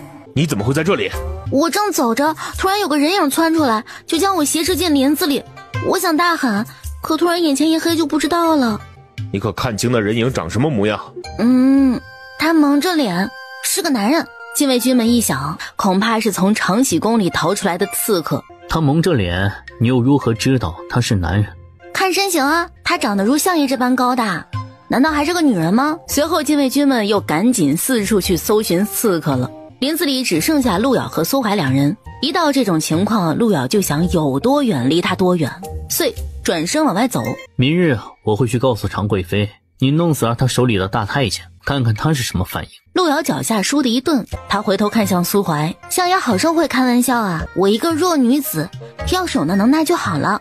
只要常贵妃没觉得我在开玩笑就好。你就是这么诬陷好人的吗？难怪外面总传你残害忠良。不管是好人还是忠良，都跟你不沾边，查你最多只能算是水落石出。正好先前夜闯怡真园一案也全部结了。那案子不是已经结了吗？是个江洋大盗干的。结了，我就不能翻案了吗？那你想怎么样？你进宫来找什么？陆瑶心下沉了沉，苏怀看他的眼神像是将他摸透了一般，不过他又没把他完全吃透，不然眼下也不会来亲自问他了。我不是你们皇上主动请进宫里来的吗？他要是不请我，我还不会来呢。我能在这儿找个什么？上次顾着寻刺激，倒忘了问你，你是怎么甩开怡真园的大内高手的？其实我没去过怡真园啊，上次我只是在湖里游泳，恰逢禁卫军找来了，我不想惹麻烦才躲起来，你信吗？拧断人脖子这种事儿你也常干。陆瑶更加一脸无辜了，可心里却骂翻了。狗男人不是在诈他，他是真的知道今晚的事儿，这种事儿他能承认吗？我根本不知道你在说什么。今晚上我真的只是睡不着，在湖边走走，恰巧遇到了相爷而已。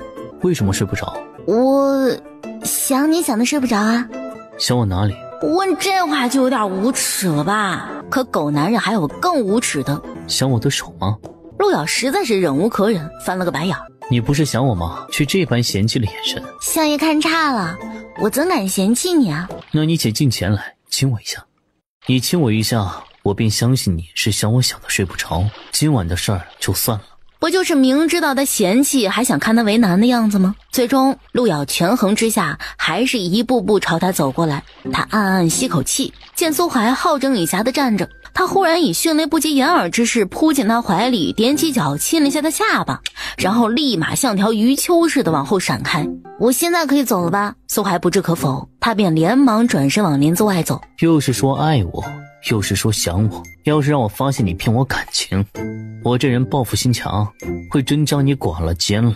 陆瑶一脚踏出树影外，抬手擦了擦嘴，到时候再说吧，只要等他拿到他想要的东西，到时候谁剐谁谁奸谁还不一定呢。路上陆遥又觉得好笑至极，什么叫他骗他感情啊？说的好像他有感情似的。陆遥回到暖阁，不想一进内室就看见阿汝正拥被坐在床上，有些惺忪茫然的样子。他看见陆遥回来，才像吃了颗定心丸，安定下来。姑娘到哪里去了？我睡醒一觉，发现你不见了。他现在还有些虚弱，而且也很没有安全感。我只是出门如了个厕，今日吃坏了肚子，所以耽搁的久了一些。那要紧吗？已经好了，浑身轻松，快睡吧。我隐约听见外面有些动静。宫里天天晚上巡逻都这样，总是大惊小怪的。如此，宫里闹闹腾腾的又是一夜，到第二天黎明的时候，才慢慢归于平静。外头天气好，阿如醒来，痛感已经消去了许多。陆遥端着铜镜给他照照，他脸上的淤痕也消散的差不多了，只是仍旧显得有2分苍白。姑娘的药好生神奇。有用就行。阿汝经历了昨天那遭，好在是有陆遥陪着他。小乐子送早膳来时，不免要跟他们说一番昨个宫里发生的事儿。海公公死了。阿汝还有些回不过神来，看看小乐子又看看陆遥。你说什么？昨个晚上长喜宫有刺客，慌乱之下逃窜进了海公公的屋子里，等侍卫进去时，发现他已经被刺客给杀了。阿汝不由得又看向陆遥，真的这么巧吗？只见陆遥若无其事的吃饭，全将小乐子的话撂当下饭菜了。那刺客抓到了吗？长喜宫就差掘地3尺翻过来了，也没抓到人。但后来又听说，那刺客逃窜经御花园的时候，打晕了个宫女。据宫女说，刺客是个高大的男人。能翻进皇宫里行刺的，肯定是个男子，一般小女子又怎能做到？说不定是哪个采花贼呢。贵妃娘娘那么貌美，难免惹人惦记。嘿，这次歪打正着，刺客居然杀了海公公，这下宫里得有不少人都松口气，心里痛快了。陆遥心想，那刺客不仅阴差阳错顺利使他脱身，还帮他背了锅，是个耿直的好刺客。他昨晚比较谨慎，拧断海公公脖子以后又给他复原了，便是没有刺客背锅，也一时半会儿难以知道他真正的死因，除非交给心细如尘的仵作去验尸。这么说来，那刺客还做了件好事儿嘛。这事儿咱们私底下说说就是了，见了旁人可千万别这么说啊。香两位姑娘进宫前，这宫里太平着呢，已经好久都没发生过这样的事了。眼下又是怡真园有贼，又是长喜宫闹刺客，可真是太不太平了。之前还好好的，怎么这2日这6姑娘躲着不见朕呢？兴许是想让皇上过去暖阁瞧瞧。后来太监得知了原委，才在皇帝面前说着，前几日6姑娘受诏去了长喜宫一趟，好像自那次回来之后便躲着不见圣上了。皇帝恍然，定是贵妃给了他难堪了。不出一会儿，皇帝那边就传出了信来，往后长喜宫召见6姑娘，6姑娘可不见。常贵妃气得不轻啊，好个狐妹子，竟然能煽动皇上下那样的旨意，以为这样他就拿他没办法了吗？皇帝旨意传到暖阁时，阿汝还正松了一会儿。还是皇上顾惜6姑娘，这下6姑娘就不能给长喜宫再欺负去了。通过这阵子接触下来，皇上这人成熟稳重，他还总知道女人最想要的是什么，每每都能雪中送炭。你心动了吗？天底下能有几个女人不心动的？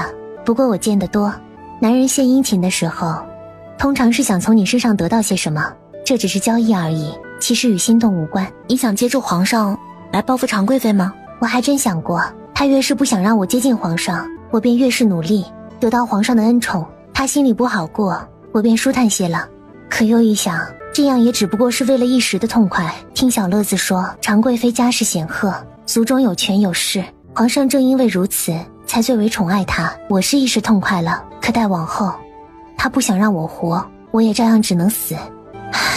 算了，欺负我的人已经死了，像我这样的出身不能奢求太多。出身皆身不由己，但像你这样清醒的倒少。阿汝，谢姑娘。陆遥抬手扶她起来，有何可谢的？姑娘知道我谢什么就是了。等我办妥了事，咱们就出宫去。阿汝什么也不问，只应道好。皇帝都已经这么维护阿汝了，后太监再来请他时，他若是再不去，那就有些不识好歹了。阿汝在陆遥给的药治疗下，好的比寻常快很多。他能自如行走时，就带着秦和陆遥一起去皇帝那儿了。几日不见，皇帝见他消瘦了一圈，脸色也有些苍白，心下便明了了，长喜宫是当真为难了他。这日阿汝和陆遥半下午让皇帝打了个盹儿，两人正要回暖阁，不想遇到常贵妃竟出自己宫殿来赏花了。想也知道她哪是来赏花啊，分明是来堵人的。阿汝可以不去长喜宫，但不代表她就不能出来长喜宫偶遇阿汝。六姑娘身子恢复得挺利索，这么快就能行走了吗？托娘娘的福，民女恢复得还好。今日皇上休息得怎么样？民女出来时，皇上正睡着。难为皇上如此袒护你，你可要尽心些，莫让皇上失望。是。常贵妃衣着华丽，堪堪从阿汝身旁经过时，那裙摆忽然有意无意的恰恰在阿汝脚边轻轻挂了一下，回头看向阿汝时却是面带怒意。六姑娘敢踩本宫衣角，民女万不敢踩娘娘华裳，民女未曾挪脚，还请娘娘宽恕。娘娘险些摔倒，大家亲眼所见，你还敢狡辩？阿汝白嫩的脸蛋上霎时就是一道红肿的指痕印。不远处也有宫女太监路过，见到常贵妃尊驾在此，都不由驻足垂手而立。方才你们可看见了，到底怎么回事？奴才们亲眼所见，确实是六姑娘踩了贵妃娘娘的裙角罢了。她是皇上请进宫来的，本宫无大碍，总不能责罚于她。六姑娘快快请起。可常贵妃眼神往阿汝身上一流转，就落到了陆瑶头上。她打量了一下这个皮肤黝黑毫不起眼的丫鬟，踩本宫衣裳，按照宫规，本宫将你杖毙都不为过。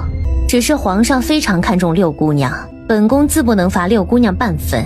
俗话说，主子犯错，奴才遭殃，就让六姑娘这侍女来代为受罚吧。陆瑶觉得莫名其妙，这女人撒起疯来都是无差别攻击嘛。不过她一个当婢女的，一直都是阿汝帮她顶了风头。陆瑶又觉得眼下常贵妃针对她来，总比再让阿汝受罪的好。娘娘万万不可。怎么六姑娘舍不得？是民女之过，民女甘愿受罚，还求娘娘开恩。罚你？哼，本宫怎敢罚你？常贵妃阴阳怪气地笑了一声，说着便对身边的人使了个眼色，立即有2名嬷嬷上前来，左右压住了陆瑶，将她架起来。眼下正好离湖边不远。这婢子没能周全主子，更没有尽到时时提醒主子莫犯过错的义务，就给本宫扔进这湖里喂鱼吧。娘娘，娘娘开恩！你不要怕，区区一个婢女而已，宫里多的是。稍后本宫再给你指个伶俐的伺候你。陆瑶匆匆回头看了阿汝一眼，没事的，你别求他。阿汝抬头看向他，泪眼朦胧，楚楚可怜。阿汝也不是个傻的，说什么奴才替主子受过。他知道常贵妃一开始就是冲着陆瑶来的，常贵妃想除掉她身边的侍女，再重新给她安排一个，好随时监视看管着她。这样一来，她就随时在常贵妃的掌控之中了。一个婢女而已，死不足惜。可是只有阿汝知道，那不是婢女，甚至那才是她的主子。怪就怪你伺候错了人。说罢，就将陆瑶一把猛地推进湖里。陆瑶想，要是不在水里挣扎2下，有点对不住他们这么费劲儿了。于是他配合着挥挥手，拍拍水花。就是看见阿汝哭得拼命的想要扑过来，他心里有些不忍。可是没有办法呀，戏总得演足了去。没扑腾2下，他就缓缓沉下了水。阿汝跪坐在地上，看着渐渐化为平静的湖面，一时再也找不到陆瑶的身影。他神情呆呆的。往后这莲秀就留在六姑娘身边伺候着吧。来人，送六姑娘回暖阁歇息。阿汝被宫女太监架着回了暖阁，小乐子一瞧就知道情况大不妙了，陆瑶不见了，而阿汝身边却多了个长喜宫面圣的宫女儿。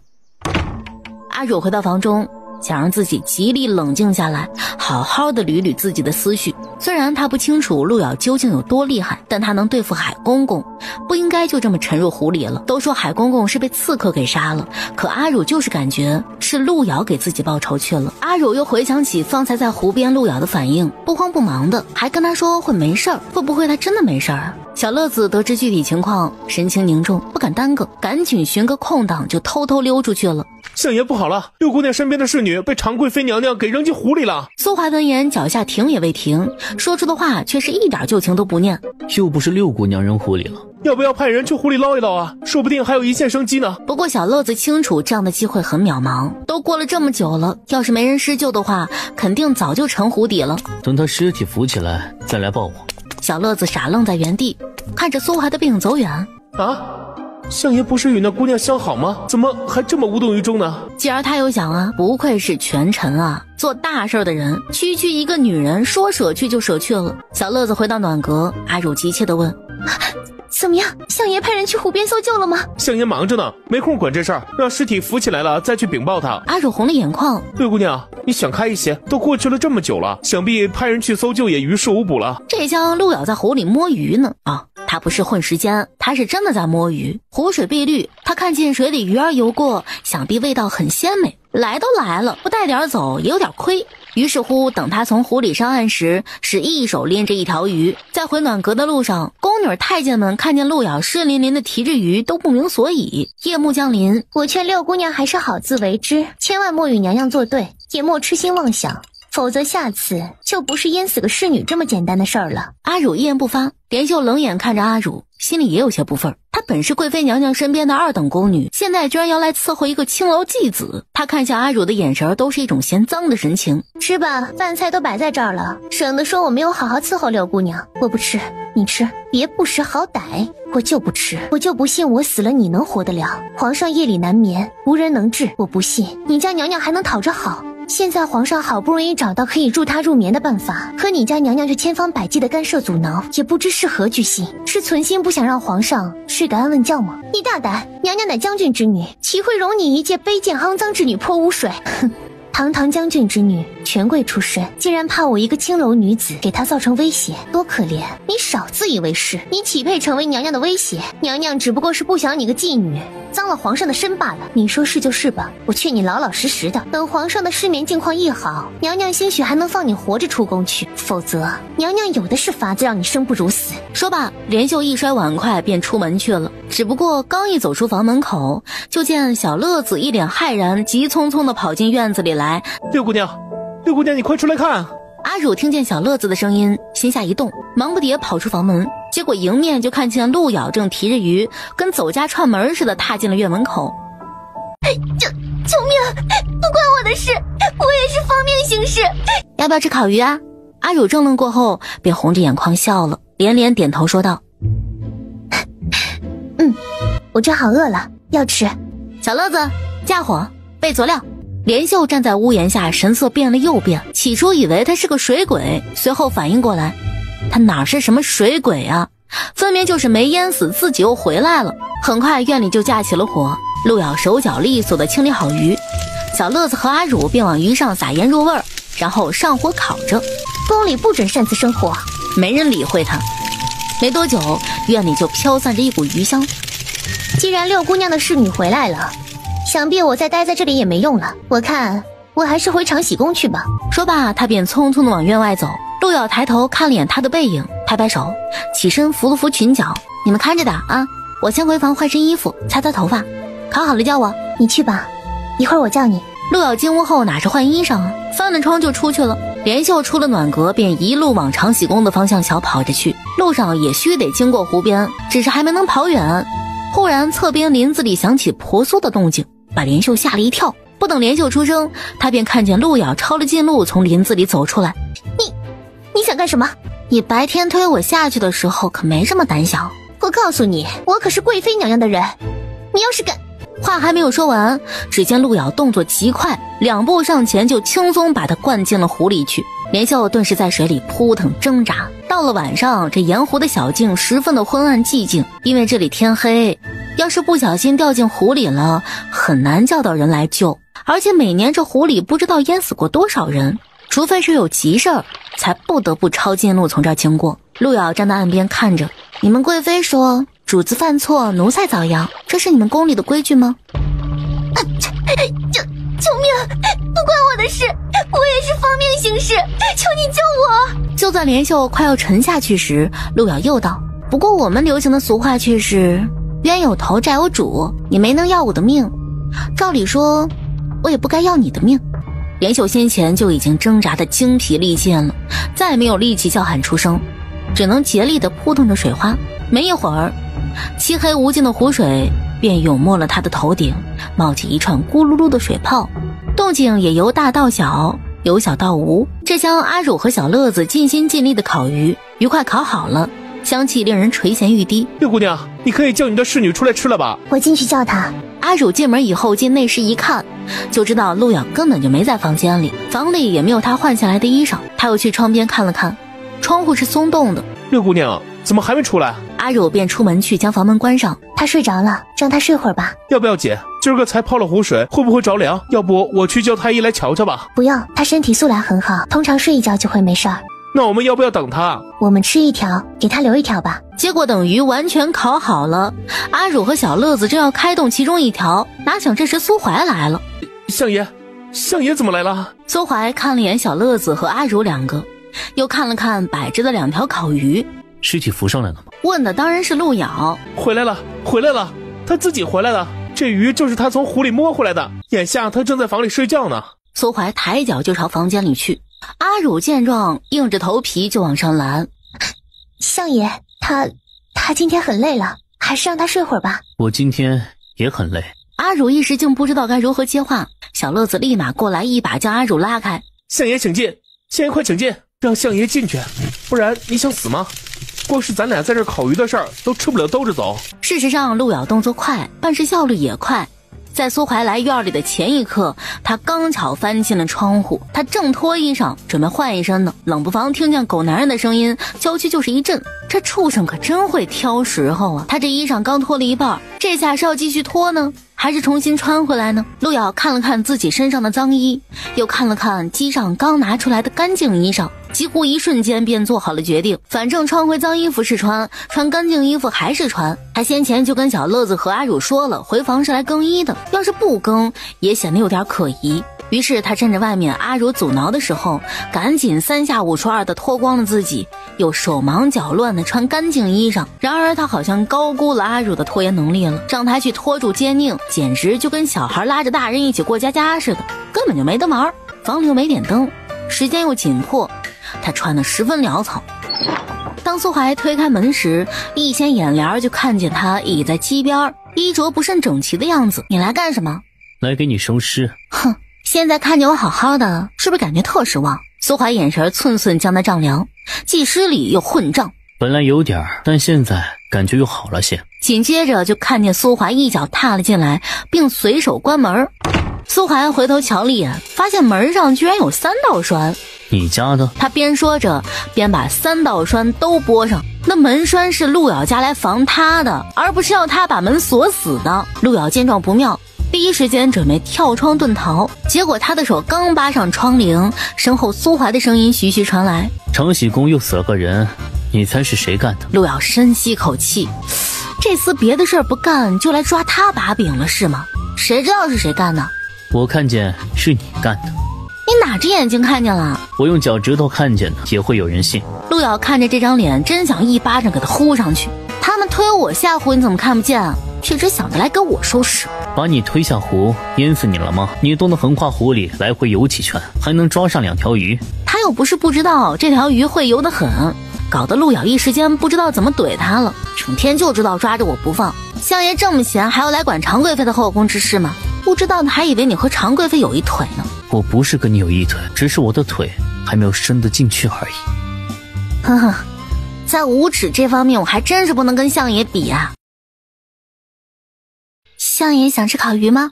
要不我们出去吃烤鱼？说罢他便瞅准时机往他身侧的空档溜去，只是还没能远离他，又冷不防被他给拽了回来，后背恰恰撞在坐他的小鸡上，小鸡一下被撞翻在地，发出哐当一声响，吓得外面的阿汝和小乐子2个人冷不防哆嗦一下。好猛啊！小鸡一倒，坐榻边就有什么东西散落开了。苏怀顺手一捻，拿到眼前来一看，居然是件肚兜。陆遥也看见了，顿时就气不顺，他方才到处都没摸到，时间又紧迫，只得先把其他衣裳往身上穿，感情他是落到小鸡的下面去了。苏怀的目光在他胸前一定，说道：没穿。没等陆遥回答，他就一手附了上去，还掐了掐，那手感只隔着一层极薄的衣料。一摸便知，果然没穿。陆瑶后背痛得慌，不由吸了口气，拉扯推搡间，他不是苏怀的对手，磕磕绊绊的就被苏怀压着一起滚到了坐榻上。陆瑶与他直视相对，顿时就气短一截儿。他抬腿猛顶在腹下，被他一手捉住膝头，往自己腰上一盘，继而便抵了下来。不要脸！你衣裳穿反了。反了吗？难怪方才怎么记忆带都不太对。是存心勾引我。谁勾引你啊？那你衣衫不整的。你搞搞清楚，是我正在换衣服，你突然闯进来的。话音刚落，他衣带就被苏怀给一手扯开了。本就不整齐的裙长，这回更加凌乱了。他肌肤很白，那身段若隐若现，竟很有一股子勾人作乱的欺凌美，难怪惹人惦记呢。苏怀眼神晦涩，你想勾引我，应该这样子露骨些。露骨你个蛋！你穿好衣服，看起来平平无奇，也就那样，不知道是怎么惹人惦记的。不等陆瑶回答，他的手便抚上了他的腰肢，臂弯将他的身子骨扣得死紧。陆瑶双手连忙紧紧抓住他的手，防止他乱来。小的这狗男人野起来又不分地点场合的，见硬的不行就好言相劝来软的。香爷冷静些啊，这是阿汝的房间，我们在这里多不好啊。阿如是这坐榻，你睡床，感觉这是个坑。他若是回答是，狗男人肯定第一时间拖他去床上。我们两个共同睡，一会儿他还要进来休息的，要不我们出去另找一间房，先出这间房再说呀。我懒得走。啊，别，我今天还没有洗澡呢，又脏又汗的，味道肯定不好。苏怀被陆瑶抓着扣在腰侧的手，指端冷不防轻轻瞄了一下他的脊背骨。你是开始起汗了。陆瑶张了张口想说什么，便被他堵住了唇，顷刻卷入他口中，根本不容他退缩，吻得又狂又深。可是分明有神！苏怀仿佛很满意，手指一点点摸着他皮肤上起的鸡皮疙瘩。陆瑶见不得他这么自以为掌控在手的样子，于是横了横心，也不甘示弱，手也往他腰下一探，精准地抓了去。陆瑶觉得有些烫手，他这辈子还没抓过这种半抬头的大鱼鳅呢。苏怀登时看陆瑶的眼神就变了，好像要么把他生吞了，要么把他撕碎了。苏怀低声道：你待如何？今晚肯定让你扫兴。今晚已经有鱼吃了，下次再煎你这条。陆瑶想，下次他就带把刀，把他的鱼鳅削下来泡酒。房门吱呀一声打开，苏怀衣冠整齐地从房里出来。阿汝大概晓得他每次和苏怀在一起以后就会身体不适。姑娘怎么样？这次总共没与他独处多久，身体的症状轻得多。随后陆瑶泡完冷水澡出浴，重新更衣，胡乱擦了擦头发。陆瑶还有些不适，单就不适的程度而言，其实可以忽略不计。可恨就恨在这种不适是苏怀造成的，比他上回用手还要明显强烈。因而他的脸色沉得厉害。姑娘，可还要吃鱼？那两位姑娘赶紧出来吃吧，小的把这2条鱼又重新烤热了嘞。结果陆瑶和阿汝一出门去，看见院子里不止小乐子一个人，狗男人居然还没走，他还堂而皇之地坐下来打算一起吃鱼的样子。算了吧，听说在宫里擅自生火，罪名是不小，要是向爷爷加入进来，他就成了同谋，这会儿与他闹僵了不好。怎么女人这么善变的吗？方才在房里还火热的紧呢，一出门就翻脸不认人了。两位姑娘快过来，这里坐。最终陆瑶听了阿汝的话，还是得顾全大局，那些仇外怨的迟早得报。我抓的鱼凭什么给你吃啊？那我还是该吃之前那条。相爷真厉害，还会抓鱼。抓了一条比较会游还会摸鱼的鱼。陆瑶不再理他，他自己挑了块鱼肉剔去了鱼刺，可还没来得及送进嘴里呢，突然就被苏怀拦截了。苏怀直接握住陆瑶的手伸到自己嘴边，张口就吃了鱼肉。你自己没手吗？我没洗手，手上都是你的汗，刚刚还摸了。陆瑶眉头抖了抖，连忙塞了一块鱼肉进他嘴里。吃吧你，当心噎死你。可事与愿违呀，鱼刺都被他吐了出来，还整理得整整齐齐的，直到最后也不见他有卡着的迹象。长喜宫那宫女的尸体是第二天早上被发现的，打捞起来的时候都泡胀了。常贵妃听说了此事是又惊又怒，然后她才又得知昨天扔进湖里的那个婢女居然没被淹死，昨天傍晚入夜时分居然又回去了暖阁。常贵妃怀疑是阿汝和陆瑶杀了宫女莲秀，正要拿人问罪，不知怎的，这事儿却惊动了皇帝。皇帝过问此事的始末，原来是常贵妃先把六姑娘的侍女给推下了湖，侍女大难不死回了暖阁，而宫女莲秀在回长喜宫报信儿的路上落湖溺亡。皇上，昨日民女侍女回来以后，我们便一直在暖阁里，哪里也没去，暖阁的工人都可以作证。莲秀落湖，民女实不知情，恳请皇上明察。一个宫女而已，皇帝也不在乎，而且也没有任何证据证明是六姑娘干的。一个弱小女子哪来的胆子敢杀贵妃的宫女啊？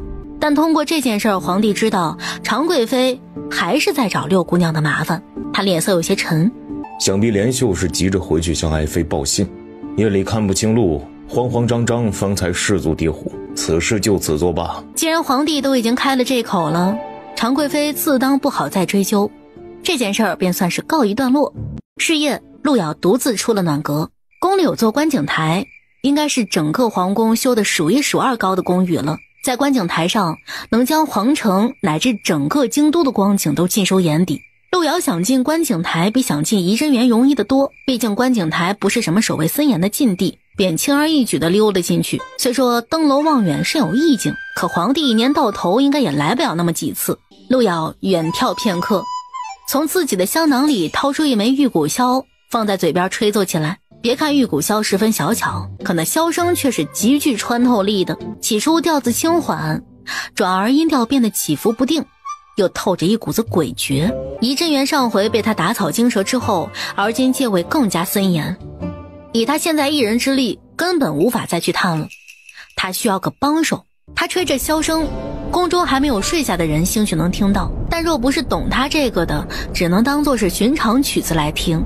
深宫里哪能没个什么怨妇啊？燕儿宫里的人半夜听到点什么音律，再正常不过了。陆瑶一连3个晚上到观景台上吹了这同一曲，且都是在夜深人静的时候。怎奈何就在第3个晚上的时候，苏怀在宫里留得比较晚，他刚出宫门坐进马车里，马车还没驶出多远，冷不防就听见那调子，若是不留神很容易就被忽略了去。苏怀让剑征停下了马车，车马一静下来，这回连剑征也听见了。苏怀闭目养神，坐在车里听起来像箫声，有点怪。哪里怪？倒像是江湖上的箫音。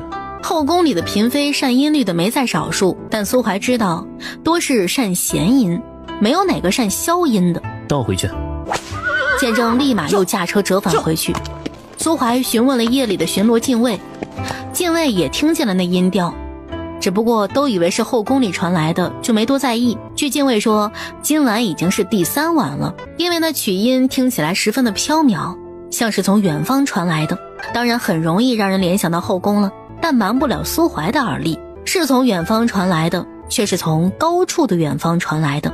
他抬头看了眼矗立在夜色中的巍峨的观景台，命禁卫军前往查探。陆瑶刚从观景台上下来，就听见外面有动静，而且听到盔甲声和脚步声，像是禁卫军迅速跑着来的。此地不宜久留了，陆瑶当下脚下生风，飞快地往大门那边跑去。然他刚要出门，结果透过门缝就看见了外面火光重重。他慢了一步，整齐的禁卫军已然围在了观景台的下面，他是出不去了，只得立刻转身往里走，找个昏暗的转角处隐匿身形。陆瑶没搞懂啊，前2晚都是好好的呀，禁卫军便是在附近巡逻，也不会到这观景台上来，今晚是怎么一回事啊？不过很快，当他看见一脚踏进大门的苏怀时，立刻就明白是怎么回事了。陆瑶顿时有些来气的心想，他跟这狗男人就是八字相冲。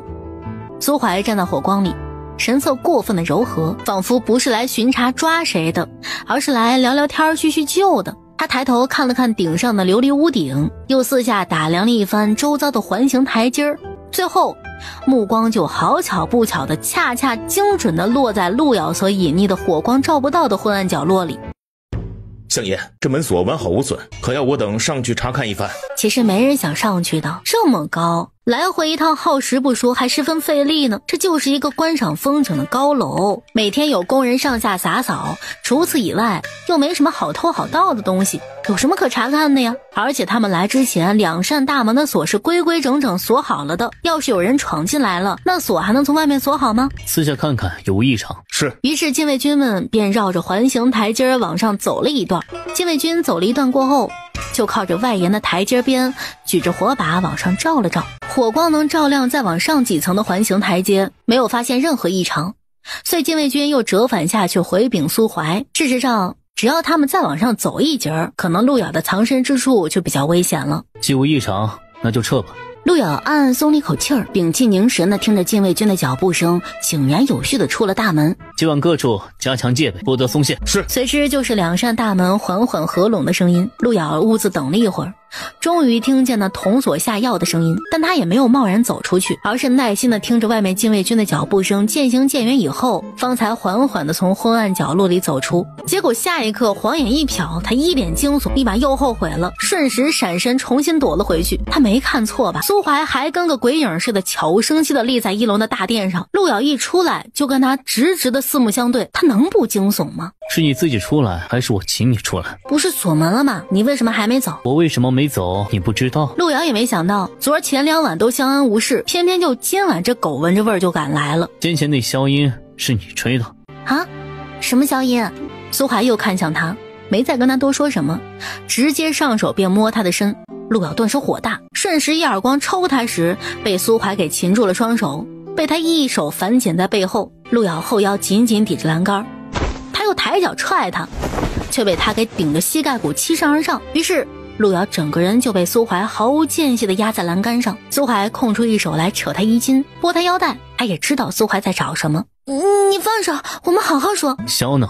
路遥不得不怀疑，这次到底是想找萧，还是想趁机脱他衣服？有他这么找的吗？可他要是不说，苏怀肯定能在这儿把他给剥光。看着衣襟下那柔嫩嫩的肚兜，随着路遥胸口起伏而别有一番韵致，苏怀便像是掐自家桃似的，十分心安理得的掐了2下。你觉得我身上能藏萧吗？你是不是眼神不好？一看不就知道没有吗？不是眼神不好，再仔细找找，上面没找到就找找下面。苏怀朝他伸手，路遥看了眼那只手，端的是洁白修长，指节分明。只可惜呀，长在这么个畜生的身上，什么罪大恶极的事儿都让他给干过了。苏怀见路遥一直盯着自己的手看，又说道：又想他了？我想剁他，算不算想啊？我赌你2条腿和1双手，看你能不能剁。刚刚吹的是什么曲子？一曲香谣罢了。香谣？香谣跑到这里来吹？想家了嘛，在其他地方吹很容易吵到别人的，这里又高又远的就不会了。可我刚出宫门你就吵到我了。你若是这么想家，明日我便带你出宫，送你回家乡去，解了你思乡之苦。相爷这么忙，就不麻烦相爷了。何况我眼下还有比思乡更重要的事情要做。什么事？就是让皇上不再失眠。皇上乃一国之君，治理天下，这难道不是更重要的事情吗？苏怀盯着他，路遥又莫名的被他看得发毛。下一刻，苏怀一把拎过他的后颈，路遥眨眨眼，还没反应过来，就被他像拎着一只小鸡崽似的抬脚往台阶上走。一会儿我看看你还有没有这么能扯啊！你发什么疯啊？来都来了，跟我上去看风景。我不去。为什么不去？你不是接连3天都喜欢来这里吗？我才从上面下来，你让我上去，这么多台阶不难走吗？要走你自己走，我反正不走。你可以不走，但这丝毫不妨碍苏怀拎着条咸鱼上楼去。路遥的腿和裙摆便在台阶上一路拖着，他一脸生无可恋的表情。放开我，我自己走。你不是不走吗？一路磕磕碰碰的到了观景台的顶楼，栏杆外可是绝对的高空啊，就是他先前怕的一掉下去吧唧一下就没了的那种高度。路遥被迫仰身看着苏怀，这鬼畜面容温柔，可他知道他要是狠起来把他推下去也不会眨一下眼的。你跟我说你先前吹的是香谣？这真是香谣，不骗你，我真想家。真要是想家，等送你下去后，我会把你骨灰送回你家乡，也算是落叶归根了。苏怀，我日你先人！说罢他手上够不着他，可脚尖突然一勾，居然勾住了他的腿，于是当即2腿并用的紧紧勾缠住他。苏怀顿了顿，陆瑶趁这一空档立马挺腰而起，终于双手也够着了他，霎时就抱住了苏怀。他也顾不上许多了，身上全部的力气都用来紧紧抱住苏怀了，两腿盘在他的腰上，像只小熊一样，只要能拖住他并且死活不松手，他就不信他真的把自己摔下楼去。苏怀低头看着怀里的东西，半晌没言语。陆瑶埋头在他怀里，你信我，我真的是想家，真的只是吹了个香瑶。你不是要与我仙缘，我送你下去一阵。不了，我更想跟你一起活着。你怕是不能跟我一起活了，照你这处处找死的脾气，你得比我先走。可通常女人比男人更长命啊，谁比谁先死还不一定呢，还是以后再说吧。片刻，苏怀一手握住了他的腰，终还是转身离了那虚晃的栏杆几步。转眼间，陆瑶后背贴上了一堵墙，他立马松开腿，把头抬起来。陆瑶也很嫌弃的身上这味道，就算他不说，他也不可能一直把头闷在他怀里，除非他想把自己给憋死。然他刚抬了抬头，不想眼前光影一暗，苏怀斧头下来将他按在墙上，唇捻在他的唇瓣上，肆意欺压。苏怀与他耳鬓厮磨，吻得又深又火热，呼吸纠缠间，陆瑶有一瞬间错愕，前一刻苏怀还想让他死，后一刻他又想跟他好，这是个什么品种的变态呀？苏怀一直半低着眼帘看陆瑶，看着他那双眼渐渐变得水润嫣然起来，不是因为他本人，而是因为他过分靠近以后，他坚持不了太久就又开始发作了。一吻罢后，苏怀离了离他的唇。你的家乡在哪儿？不是去过吗？小时候家长在那边定下你我婚约，你知道还问我？我忘了。事实上啥时候定的婚约陆瑶也忘了，他那时候还小，也根本不记得跟他见过，反正都是听大人们说呗。再娶一箱，当真是千里迢迢的来认我这个未婚夫啊！要是我早知道我未婚夫是这么个人渣，打死我也不认。然后他便见得苏怀笑了，简直是迷人眼。要是让我知道你骗我，我就把你从这里丢下去。他看着苏怀徐徐整理着衣襟，不由低头又看了看自个儿，自己这衣裙也实在算不上是整齐，连忙动手拢了拢，然后气氛就莫名变得很奇怪，像是他们俩做了个什么，事后各自收拾自己似的。苏怀先转身进了廊门，陆瑶只得黑着脸跟在他身后，两人一起往下走去。陆瑶对那抹背影恨的是牙痒痒，但也知道只要别再惹到他，就这样相安无事，一直走到1楼大殿，等出了那扇门再各自分道扬镳，是再好不过的结果。终于走到1楼大殿了，苏怀立住脚步，回眸看着陆瑶说道：开门。你自己没手吗？门锁着。既然锁着，你让我怎么开啊？这个时候就不会了。这门锁着他都能进来，进来以后还能保持外面的锁没动过的样子，他还不能出去了？我本来就不会。那只好等明早负责打扫的人来开门再出去了。说着他便转身朝他走来。陆瑶心中警铃大作，你做甚？长夜漫漫，不做点其他事情打发时间，那怎么能熬呢？陆瑶赶紧从大殿这头嫌弃的绕开他去了那头。我觉得我可以试一试，说不定就会了。陆瑶摸去了大门那边，没好气的回头看了他一眼，然后伸手将两扇厚重的殿门往后拉了拉。陆瑶随手摘下发间的一枚黑簪，纤细的手腕正好穿过门缝摸到那把铜锁，然后游刃有余地将黑簪往锁眼里掏去。平时他没耗费这么久的时间，基本上跟钥匙开锁一样好使，可眼下在坚硬眼皮子底下呢，他做贼又不能做得那么娴熟，故意左掏掏右掏掏，就是不太行的样子。不行就算了，不要勉强。你想去几楼跟我过夜？我觉得我还可以再试试。我看不用试了。陆瑶岂能再耽搁呀？只听咔嚓一声，他便惊诧道：火竟然打开了！说着他赶紧从开启的门缝里面就溜了出去，便又道：相爷要过夜，自个儿在这儿过吧，我就不奉陪了。苏怀看着陆瑶的背影很快消失在夜色中，不置可否，随后自己也踏出殿门，随手将铜锁插上，转身离去了。转眼间，常贵妃又要在御花园里办个赏花宴，邀请的是朝中命妇携官家小姐们进宫赏花。像这种后妃与朝中官宦妻眷的聚会，在宫中时常有。常贵妃特地派人向皇帝传话，听闻六姑娘琴艺了得，故想借六姑娘为大家弹琴助兴。除了花坛里栽种的花花草草，常贵妃还让人搬了不少争奇斗艳的盆栽花盏到御花园里来供人赏玩。常贵妃见阿汝来了，还指了一侧相当靠前显眼的位置给他。一会儿六姑娘便在这里抚琴吧。阿汝谢礼过后，便带着路遥过去坐下。由于阿汝所在的位置太过显眼，命妇小姐们的目光都不由朝他看去，心中有所揣测。这位是六姑娘，六姑娘琴艺了得，是皇上专请进宫里来抚琴的。听说皇上听了她的琴，连多年的失眠之症都见好了。阿汝不卑不亢地向大家见礼。今日常贵妃是不好为难阿汝的，可路遥一听常贵妃这番话，越往上夸，怕是越要借在场夫人小姐们来打压阿汝了。后来皇帝得空也过来坐了一坐。常贵妃笑道：以往六姑娘的妙音可都只供皇上听，不知道今日皇上可舍得与大家分享一二。六姑娘，你便弹奏两曲给夫人们听听无妨。那民女就献丑了。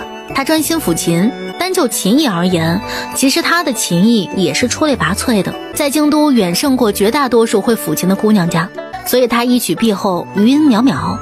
皇帝第一个鼓掌叫好，他心里很明白，今日他之所以会在这儿，无非就是这些王族贵胄们将他当作侍弄人的消遣罢了。不过阿汝也没有什么好自卑或者落寞的，因为他干的本就是侍弄人的这一行。皇帝叫好，众命妇们自然也夸赞不绝。不想今日清月郡主也在场，他听说六姑娘不就是个青楼花魁吗？他是看不上这种肮脏又低贱的女人的。不过他眼风一转，却是不经意间看见了阿汝身后2步开外站着的路遥。清月郡主还愣了愣，以为自己看花眼了。彼时路遥垂手而立，几乎混在侍立在侧的其他宫女们当中，十分的平平无奇。清月郡主也没能看见他的正脸，只觉得他的侧面样貌越看越像，但就是肤色过于黑了一点。在宴会上，清月郡主也不能够歪歪去的看，以免失礼，所以她不得不按捺着，等宴会结束了以后再说。皇帝还有事情要忙，他过来坐了一会儿，听了2首曲子以后便先离去了。要说这人比花娇，在座的还真有一位。大家伙瞧瞧，六姑娘这张脸可不就是比花还要娇艳妩媚，令人垂怜。阿汝不作声，看起来一副雷打不动的谦卑模样。你们怕是还不知道这位美人的来历，她可是昭木馆鼎鼎有名的花魁姑娘。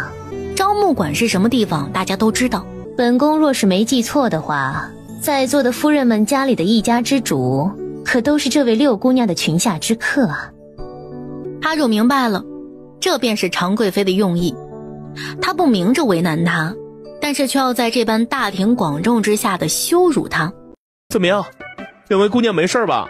路遥和阿汝见他独自一人，顿时就明白了，哪有什么相爷呀，是这小太监虚晃一招唬他们的呢。没事，之前在宴会上不见你人，你不是怕遭殃躲起来了吗？虽然小的是躲起来了，可小的也是为了出其不意啊。哼，你确定不是为了贪生怕死？你这姑娘好生不讲理，小的才救了你们呢，你对相爷有怨气也不该发在小的身上呀。他是看出来了，每次这姑娘提到他们相爷，脾气就很古怪。你传什么相爷啊？你怎么不传皇上来了呢？哎呦姑娘，小的哪敢假传皇上圣驾，不想要脑袋了吗？事实证明传相爷也很好使啊，看他们给吓的跑得比老鼠还快了。哼哼，是你们相爷臭名昭著，谁听了不躲呀？路遥，廊下3人循声看去，就见清月郡主正从花坛后面走出来。奴才参见郡主。清月郡主来了好一阵子了，先前就在路遥和阿汝起身离开宴会时，他也赶紧悄无声息地退了出来，着急想确认一下他看到的到底是不是同一个人。结果遇到一群命妇来找六姑娘麻烦，清月郡主呢也就躲起来看了一会儿好戏，又听说相爷来了，他便没第一时间出去。结果听到他们在廊下说话，才得知居然是这太监作假，他义兄根本就没来。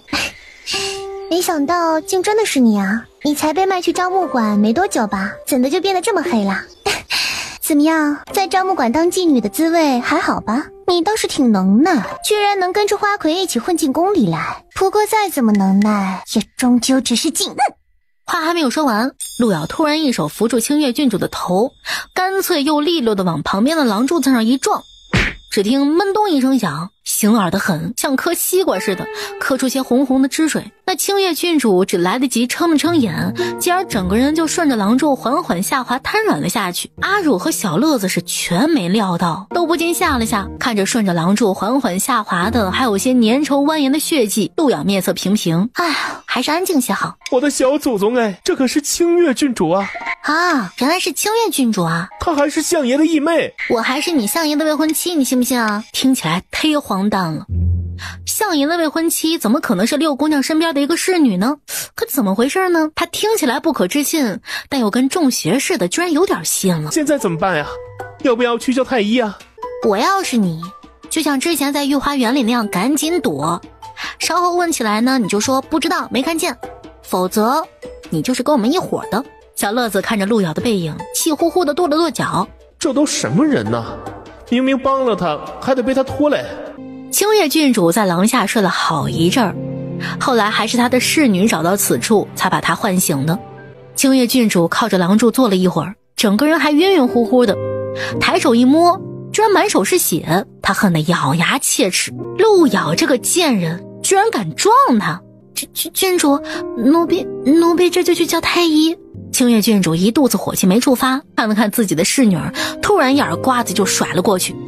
为什么不早点来找本郡主？不是郡主让奴婢先去长公主那儿的吗？还不扶我起来！她的头还在流血，侍女只能搀扶着她尽快往太医院走去。去，赶紧去找我义兄，告诉他我在这里。清月郡主便一直在太医院里等，将近午时，才终于等到苏怀忙完了事情到太医院里来。郡主伤势如何？回相爷，郡主头部有磕伤，失血有些多，大抵是受到过撞伤震荡，可能会有一阵子的眩晕，得好好休养才行。随着苏怀也抬脚踏进诊室的门，一掀眼帘便见清月郡主坐在里面，头缠着绷带，一张小脸白白的。看见苏怀进来，清月郡主霎时间眼里兜着两汪水，楚楚可怜，委屈地说道：我等了义兄许久，义兄总算来看我了。今天上午有些忙，头怎么弄的？清月郡主梗了梗，终于是压下去满腔的怨恨，应道：是我自己不小心撞的。他何尝不想抖出陆遥那个贱人来啊？可后来他思来想去，又不能，要是让义兄知道他就在宫里，万一他又趁机缠上他义兄的怎么办呢？绝不能让他陆遥有那个机会，他还是得回去做他的青楼妓女。就算不禀义兄，难道就没人能收拾得了他了吗？他要是以为他能在宫里独善其身，那他就是太天真了，也不看看这皇宫是什么地方。是以清月郡主不得不忍下瞒了这事儿，与其让义兄收拾他，还不如让另一位来收拾。那位要是知道他就在宫里，想必动动手指头就会让他生不如死的。我已经叫你兄长来接，下次小心点。清月郡主有点失落，义兄就不能送我回去吗？说着他便试着伸出小手去拉苏怀的衣角，可还没有碰到，在他眼神的注视下，清月郡主又无端的心里一慌，好像被他这么一看，他心里所有的想法都摊开在他眼皮子底下了一般。清月郡主竟没有勇气碰到他的衣角了。义兄，我头晕，你送我回家吧。还能撒娇，看样子脑子没问题。我公主还有些事项忙，等你兄长来了，你向他倒好撒娇些。义兄就知道取笑我。苏怀来看了看他，没多坐一会儿就起身离开了。看着苏怀远去的背影，他又生气又不甘。拥有这样一位义兄，让他觉得是件自豪而又满足的事情。可事实上，每每在苏怀这儿又感受不到多少特别之处。大抵唯一最特别的就是他允许自己叫他一声义兄吧。才想起陆遥，一个不知道从哪儿冒出来的未婚妻，竟然还使得他愿意跟他订婚结婚，还勾着他去逛了青楼，真是想想都咽不下这口气呀。傍晚的时候，小乐子就到内院里来禀报陆遥和阿汝说相爷又进宫了。陆遥没什么反应，倒是小乐子和阿汝两个有点心神不宁，毕竟他们撂倒了相爷的义妹呀。虽然都是陆遥干的吧，但阿汝自动把自己归为同伙，而小乐子则被迫做了同伙。小的去打听了，今儿个清月郡主在太医院里治伤，中午的时候相爷还过去瞧了呢。完了，相爷肯定知道肯定知道姑娘干的事儿了。此事总归是清月郡主先出言失礼，要是相爷来问起，还是得尽量跟他说清楚吧。相信相爷不是不明事理的人。你竟然觉得他明事理？这个时候还是希望他明事理，比不明事理要好吧。夜里，苏怀果然来了暖阁。相爷来了，相爷来了。相爷这般人物，光看样貌还是极佳的。切，就这人模狗样的，皮囊之下显着黑的不能看。识时务者为俊杰，一会儿姑娘还是不要与他硬碰硬吧。我看相爷对姑娘还是上心的，姑娘若是态度软和一些，想必他会受用的。对他上心，陆瑶心想，那只是因为这奸佞还没玩够而已，就像猫玩老鼠一样，等玩腻了就会连着肉跟骨头一口吞了。陆瑶最后还是请教道，他都怎么软和？我之前还不够软和？要不姑娘对相爷撒个娇？陆瑶兀自揣摩了一下那样的场景，然后抖了2抖。怎么了？不能想，想想都能给自己整吐了。苏怀走到屋檐下，屋子里的光吹到他身上，显得他整个人温润极了。这么说来，我倒想看看你撒个娇，再吐一吐。两人在房里小声嘀咕，阿汝没想到也能被他给听了去。小乐子在院子里挤眉弄眼的对阿汝招手，大概意思阿汝懂，他们两个的事情还是得让他们两个关起门来才能说清楚吧。所以阿汝轻车熟路的说道，我去沏茶。今日你砸了清月的头。我砸了吗？你砸了吗？我说没有。相爷信吗？你觉得我信吗？那我肯定没砸，他头又不是核桃，我砸他做甚？苏怀靠在椅背上，一时不言语。他今日有些忙，这会儿才忙完，眉间有些淡淡的倦色。我知道你们义兄妹情深，他是郡主，又是相爷义妹，我看在相爷的面上也不能那么干。我看相爷每天这么忙，到现在都没有得到休息，还是该早些回去好好休息一下，以免累出了毛病。相爷这脸色多半是有点操劳过度，还是天黑了就该睡觉，少在外面晃，少熬夜，少动怒生气。苏怀抬眼看着他，眼神满是柔情。听你说的这么深明大义又善解人意，我突然又想跟你结婚了，我们肯定也会很夫妻情深的。这奸佞总能让他一招破防，他想什么陆瑶怎会不知啊？结劳什子婚呢，好让那些仇恨他的人都来收拾他吗？陆瑶立时黑下脸，我看你是脑壳昏。小乐子，小乐子心里虚着呢，也不敢走太远，听见里边叫他，连忙应声，奴才在呢，相爷吩咐。清月郡主的头谁砸的？让我听到一字虚假，你也不用待在这了。小乐子一听，瞬时心里那一丢丢的犹豫都给扫得干干净净，立马两腿一软就跪在了地上，把今天白天发生的事儿，不光是清月郡主的，还有那些命妇来找阿汝麻烦的，一概不漏的全都详细的禀来。方才小乐子说的你都听清了？相爷应该也听见了，小乐子说了，是清月郡主先出言挑衅。那你更该清楚，我们义兄妹情深，不管他有没有错，现在他受了伤，我这个义兄都是要给他找场子的。陆瑶沉默，今日是有点草率了，他怎么能砸清月郡主的头呢？他应该把小乐子那个小太监一并灭口了呀。你义妹今天真的有点吵，这是你砸他的理由？而且我突然又觉得你们义兄妹的感情其实也没有那么深。为什么突然又觉得不深了？和我们未婚夫妻的感情比起来还是差了点。哼，连撒娇都不愿意对我撒，你有什么脸说我们感情好啊？宫里殴打郡主是大罪，还是先拖出去打个50大板再审吧？不是我不肯，是我真的会吐。我就是想看你吐。相爷到底什么口味啊？看我吐除了会熏着你，对你有什么好处啊？看你吐了之后再看你吃进去。陆瑶心里门清，他哪是来给他什么义妹找场子的呀？分明是臭毛病又犯了，专门来找他不痛快的。苏怀看着陆瑶那恨得磨后槽牙的样子，好像倦意就不那么浓了。去给清月赔罪，还是撒娇给我看？你自己选一个。那我还是去给郡主赔罪吧。赔完罪挨完板子再进大牢吗？我不会，麻烦相爷教教我怎么撒。过来些。陆瑶像个无情的木头人一样朝他走几步，坐我腿上，我教你。陆瑶站着没动，苏怀便对着门外说道：小乐子，去叫内廷司的人过来一趟，把人拿去好好审审今日的事。话音一落，小乐子还没答呢，陆瑶就出声道：等等。他吸了口气，2步走过去就一屁股坐在了苏怀腿上。那就再等等。小乐子也跟着一惊一乍的，阿汝就抓着小乐子不放，生怕他去叫内廷司似的，小声说道：下次相爷再叫你，你就别答应，装作没在。陆瑶与他直视相对，我知道了，撒娇嘛，首先肯定是小拳拳捶相爷胸口的。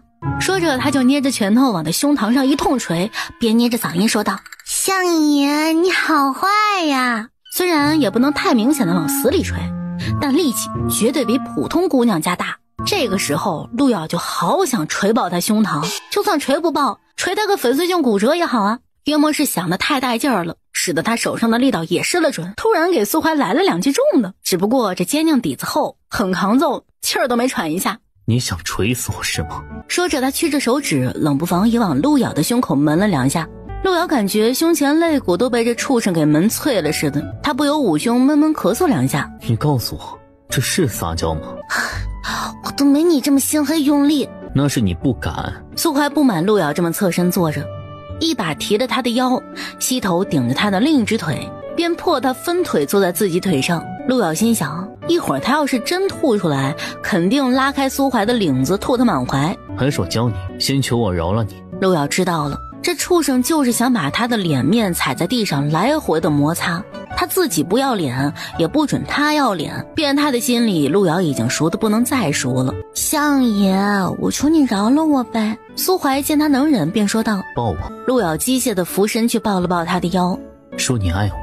你有这么缺爱吗？你说是不说？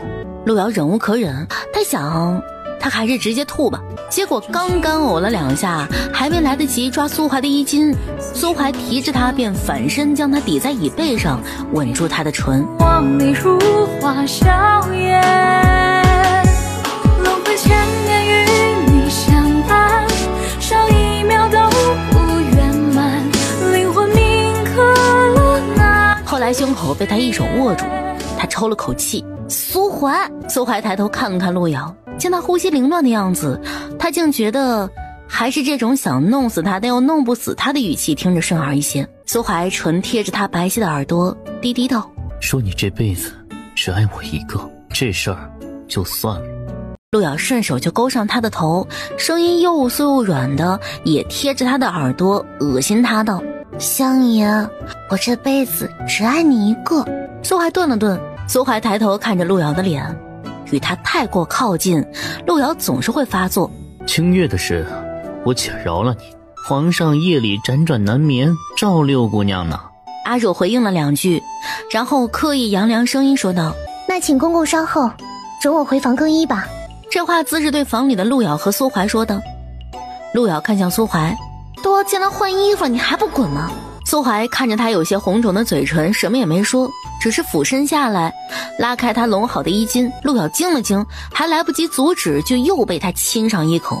陆瑶轻哼一声，等苏怀停下时，略略掀了掀眼皮儿，看了一眼，见他肌肤上被他留下一道十分嫣然旖旎的吻痕，且醒极了，他方才满意了。陆瑶知道他不就是怕自己有机会接近皇帝，防他去爬龙床吗？他带着他留下的痕迹，自然是衣服都不敢脱，还得把自己捂得严严的。但陆瑶搞不明白啊，这玩意儿到底是什么鬼逻辑，觉得他要那么干呢？我进来了。进房里一看，就见陆瑶一人。阿汝下意识看了看窗户那边，暗暗松了一口气儿。相爷走了？他不走留下来宵夜吗？可没人招待他。那今日清月郡主的事，相爷算了吗？算了。两人很快收吵。今晚受皇帝召见的时间比之前都要晚，这个点若说皇帝夜里翻来覆去睡不着才召见，也说得过去。到了皇帝寝宫，皇帝穿着一身寝衣，着实有些伤神的样子。六姑娘不必多礼，就不安屏风了。今儿个白天朕听六姑娘弹奏的琴，与平时助朕安眠的琴音不同，倒是令朕回味。不如六姑娘为朕再弹奏一曲吧。阿如一听只好应下。陆瑶站在他身边，他端坐在琴架前，神态举止皆是温柔。一曲罢后，皇帝仍还如痴如醉。朕听着听着就有些舍不得睡觉了。今日在御花园里，你可有受委屈？不曾。没有就好。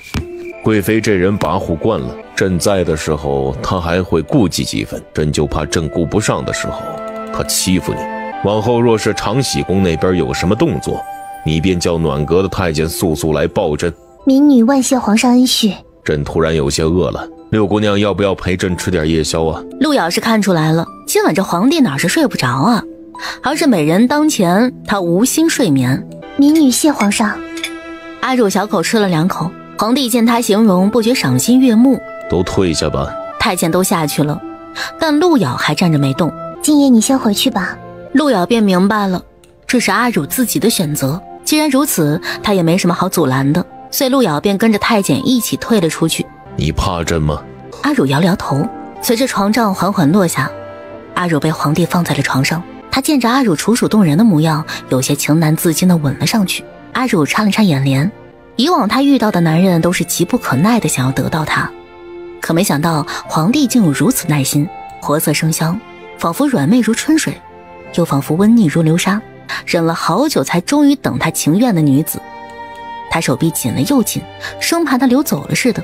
陆瑶知道今晚阿如恐怕一时半刻是出不来了，他便没再候着，自己先回了暖阁。他前脚一走，后脚便有人把消息传到了苏怀耳朵里。此时苏怀正在出宫的路上，听不晓得哪儿冒出来的太监禀道：今夜六姑娘留宿皇上寝宫了。他身边的侍女呢？回了暖阁。苏怀挥挥手，太监就退了下去。他将将走出宫门，忽闻夜空传来一道忽远忽近又飘渺的沥沥声。苏怀驻足，抬头看了一眼，一时没看见发出这声音的东西，但他没有听错，宫里来了鹰。虽有这想法，苏怀还是出了宫门去。而此时陆瑶当然也听见了叫声，他当即驻足，仰头观望，眼里神色波动，目光所及之处不由四下寻找。他望了一会儿，终于看见一抹黑影往头顶的上空极快地一闪而过，转瞬又与夜色融合，速度快的一般人不经意间根本难以发现。陆瑶挑唇笑了起来，十分高兴，不枉他往观景台去吹了3晚的箫啊，还险些被奸佞给推下楼来。现在看来没白吹，他的帮手这不就找来了。陆瑶当即循着那黑影闪过的方向追去，没追多久，夜空盘旋的黑影似在给他引路一般，时不时就自他眼前低飞而过，更好的让他辨别方向。陆瑶一直跟到了一处漆黑的花园角落里，这个时间点四周了无人迹，安静得很。夜里的风声婆娑，月光淡淡，可见随风飘落的零星花瓣洒在了寂寥的地面上。姬无暇，给我出来！片刻，一抹惊红影从宫墙树影间一跃而下，衣袂翩翩，那足尖往枝桠上轻轻一点，荡得枝头繁花碎碎。来人一袭夜行黑长，飘然移至跟前，陆瑶便嗅到他身上一股子悠悠花香。下一秒，他迎面就抱陆瑶个满怀。这人高梳着长发，体格修长，但并不十分高大，眉眼似画里走出来的少年一般，生得极为清秀。他蹭着陆瑶的肩窝，出口时却是一把娇娇的姑娘嗓。我的养儿，可真是想死我了！你怎么出谷了？怎么混到这宫里来了？我还以为是我消息有误呢。你那么忙，半年几个月都见不着你人，要不是这次在京城里有你的狗腿子，我也不知道能不能联系到你。这个我听我小弟说了，要不是有人给他提个醒儿，他都不一定能逃出来。我猜是你，但又不敢相信，居然真的是你。结果视线一接触到他的脸，清秀脸庞立马拉了下来。瑶儿，数月不见，你怎么变得这么丑啊？这京城的水土就这么不养人吗？你怎么黑得跟个猴子似的？数月不见，你还是很欠。这时夜空盘旋着的黑影一个俯冲而来，姬无暇抬起手臂，黑影近到一定距离时又缓和了冲势，最后稳稳停在姬无暇的手臂上，俨然是一只无比英气的黑色海东青。黑虎，头一次进宫来，自己玩去吧。黑虎得到主人的许可，又斗志昂扬的一飞冲天，在上空盘旋2下，然后就飞不见了。说吧，你到这宫里来干什么？就叫我来干什么？我要进仪真园。那是什么地方？专门装宝贝的地方。话音一落，果不其然，见他眼神贼亮，但那儿有大内高手看守，凭我现在的能力，一个人还进不去。你要去找什么宝贝啊？这个就无可奉告啦。抢？我不跟你抢，但仪真园这名字一听就是有很多宝贝的地方，我顺便弄点其他的，成吧？除了我要的，其他的随你，能顺走多少算多少。那咱们今晚就动手。仪真园的守卫部署还没有摸清楚呢，上次打草惊蛇了，而今必然守卫更加严格，要是还没进去又被发现了，又是功亏一篑。这次等我探清楚了，你我再动手。行吧。在那之前，今晚倒是有件事请你做。啥事儿？宫里有个贵妃欺负我。姬无暇一听，撸了袖子说道：走，带我去干他。陆瑶挑了挑唇，就往前带路。走了一会儿，姬无暇才反应过来，不应该啊，一个贵妃又没有3头6臂的，居然能欺负到你头上。还有啊，大内高手怎会是你的对手？你还怕他吗？陆瑶沉默，说来有点丢脸。你又练功走火入魔啦？要是让你师父知道你这徒儿这么不成器，估计得拿条子抽你。我师父已经走火入魔10几年了。也是，那疯老头上次还想杀我呢。陆瑶虽不能像他那样飞檐走壁的，但脚程也很快。横竖今晚没啥事儿，先去干一票呗。两人很快到了长喜宫，这回完全用不着什么破腰牌了。两人到了住宫墙外的树丛，姬无暇搂着路遥的腰，往上几个翻腾，就轻轻松松的带他翻入了宫墙，避开这里的宫人也轻而易举。他怎么欺负你的？他推我下湖，还教唆人来折磨阿汝，扒阿汝的衣裳。姬无暇也不问阿汝是谁。成，我知道了。姬无暇带着路遥上了常贵妃的寝宫屋顶，让路遥坐在屋铃上瞧着。他自个儿抽出一根蒙面巾，将那张招摇的脸遮一遮，人便轻巧地翻进了寝宫去。常贵妃今晚也无心睡眠。早前阿汝受皇帝召见时，一出暖阁，她就收到了消息。后来她让人盯着，回来禀话给她，倒是六姑娘在皇帝那儿留了宿。皇帝果然还是宠幸了那个青楼女子，这结果让常贵妃大为恼火。这会儿也才睡下不久，而且她还没有睡熟，因而姬无暇抬脚跨上她的床时，很快常贵妃就惊醒了过来。她睁眼看见自己床上居然有个黑衣人，顿时吓得大叫：这宫里的贵妃果然都是美人啊，就是不知道玩起来带不带劲啊！常贵妃剧烈挣扎，拂落了床头机上的瓷器，立马惊醒了寝宫外面的人。娘娘有何吩咐？回应的是布料被撕裂的声音。来人，有刺客！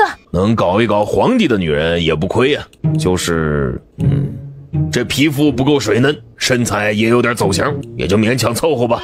路遥在屋铃上听到的是一把变了声又粗又野的男性嗓音，不由揉了揉额头。这货呀，别的什么没学好，就这些道道上学的贼精。那声音、语气和调调，听起来真是采花贼本贼无疑了。快来，都来瞧瞧贵妃娘娘这身子骨。常贵妃彻底崩溃了，嘶声哭嚎怒骂，俨然是个疯妇一般。采花贼一路把常贵妃揪去了湖边，见禁卫军重重围了上来，他玩够了，一把将常贵妃推进了湖里。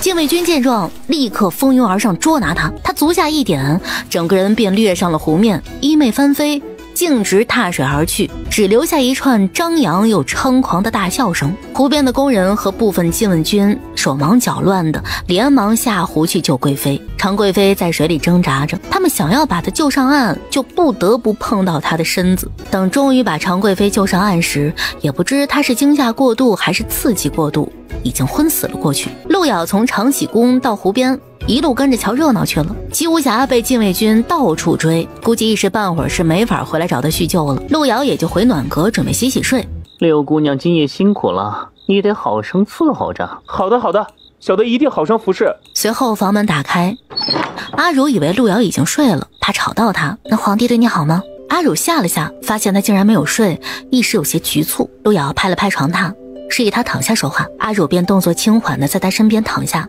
姑娘，对不起，你有什么是对我不起的？最后还是让姑娘失望了。大抵我心里终究是不甘的，与其为我没有做过的事负责，倒不如实实在在的做了，不然就白让别人欺我辱我了。我这样的想法是不是很可笑啊？明明知道不该让自己卷入这是非漩涡里，但我还是这么做了。你这样的想法很实在啊，不用说的那么难看。再者了，天天跟皇帝周旋，身不由己占大多吧。他想要什么你清楚，你能拒绝他一次两次，还能次次拒绝他吗？当皇帝的人对哪样不是势在必得的？所以在恰到好处的时候水到渠成，对你而言反倒是不错的选择。这样他能对你保留好感，至少你在宫里也多2分倚仗。阿汝怔了怔，他说中了自己内心深层次的想法。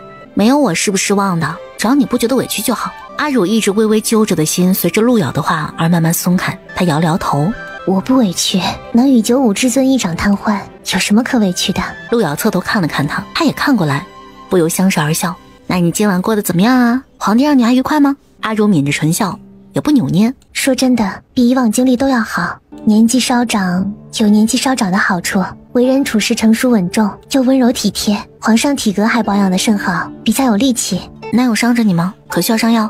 反正就他目前的经验来讲，他也就被那狗男人啃过，没一次有过好体验的。而且力气大对他而言并不是什么好事儿，那就意味着他干不过，最后往往需要上药。没有伤着，力气大还没伤着你啊？力气用在该用的地方就不会伤着，就是有点什么？现在还有点腿软，皇上让他的轿子送我回来的，不然我自己恐怕没法走好路。路遥哦了一声，完全无法明白他的感受。你舒服了就成，说明今晚不亏。今晚我回来的时候，好像长喜宫那边出了事，皇上着急过去看，才放我回来的。什么事儿？听人禀报，好像是长喜宫遇到采花贼了。那常贵妃运气够好的呀。我回来的路上，听见动静闹得挺大的。到底出了什么事儿？等明早一打听不就知道了吗？你都有黑眼圈了，还不困吗？快睡吧。翌日一早，阿汝刚起身，皇帝身边的太监就又过来了。太监身边还跟着一位嬷嬷，嬷嬷手里端着个托盘，托盘内有一碗药。阿汝心思玲珑，大约猜到是何来意了。昨儿个六姑娘受累了，皇上心里惦记着呢。这药是给姑娘消除疲乏、补养气血的。宫里边娘娘侍寝过后都会服用一碗。阿汝伸手端来，谢皇上挂念。说罢，他便捧着碗喝尽。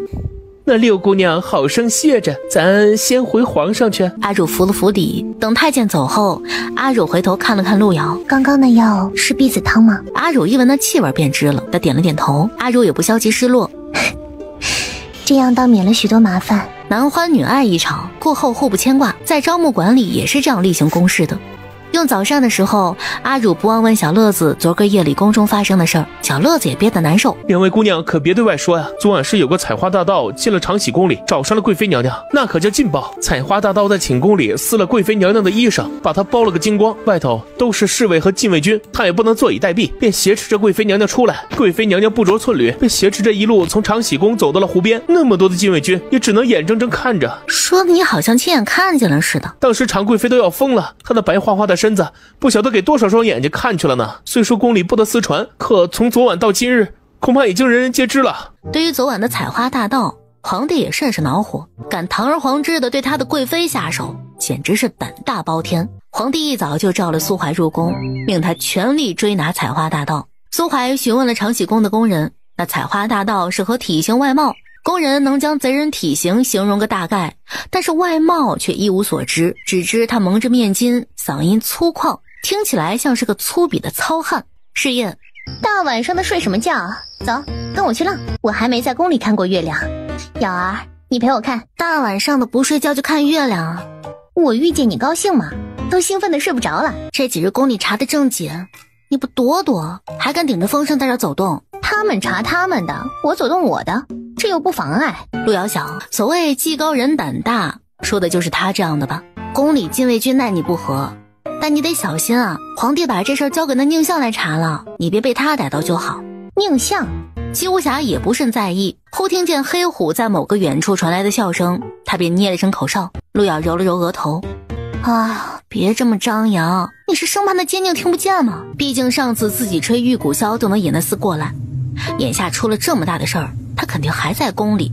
我要是不吹哨子，黑虎他肯定找不到我。喂，你什么时候胆子变得这么小了？要是叫你师父瞧见你这么怂，肯定都不让你认师门了。此一时非彼一时嘛，他现在人在屋檐下，能不小心谨慎点吗？事实上，苏怀此刻确实在宫里，陆遥是越怕什么往往就来什么。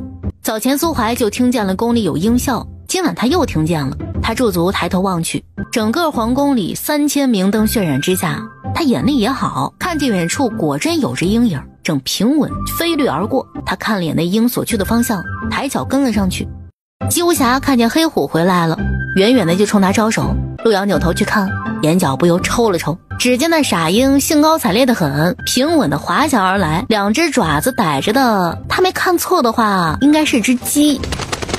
黑虎到近前，爪子一松，姬无暇就接住了那只鸡，外皮油光油亮的，香气扑鼻，很是可口的样子。姬无暇撕了个鸡头鸡屁股丢在屋顶上，黑虎就兴冲冲的吧嗒吧嗒的迈着爪子扑着翅膀去叼。陆遥表情一言难尽，你让他去御膳房偷鸡了？御膳房的东西是比外面的好吃些。实在是陆遥这2天在暖阁，没听到御膳房那边的消息。御膳房这2天不是少鸡就是少鸭少鸽子少鱼鹅什么的，只要是整只的那种，御膳房的人稍不留神就不翼而飞了。你吃不吃？没等陆遥回答，他就塞了个鸡腿给他。陆遥吃了2口，也没觉得多诱人啊。可再看旁边这一人一傻鸟吃得津津有味的，搞得像饿了几顿没吃似的，堂堂无回门门主，至于吗？你是饱汉不知饿汉饥，外头的饭菜没这里做的讲究。对了，你刚刚说宁相是哪个宁相？是个厉害角儿。他厉不厉害你不知道啊？我都很少来京城，我怎么知道？那次你派出的杀手被他干个精光，只剩下个没咽气儿的逃走了，你会不知道？姬无暇一顿，就是你救我小弟的那场，原来是他呀。他叫什么来着？哦对，叫苏怀。他奶奶的，一提他我就来气。你别大意啊，那东西不是个好惹的，杀我那么多人，结果还搞得任务失败了。我无回门在江湖上已经好几年都没有失手过了，结果被他给破了个例。要不给你们组织还是改个名字吧？你这提议都提了好几回了，我也不是没回答过你，改名是那么容易的吗？好不容易在江湖上打响了名声，再改不得从头来过？那个什么苏怀是吧？他送上门来倒好，杀我这么多小弟，看老子不亲手弄死他！哼，你这志气不错，但我还是劝你莫冲动。他不禁好奇，他这条命值多少钱啊？姬无暇叼着个鸡腿，2个食指交叉，这个数10万两，口命是真值钱呐！眼看着要到手的10万两，任务前只收了30%佣金，结果任务失败后还得退还回去一部分，是真亏。两人正聊着，宫里的禁卫军巡逻都不看屋顶的，于是乎两人就看着一队禁卫军从屋檐下整整齐齐的路过。就这，要是都能抓到贼，那贼得多垃圾。陆遥心有所获，目光不经意间往禁卫军来的方向一扫，然只一眼，他娇躯倏地一震。陆遥连忙推姬无暇，坏了，不好，有情况，你和你的鸟先走。什么情况？边说着，他边顺着陆遥的视线往那边一看，只见小径那头徐徐走来一人，身量端的是高而挺拔，步履随意从容，习武人眼神都好。姬无暇远远就看清了他的脸，娇儿，这个长得好不错啊！哎呀，你听我的，赶紧走！长得不错的通常都不是什么好玩意儿。姬无暇越发来了兴趣，他是什么妖魔鬼怪啊？居然能让你慌成这样！姬无暇，你不听我的是不是？什么时候骗过你啊？他微微一抬头，透过斑驳树影就精准地捕捉到屋顶上正拉拉扯扯的2个人，其中一个是陆遥，另一个一身黑衣，没蒙面。苏怀微眨了眨眼帘，眼神略一丈量，便知与长喜宫的采花大盗身形相差无几。哟，他发现我们了嘞！陆遥脑壳痛啊，伸手捧着头低低道：“让你走你不走，不被他发现才怪呢。”苏怀站在树下盯着陆遥问：“他是谁？”陆遥揉着头，像极了只鹌鹑，很想回答他不认识。要是让苏怀知道眼前站在他身边的就是当初刺杀他的杀手头头，照这次睚眦必报的属性，估计会把姬无暇连带着自己一起大卸8块。只不过还没等他说出口呢，姬无暇便用一副男人粗犷的声音道：“我是他相好，你又是谁啊？”“相好？”“我是他相好，你又是谁啊？”“相好？”“你赶紧走吧，别添乱了行不行？”“他是谁啊？”“你猜刚刚我们在说谁啊？”“哦，他就是苏怀。”“信我的，你不是他对手。什么时候害过你啊？”本来是想让他知难而退，可哪想这家伙非但不，他还迎刃而上。只见陆遥话音将将一落，姬无暇脚下便猛地一蹬，身形极快地飞窜了出去，转瞬他便跟苏怀斗了起来。陆遥头大，可能在姬无暇的脑子里，苏怀不是苏怀，只是写着个杀我小弟和10万两这2个标签的人头。于是乎，两人身法皆是极快，赤手空拳，没有兵器，但是打架打得异常狠，寻常人根本就看不清他们俩是怎么出手的。陆遥在屋顶上都能感受到那股凛冽而来的杀气。姬无暇以为这人虽杀他众多小弟，但只要他出手必定能取他人头，可动上手了才发现，他一个朝廷当官的居然功夫如此了得，他要是不使出全力对付，可能遭他反杀。陆遥在屋顶上紧张的观战，他没估算错的话，上回在相府看见苏怀杀人时就已经身法了得了，可上回他根本就没使出全力，眼下再一看，果然是姬无暇略输2招啊。就算眼下姬无暇还没有显出劣势来，只要持续打下去，他显出败势那是迟早之事，所以拖下去对他不利，只会被苏怀给擒杀。这样的想法掠过心头，陆遥也不能只眼睁睁地看着。刚这样一想，神仙打架小鬼遭殃，那两人也不晓得是谁射的树叶，更不晓得是谁拂袖一挥，使得2片树叶歪了个方向，直逼陆遥面门而来。亏的是陆遥身体本能反应还在，他闪得够利索，瞬时错开身，再低头一看，那2片叶子深深嵌进了瓦缝里，跟刀片似的尖锐。他要是慢了一点儿，不被射穿脑袋也得被射瞎眼吧。这屋顶是没法再待了，这时姬无暇显出弱势了，险些被苏怀给擒拿，但姬无暇堪堪避过。路遥静待时机，就在苏怀将姬无暇逼退，一手要将他拿住脖子时，这奸佞人狠心黑，下的都是死手。一旦被他拿住，那定然没有姬无暇活命的机会了。路遥当即扬手投出一块瓦片，正正的朝着苏怀的手射去。苏怀感知到了，手里动作微微一滞，也就在这一瞬间，姬无暇当即抽身退开。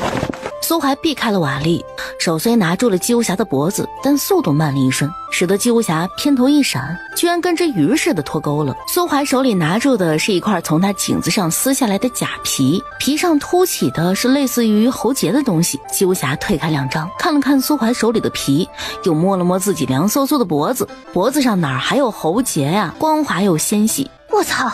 他骂人时没变声，不是又粗又野的男人声音，而是一把又娇又俏的女子声音。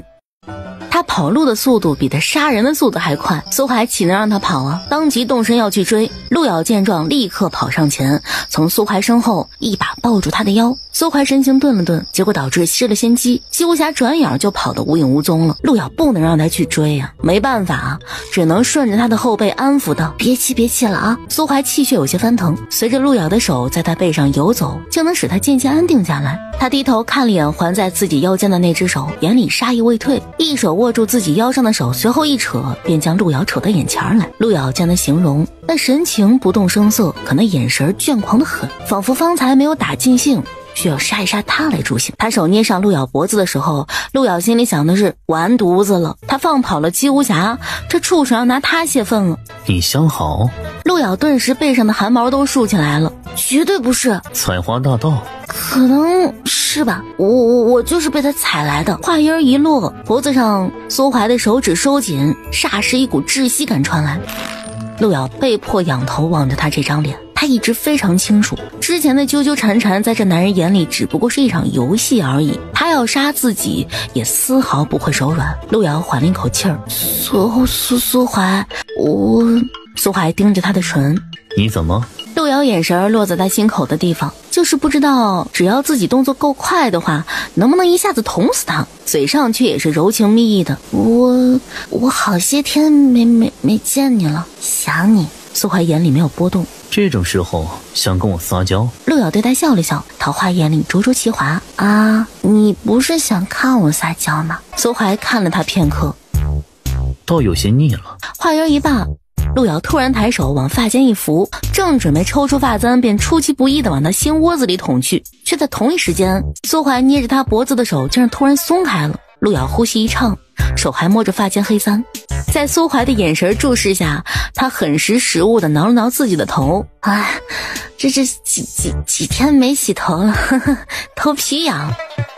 你是皮痒也罢，等我拿住了人，送你们一起走。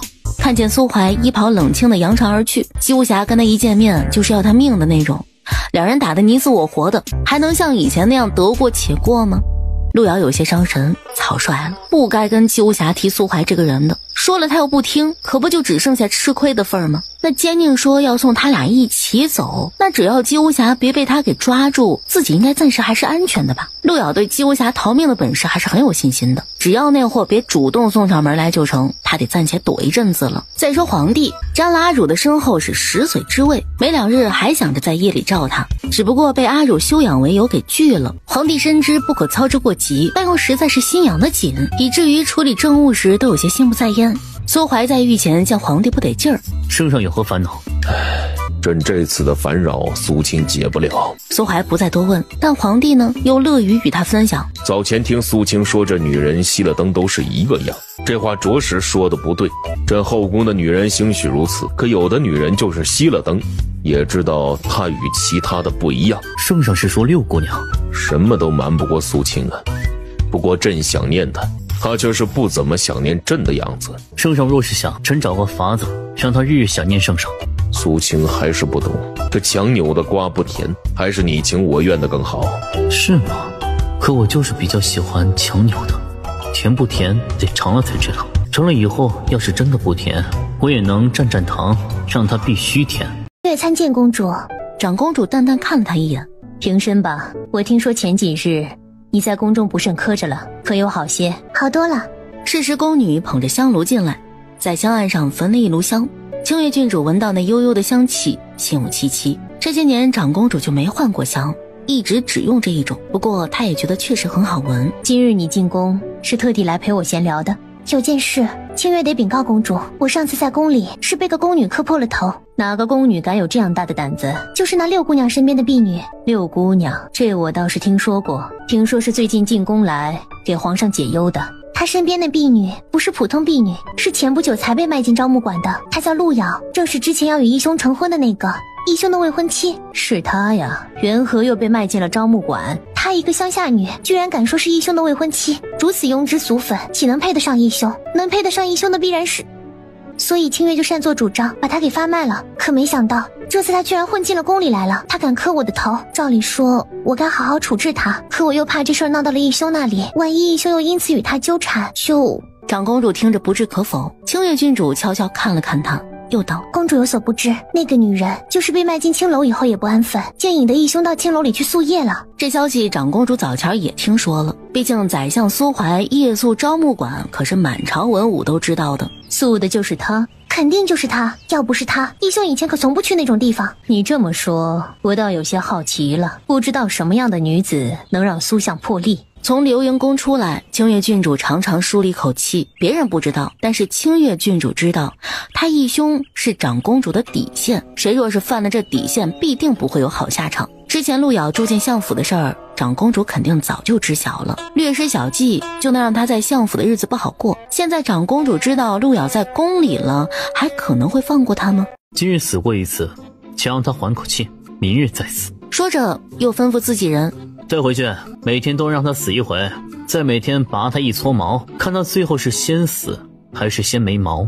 这话陆瑶知道是说给自己听的，想必是想让他带消息给姬无暇，让姬无暇去他那儿救鸟，顺便领死。最后陆瑶只能眼睁睁地看着他把黑虎救走。黑虎在笼子里扑腾着望向陆瑶，你快救救我呀！陆瑶表示，偷鸡偷鸭吃的时候怎么没想到有今天呢？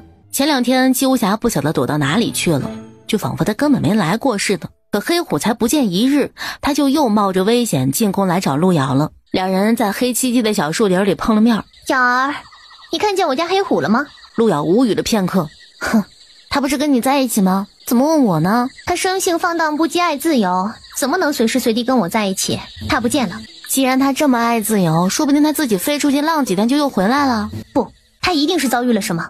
你为什么这么肯定啊？姬无暇郑重地看他一眼，因为他今天没有带鸡回来给我。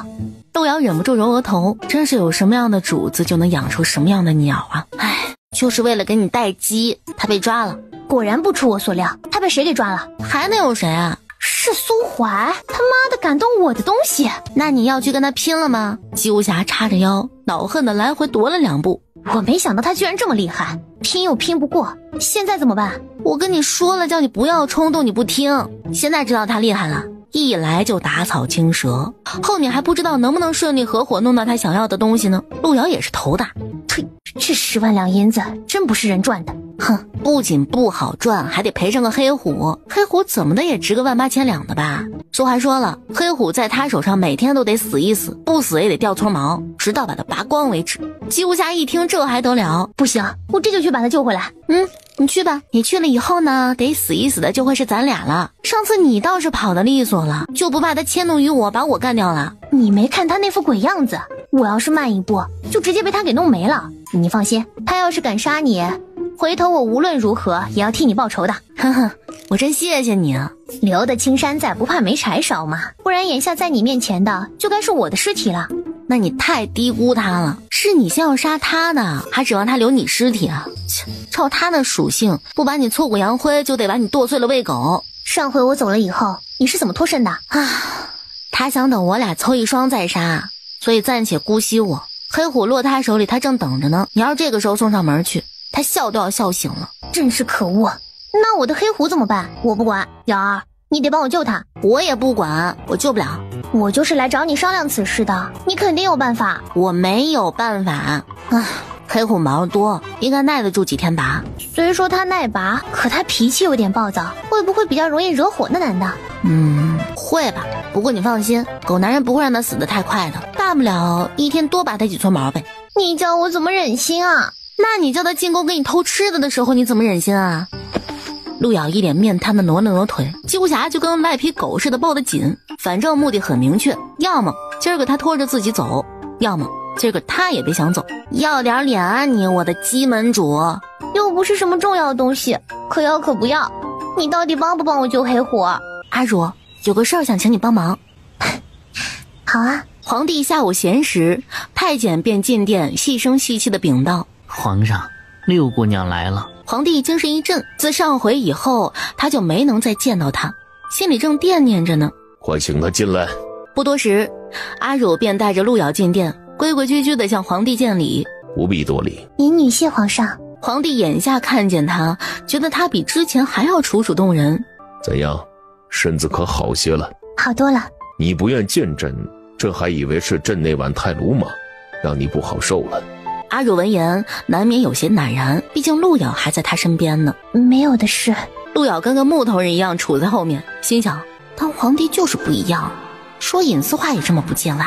民女听说前2日相爷在宫里捉住了一只黑鹰，民女话还没有说完，这时殿外就有太监禀道：皇上，相爷来了。请他进来。阿汝表情有点僵硬，陆瑶更是一脸麻木。本想让阿汝帮忙给皇帝吹吹耳边风的，这倒好，监宁回回都能闻着味儿赶来。苏青不必多礼，方才朕听六姑娘正说起苏青，我想苏青就到了。说着他又看向阿汝：你继续说吧。苏怀一转眼看向阿汝，那眼神儿不温不火，眼梢上挑，只看他一眼就让阿汝心头一紧。阿汝一时说不出话来。六姑娘说什么？说起前2日苏青在宫里捉了一只黑鹰，是有这事吗？哦，有这事儿。那只鹰跑到御膳房偷吃鸡鸭，被臣给逮住了。捉只偷吃的飞禽这种小事儿，自然不用上禀皇帝，苏怀自行处理了便是。皇帝又半是安慰半是鼓舞地拍拍阿汝的肩膀：莫怕莫怕，不是有事相求吗？你说起那只黑鹰，眼下相爷也在，你说来听听。阿汝还是有些怕苏怀的，但想着陆瑶拜托他的事儿他不能不办。就是民女还没见过那黑鹰长什么模样，有些好奇，不知道相爷方不方便把它给民女瞧瞧。原来是这事儿啊。苏青，你就把那黑鹰给六姑娘吧。陆瑶心里暗搓搓的高兴，果然还是这耳边风好使啊，这对皇帝来说小菜一碟，压根算不上什么事儿，而且还能哄美人开心，他何乐而不为啊？既然皇帝都发话了，那狗男人能抗旨吗？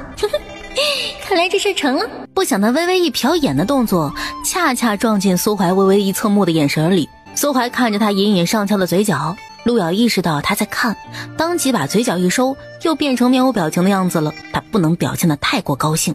六姑娘如果感兴趣，自是可以给，只是那黑鹰尚在臣的府上，总不能让六姑娘去取，不妨就让六姑娘身边的婢女随臣去取吧。我知道相爷忙，只是我婢女胆小又不识路，能不能麻烦请一位公公随相爷去？那可能不行。为什么不行？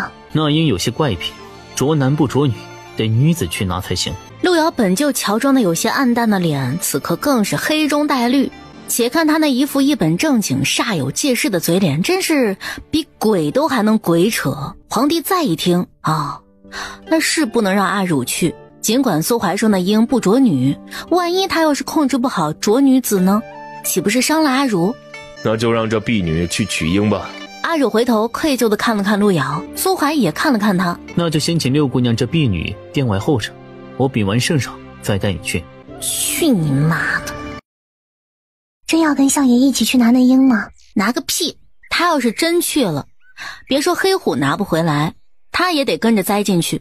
我觉得你要是好好跟相爷说想要那只鹰的话，他应该会给你的吧。哎呀，坚定的狗性你是还没有了解到，他越要是说想要黑虎，他只会越让他得不到，而且还会好好的欣赏他求而不得的戏码。正说这话时，苏怀从殿内走了出来，一身官袍，人模狗样，还一副很好说话的样子。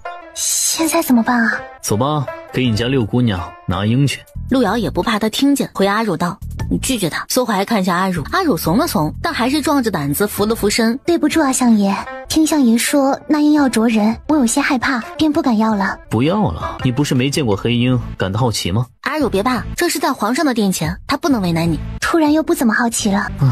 不想要就算了。说罢，他已经走到两人跟前儿，继而错身走过了。陆瑶看着苏怀那抹林间行走的翩翩背影，磨了磨后槽牙。要不是他突然来搅和，通过皇帝营救黑虎这条路肯定已经行通了。结果现在又被他给阻了回去，黑虎只能另想办法去救了。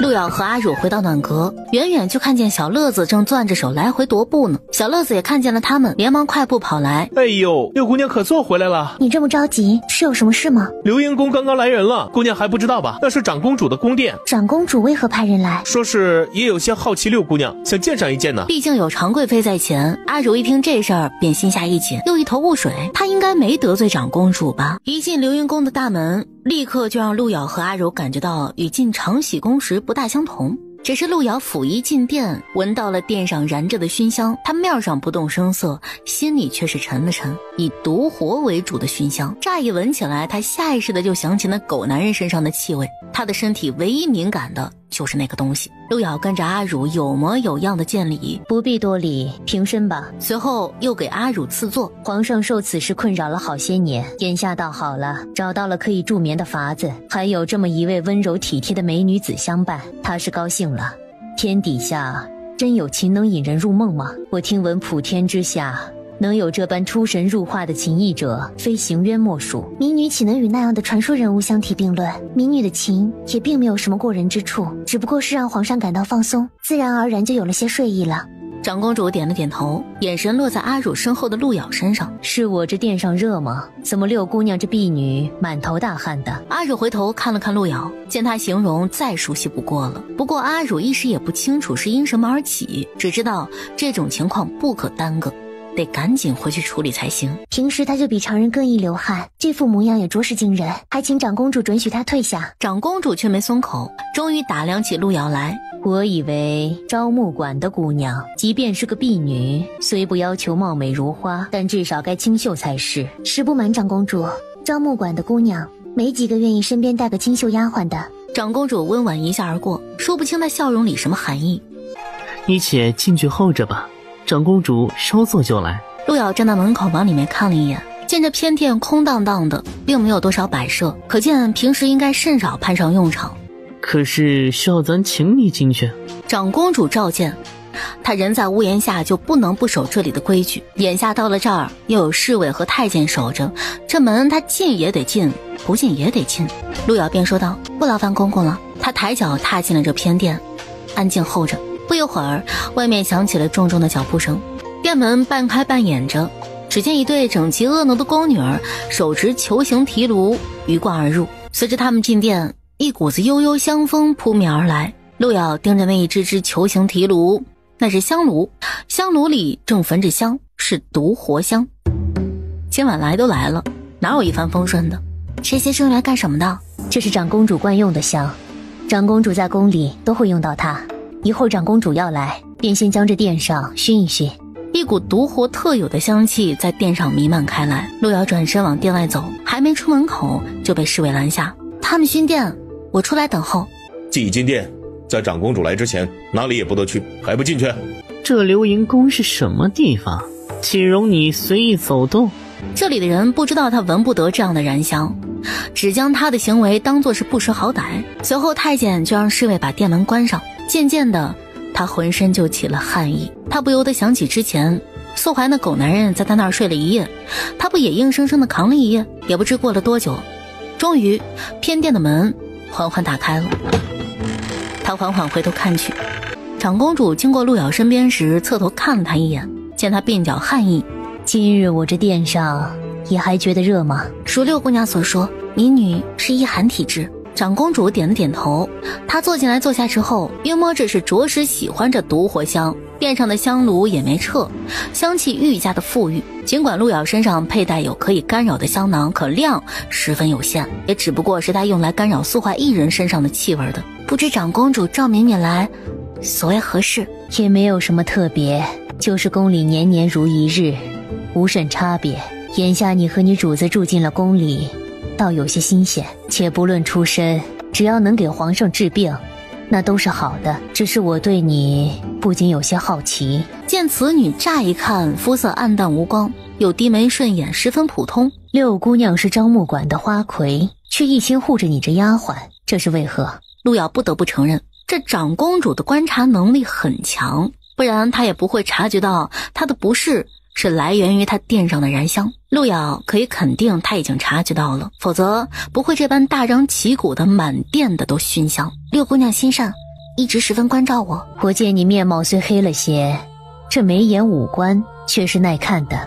你知道我为何叫你来吗？公主请讲。六姑娘眼下帮助皇上助眠有功，又得皇上心头惦记着，我若是频频召她来，皇上怕是得怪我为难她了，所以召你来说说话也是一样的。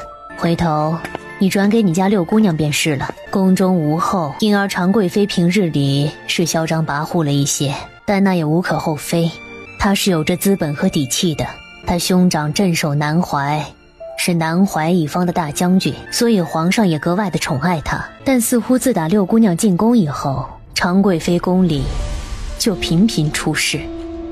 说你在樟木馆已经开始接客了，总共接过多少客啊？多的我都记不清了。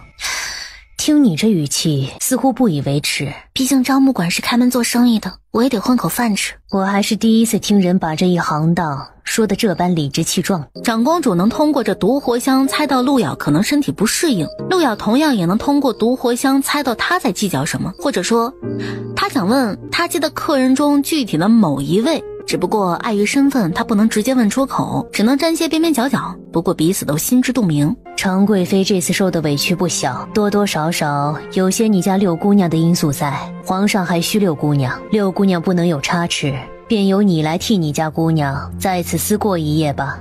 她漫步走到偏殿门口，等明日宫门打开，你再自行回去。说罢，她抬脚踏出了门去。好生看着，有什么情况就来禀报长公主。是，外面有人守着，那今晚要是闯出去，这事儿可就没完没了了。这偏殿一目了然，除了那扇殿门，殿上连一扇多余的窗都没有。长公主应该是想看看她在这种熏香下待一个晚上是个什么结果，她只能用衣料捂住口鼻，屏着气息，四肢像是抽筋乏髓一般抽走了力气，缓缓坐在地上，浑身热汗的喘着气儿。陆瑶从怀里掏出一只瓷瓶，倒出一枚药丸含在嘴里，一股浓郁的药香在口里蔓延开，都是用来克制毒活的药材。陆瑶坐在地上，她心里想着，今晚这剂量那么多炉香，估计得10个狗男人凑在一起了。她才想起来自己的玉骨箫呢，挨千刀的苏怀还没有还给她呢，黑虎也在她的手上，姬无暇为了躲她都不晓得藏去什么鬼地方了。她想叫个帮手跟她里应外合都不行。口是的苏怀，现在作孽太多，将来迟早是要还的。陆瑶念经一般的把苏怀翻来覆去的乱骂，也不知道什么时辰，寂静的偏殿大门随着吱呀一声被人缓缓推开，紧接着一抹人影快步进来，走到几步外的一座木雕旁，素白的小手抱着那木雕就旋转半周，苍老的击阔声响起，是从头顶上方传来的。上方一道压迫感瞬时兜头照下，下一瞬只听哐当一声巨响，一个巨大的阴影子从屋顶装饰的帷幕中一冲而下，重重撞击地面，恰恰将陆瑶罩在其中。当陆瑶缓缓抬起头来的时候，才发现自己已经被关进一个铁笼子里了。他似没睡醒一般，身体也没有完全恢复过来，导致他的反应变慢了，以至于当有人从铁笼侧面拿铁锁套住他双手时，他也没有丝毫动静。那锁他双手的铁链就是与铁笼子连在一起的，一旦被锁上，即便笼子打开，他也出不去。陆瑶醒了醒神以后，看都没有看一眼自己被镣铐锁住的双手，而是直直看着站在铁笼外一身华裙一脸俏丽的清月郡主。由于过度虚脱，陆瑶鬓发浸着汗意，眼底还有一股子赤红。清月郡主脸上挂着甜甜的笑，见着她此时此刻的形容非常满意。你没想到吧？确实没想到。她一开口，声音嘶哑不堪。难怪长公主只是把她关在这儿，原来是等清月来啊。这傻子倒也乐在其中，到明儿要是出了什么事儿，当然也得清月兜着。你知道这是什么地方吗？还有现在关你这笼子，以前是用来干什么的吗？以前这里可是看斗兽的地方，别国送来的珍奇猛兽都都是关在这里供人鉴赏的。他们打架也好，斗个你死我活也好，只有站在外面看，才能看个淋漓尽致。清月郡主看着路遥，忽然皮笑肉不笑，显得分外阴毒。眼下这笼子终于又派上了用场，你可不要让我失望啊！长公主赐的，喝下它吧。侍卫们没有多疑，就端起了那汤。我等谢过长公主。我等谢过长公主。说罢，仰脖一饮而尽。太监送完汤以后就退了下去，将店门关上。你们全部进笼子里去。侍卫就依次入内。清月郡主又亲自上前把铁笼的门锁了起来，这样他就又能关戏，又能避免被误伤了。就这样的好戏，他可舍不得就这样走掉。他要看看今晚这路遥有多惨，又是怎样叫天天不应，叫地地不灵的。侍卫在喝那汤的时候，路遥就闻到了汤里的东西极具催情之功效，所以清月郡主才要让他们全部进笼子，再把笼子关起来。没多久，就有侍卫开始发作了，脸色和眼神都渐渐变得不对劲儿。这个女人虽然长得不怎么样，但好歹也是个女人，她今晚就是你们的了。她是从青楼出来的，本就是专门干这个的，就让她好好服侍你们，这也是长公主对你们的一番体恤。你敢勾引我义兄，早前把你卖进青楼里都是好的，没想到你进了青楼还要千方百计的勾引我义兄，这么喜欢男人是吗？今晚就让你喜欢个够。等明日所有人都知道你被人玩烂了，看到时候义兄还能不能再多看你一眼？想必他多看你都嫌脏。路遥盯着他，眼里赤红一些更明显了一些。你确定要这么做吗？你装什么？之前在招募馆，你不是每天都接客吗？只要是个男人就能玩弄你，今晚这么多人，还怕满足不了你吗？你们在等什么？再等下去，只怕你们自己也会被憋坏。那汤里加的药要是不发泄出来，那就会损及自身，何况这些侍卫根本忍不住。路遥抬了抬眼，看着率先有侍卫忍不住朝他走过来，路遥抬手绕上他的脖子。清月郡主都没看清楚是怎么一回事，就听得一声闷哼，随之路遥一松，便可见锁他手腕上的那铁链已经扭断了那侍卫的脖子。他人虽然没有恢复，但借铁链又耗不了太大力气了，那侍卫直接就瞪着眼瘫倒在了地上。清月郡主始料未及，着实被惊吓住了。你好大的胆子！路遥把头歪向自己被锁的一只手边，手从鬓发里不紧不慢地抽出一根黑簪。你们全都一起上，让他求生不得，求死不能。就在那侍卫急不可耐地来撕他衣裳时，路遥手里的黑簪冷不防就从他的一只耳朵里穿了进去。伴随着撕心裂肺的一声惨叫，路遥面不改色地将黑簪往里狠送一记，直至从另一只耳朵里缓缓抽了出来，鲜血沾得他手上都是。清月郡主约莫是没见过这样的画面，吓得小脸白白的。杀了他，快杀了他！转眼间地上就躺了2具尸体，其他侍卫们也终于醒了醒神儿。只是侍卫们刚一有动作，只见路遥手里的黑簪一挑，他手指一转便往铁笼上敲去，当的一声，空气都为之一颤，伴随着他手上的铁链声相互呼应，极其刺耳，使得殿上的所有人的耳膜都锐痛得如针扎一般。他们还没有反应过来，路遥手里的黑簪又自一排笼子铁栏上划过，玄铁击撞的声响谱出一串浑厚的曲调。侍卫本就服了药物，再在这声音的激荡下，有人率先鼻孔出了血，也有人头晕目眩，站都站不稳。让他停下，快给我杀了他！鲜血溅湿了路遥的衣衫，他动了气，体内气流乱窜，使得他双眼瞳仁渐渐变得猩红，眼底里杀性渐起，手里黑簪一击穿透侍卫的头颅。他也很喜欢从他们的脑后一点点拔出黑簪的感觉。尸体横七竖八地躺在地上，满地鲜血，路遥亦是满身的鲜血。他红色瞳仁直勾勾地盯着清月郡主，看到还让你满意吗？他一边说着，一边手里的黑簪手指一挑，调转个头，十分轻松地往自己手腕上的镣铐锁孔里掏去。咔嚓一声响，他就打开了一只手的镣铐。清月郡主脸色惨白。义兄你来了，他要杀我！路遥意识缓缓抬头看向门边，他一看清了殿中光景，看了清月郡主一眼，目光便停留在那边的铁笼里。路遥一只手还仍被镣铐套着，满身是血，笼子的地上也满是鲜血和尸体。几名还活着的侍卫看见相爷来，本就对路遥心生惧意，这下子是再不敢轻举妄动了。他抬脚一步一步地朝铁笼走去。义兄不要去，他会杀人！就是拿来。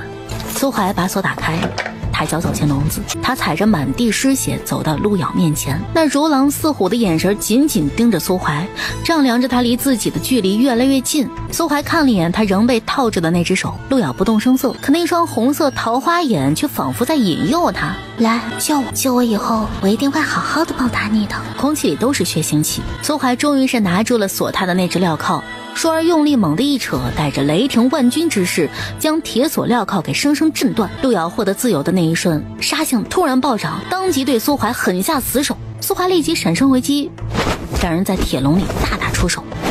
因着身体情况十分混乱不稳定，使得陆瑶出招也跟着凌乱。可他的身法动作快极了，斗起狠来苏怀就慢他一步，而且还是在陆瑶此刻不甚清醒、身息大乱的情况下。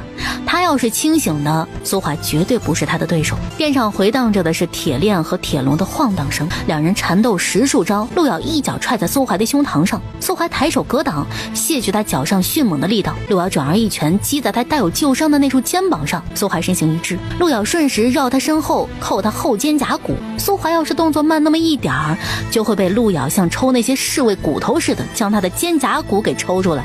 所幸苏怀避开他这一击，但陆瑶的身体应变能力惊人，转而又是下一招反身一勾拳，又狠狠落在他那张脸上。苏怀避开他狠辣的一招，但没能避开他直接挥来的一拳。他整个动作行云流水，也就在弹指一挥间完成。陆瑶把苏怀抵在龙门上，手臂横在他胸膛上，手指扣着他的胸骨。一番打斗下来，气息是暴乱的。苏怀身息也张狂，拿捏住陆瑶的手腕，看看他这副模样，他要是敢动手扣断他胸骨，那苏怀立马就会卸掉他这只手。他舌头顶了顶被他方才一拳打到的嘴角，有些发麻。苏怀被陆瑶打破了嘴角，一股子腥甜味蔓延在口里，还从来没有人有这般能耐往他脸上招呼。你待如何？当然是弄死你，话还没有说完，微微弯身将他打横抱了起来，一步步的徐徐走出铁笼。清月郡主方才看得傻眼了，义兄，他……苏怀又一步步的朝清月走来，浑身杀意未退。他怎么了？他杀了人。清月，他是我的玩具，你敢动我的东西？义兄，我……清月不敢看陆瑶满身是血，吓得不禁步步往后退。苏怀便将他步步紧逼。义兄，我知道错了，您别生气。到最后，清月郡主再无退路，竟是给他逼进了笼子里。既然错了，就得受罚。清月郡主瞪大了一双泪眼，这才意识到他进了笼子，笼子里都是尸体，他害怕极了。义兄，我错了，你原谅我吧。苏怀挽在陆瑶腿弯的那只手顺手将笼门关上，将锁插上。清月郡主不可置信，苏怀把锁上的钥匙拔下来，随手扔出了几丈开外。义兄，你别走，我害怕，我是真的害怕。苏怀恍然未闻，转身朝殿外去。陆瑶抿着嘴角，歪头靠在他怀中，任由他抱着自己出去。一脚踏出殿门，两人都沐浴在洁白的月光里。陆瑶窝在他怀里，没有多余的精力动弹。你把你姨妹关在笼子里，她今晚会很惨。苏怀行走间低头看了他一眼，他也有所感应一般，缓缓半睁开眼睛。月光落了些许进他那双桃花眼里，将他那双还仍是红色的眸子映照得如妖如媚，美得惊心动魄。你倒还有心思担心别人，上回我吐血确实是你害的，你敢骗我？陆瑶倦怠极了，没松口。我不知道你在说什么。今晚我听见了，想害我，你也会过得很惨。当初他弹琴乱他内息一事，在今晚苏怀亲耳听到偏殿里的声音后，实锤无疑。陆瑶弄出来的声音能治人，可以往好的方面治，也可以往坏的方面治。不过陆瑶没搭理他，很合时宜的昏了过去。这厢偏殿里，清月郡主被关在铁笼里以后，面对满地的尸血，她是恐惧至极。可不管她怎么叫喊摇晃笼子，都没有人答应，更没有人来救她。后来她发现笼子里的其他人的意志力开始不行了。清月郡主惊恐道：快避开这笼子！她六神无主，侍卫耗尽了理智之后，身体感官就变得异常敏感，闻到笼子里女人的气息，浑身气血翻腾不休。他们一步步朝清月郡主拥过来。清月郡主开始大声挣扎，可没有人回应他。清月郡主声音渐渐小了下来，大抵让他最绝望的事儿就是他被他最敬重最喜爱的义兄给送到了这等地步。他义兄为了那个女人不顾他的死活，他把自己关在这笼子里任人欺辱，他根本就没有把自己当妹妹一样爱护，甚至还比不上那个才没来多久的女人。主子，属下这就去叫莫大夫来。我暂时没空，叫人去流云宫善后。然后剑征就眼睁睁地看着苏怀抱着人进换洗室去了，他内心起伏不已，到底发生了什么？谁能有这么大的本事，居然能伤主子至此？我要泡冷水澡。还想泡冷水澡？你当时还享受呢。我就要泡冷水澡。苏怀盯着他，眼神让人不寒而栗。要我伺候你是吗？随即苏怀一说完，他就提起一桶水从陆瑶的头顶兜头泼下，一桶水从头淋到脚，中间没个渐停的，流水阻隔了空气，使得陆瑶连呼吸都不利索。苏怀你个畜生！说完，苏怀又提了桶水从他头上淋来，除了憋气憋得难受，那凉意袭遍全身，多少是让陆瑶感觉到好受一些的。我还是想泡冷水澡。我没把你丢进油锅里，算我心善。苏怀知道陆瑶在看自己嘴角的伤，说道：心里很爽是吗？有点遗憾。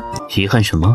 哼，当然是遗憾打得太轻了，不然你还以为是遗憾打翻了你这张脸呢，应该打落你几颗牙。让苏怀盯着他的嘴唇，没等他说完，突然就亲了上去，一口咬住他的唇。陆瑶脑子都麻了一瞬，苏怀舔了舔陆瑶唇上的腥甜味儿。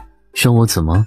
让你以后吃粥漏水，说话漏风。说完，苏怀照着他的嘴又咬了一口，两人就像过家家似的。陆瑶不甘示弱，逮着他也反咬一口，还专咬他淤肿的嘴角。苏怀看了他一眼，下一刻斧头就欺压上他的唇瓣，风卷云蚕一般，又亲又啃又咬。见陆瑶突然变得很服帖，苏怀说道：你怎么不挣扎了？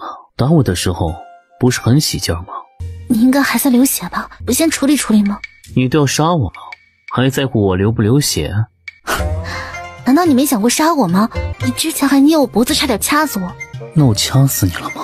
我让你掉气了，还是让你掉了一滴血呢？说话间，陆瑶湿透的裙摆被撕了个碎，他几乎整个人是挂在苏怀身上的，咬着他肩膀骂道：苏怀你混账，你生儿子没屁眼儿。那我倒有一些迫不及待的，让你给我生个儿子，看看到底是不是没有屁眼。你断子绝孙，你不能生养。你不是玩完我就要弄死我吗？少给你生养。那就生完再弄死。不是说你对我腻了吗？素了几天又不腻了。苏怀，将来我一定要你死。去仪真园要找的东西就是助你恢复正常的。是什么？我要告诉你是什么，你会帮我取来？我会帮你毁掉，以免你恢复了以后真的弄死我。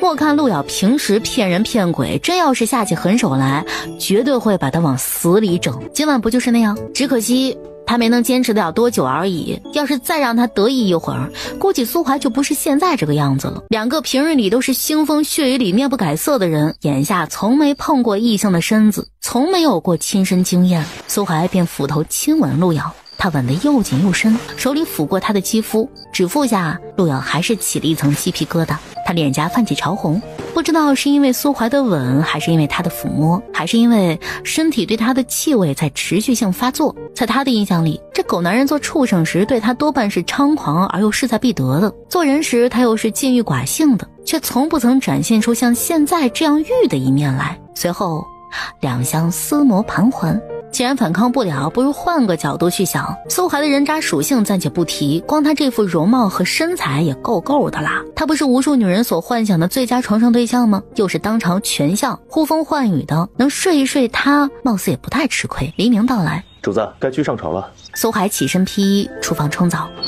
剑征看见主子肩背上的血迹，说道：属下请了莫大夫来了，眼下正在前厅，要不要叫他来看看？我没空，叫他晚上来。眼下确实已经不能再耽搁了，否则得误了朝时。他就很匪夷所思，主子顾着快活，连自己的伤都不管了吗？苏怀冲完了澡，回房更衣，衣襟袖摆惯常整理得十分整洁，纹丝不乱，全然看不出来在床上时有多野。陆瑶窝在被褥里，侧着身子朝里，一头青丝散在他的枕上，早已拉下厚重的眼帘，沉沉睡了去。顺着他脖子往上，可见满是深浅不一的吻痕。彼时莫大夫还在前厅里很不见外地吃着相府里的早饭，偶然一抬头看见熟悉的2道身影，赶紧端着饭碗出来。喂，不是叫我来瞧瞧吗？建征都说你不好了，你这就要走了？他说我死了吗？建征在后面挠头，他也不是说主子快死了，还不是担心主子的情况吗？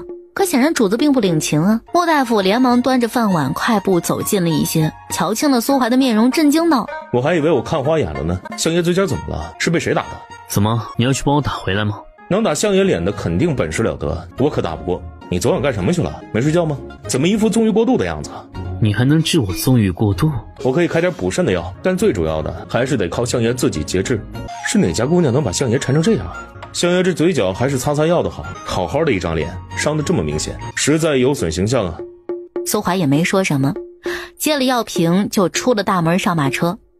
等到了宫里，上朝的文武百官看见苏怀脸上带了伤，也都十分震惊，并且十有八九还感到非常的喜悦。今天是个黄道吉日吗？苏怀那贼人居然带伤上朝，怎么弄的？在哪儿弄的？谁弄的？怎么就只嘴角淤肿了呢？怎么不直接把他给打死呢？皇帝也非常好奇，苏青这脸是怎么了？满朝文武都竖起了耳朵。回圣上，夜里起夜时没看见，撞到了床柱子。一部分朝廷官员们是这么想的，床柱子真是好样的。另一部分朝廷官员们是那么想的，夜里还起夜，身子得多虚啊，坏事干多了虚是正常的。今日一早，长公主那边就宣广宁侯进宫了。昨晚清月郡主没有回府，广宁侯是知道的。清月郡主说要在宫里跟长公主作伴，所以他才没有阻止。广宁侯心下沉了沉，长公主这么早召他来，应该是出了什么事儿。此事广宁侯还需要有个心理准备。长公主，清月怎么了？昨个晚上，长公主召见了六姑娘身边的一个婢女，罚她在偏殿思过。可清月郡主不知怎么的，半夜里偷偷跑到那里去了。结果怎么了？哎呀，结果今儿早洒扫的人发现清月郡主被关在了偏殿的笼子里，而且她还伤得不轻。是被谁伤的？笼子里只有她一个人，被谁伤的也未可知。但值守偏殿的那对侍卫和思过的那名宫女却是不见了。我这宫里素来人少，有些地方夜里也疏于把守，但这件事不会好好调查清楚的。眼下唯一知道发生了什么的人，也就只有清月了。广宁侯，你且带清月好好回去养伤，你是他兄长，想必他是愿意跟你说的。随后广宁侯进内室，就看见清月郡主躺在床上，这会儿是安定下来睡着了。不过他看见她脸上裸露在外的脖子上还有小臂上都是伤痕，他不好过多查看她的伤况，可见此情形，他大概猜到了她遭遇了什么。妙妙，我来带你回家。此事有关清月名节，不好宣扬。太医我也嘱咐过了，对此会守口如瓶。那些侍卫呢？找到了吗？要是找到，定送到广宁侯这里，任凭处置。他们也只能低调处理这件事儿，否则闹开了，清月郡主失了名节不说，对流盈宫总归是不好的影响。长公主，可要着人去暖阁那边拿人？眼下尚不知人被谁带走了，你去问六姑娘拿人。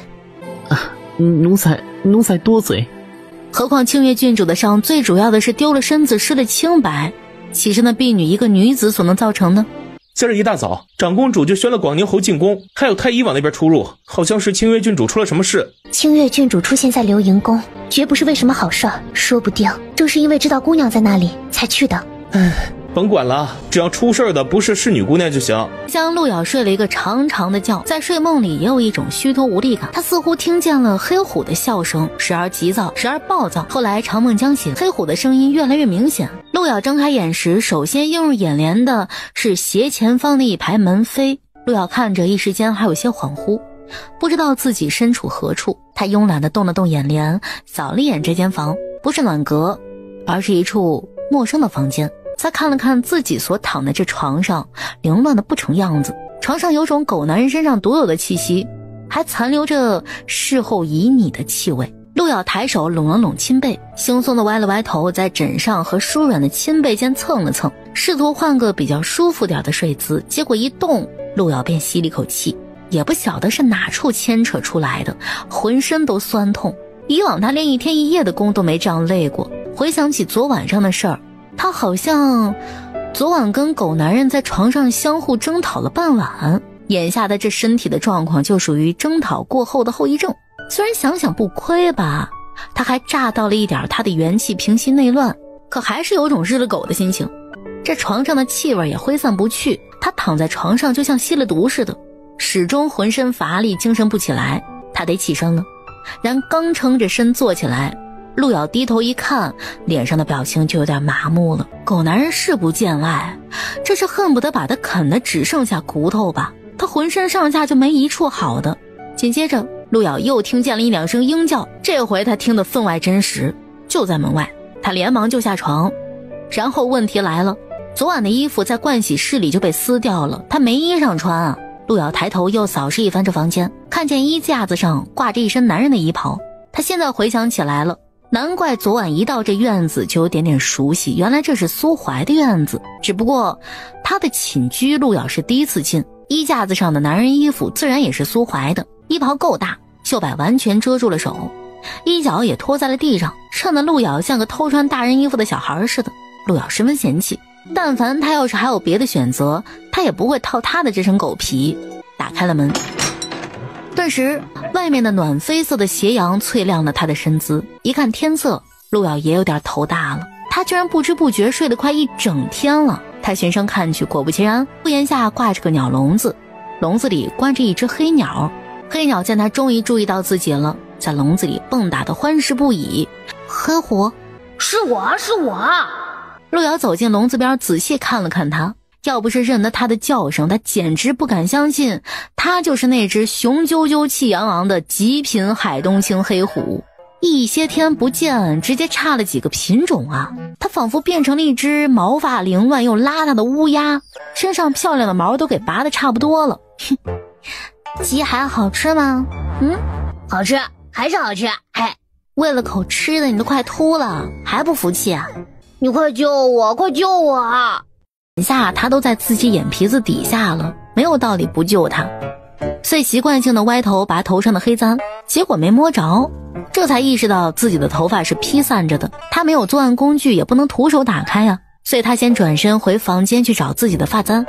黑虎见他要走，哦叫两声，没工具我怎么给你开锁啊？安静点。回到房间，他看了眼凌乱不堪的床上，还是抬脚走了过去，爬上床掀被子翻翻找找。他掀开被褥时，看见床单上落下点点朱红，有他身上流的，也有狗男身上流的。他可顾着刺激啊，昨晚肩背上的伤一整晚都没处理，只可惜伤口还不够深，流血流得不够凶。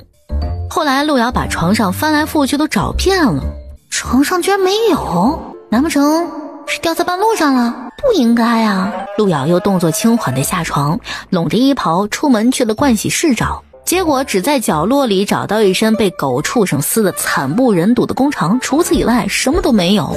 那黑簪是他用的最趁手的一只簪子，不能丢，怎么的也得找着。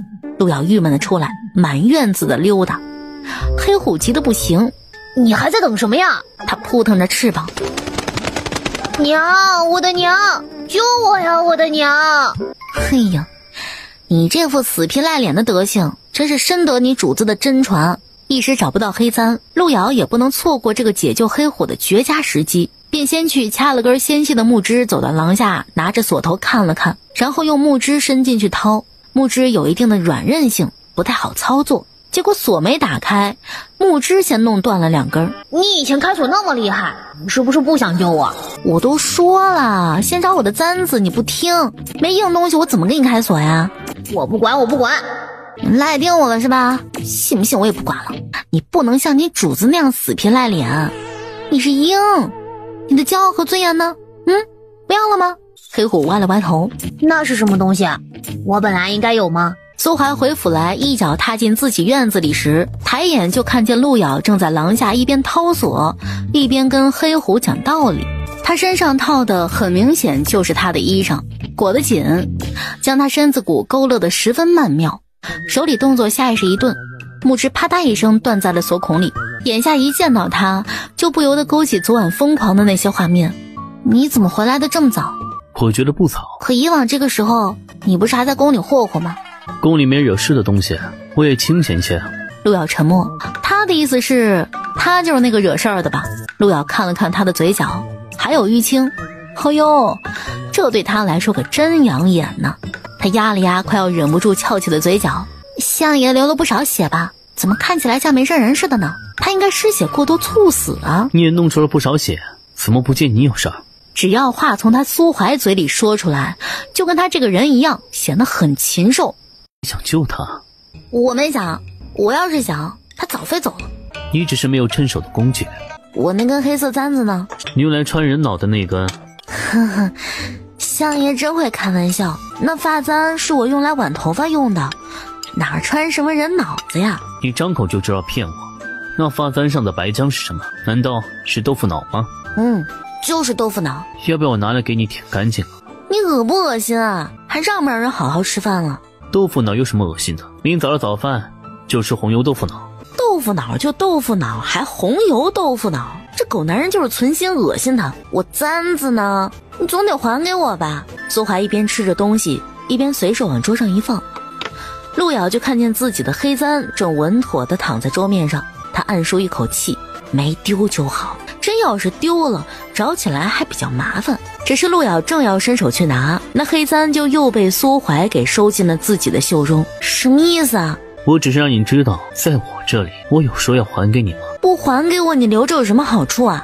怎么没好处？难道你不想用它来穿我的脑子？陆瑶沉默了，诚然他确实想过，不仅想穿他脑子，还想捅他心窝呢。相爷真会开玩笑，我哪能那么干呀？要是给你机会，你不干？我现在这个样子也干不过。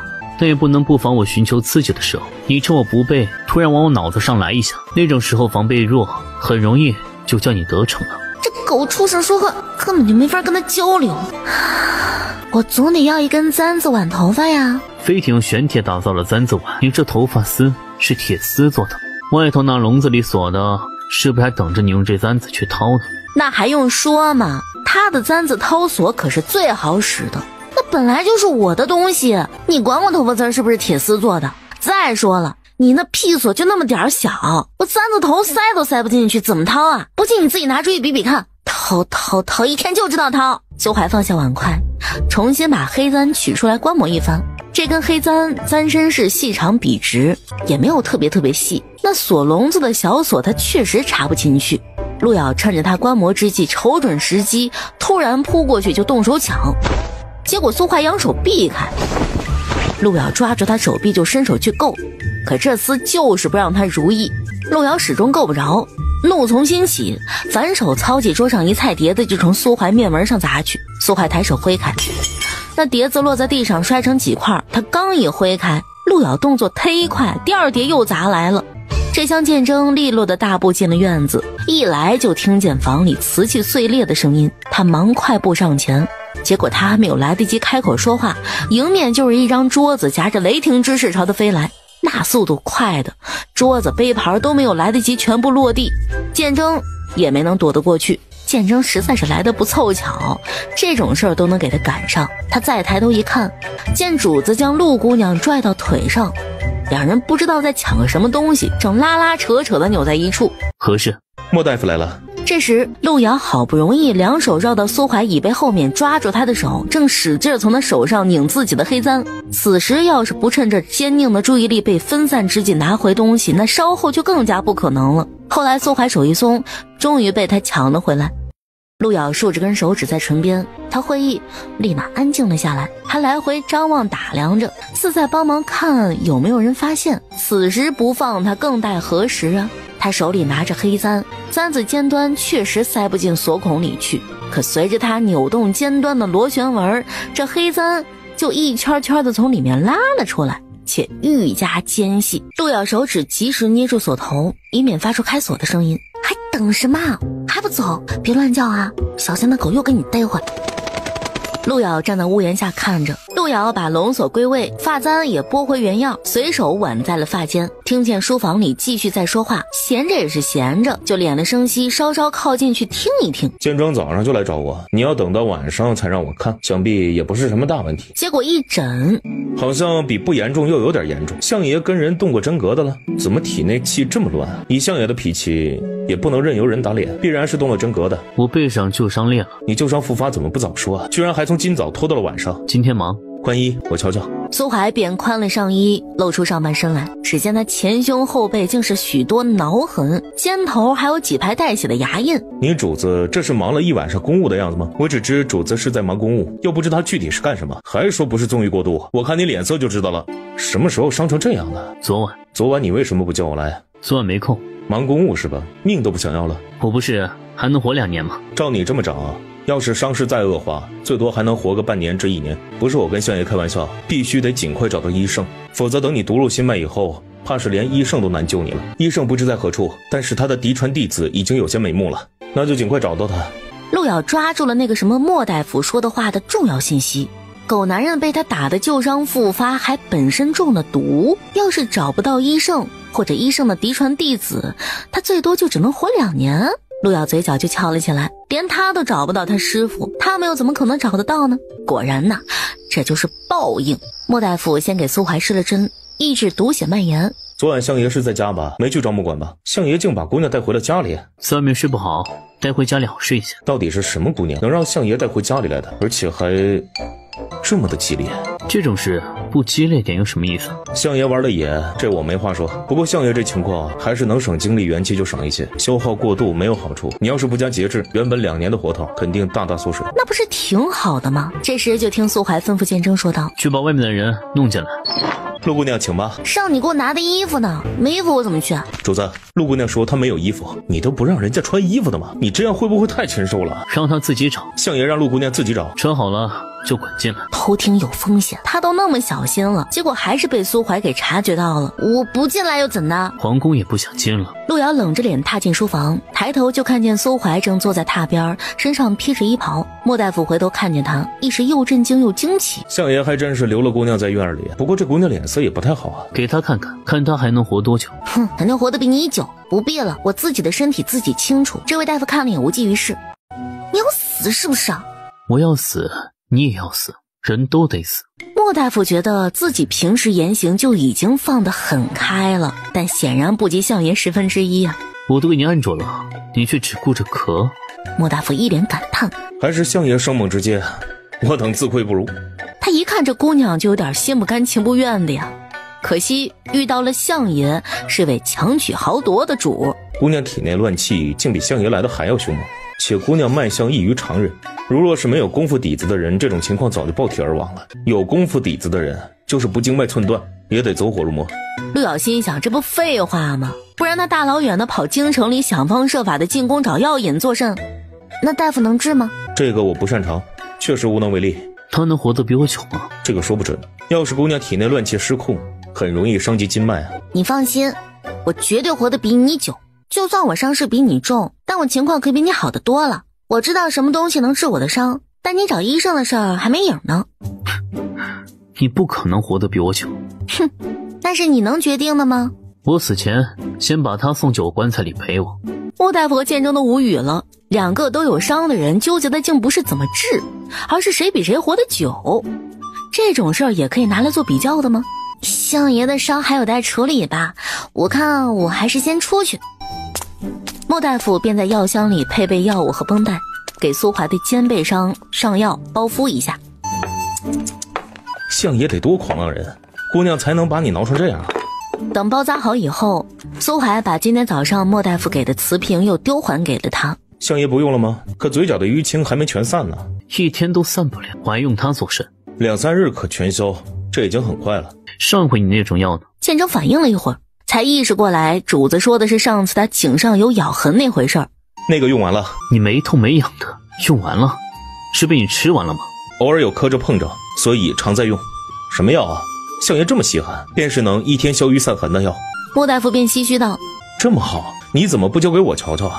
说不定我能照着配出来呢。那药是陆姑娘给的。苏怀穿衣的动作顿了顿，回眸看他，他还给你药？上回属下领罚受伤，他给的。我也受伤了，怎么不见他给我？你跟他很好是吗？属下不敢。你是不敢还是不想？属下不敢，更不想。相爷怎么知道我们这么要好啊？陆姑娘，不要乱说。陆瑶看着他着急的样子，笑得甚是愉快。监正立马就觉得主子有点不高兴了。主子明察，除了主子吩咐，属下和陆姑娘绝无半点往来。那他为什么送你药？对啊，没往来，我为什么送你药啊？那是因为上次属下领罚受伤，陆姑娘正好看见了才送的药。我也受伤了，怎么不见他送我药？这个监正是真不知道，还不是因为我跟他比较要好呗。是吗？下去领罚吧，你们这么好，他应该还会给你药的。是。东西呢？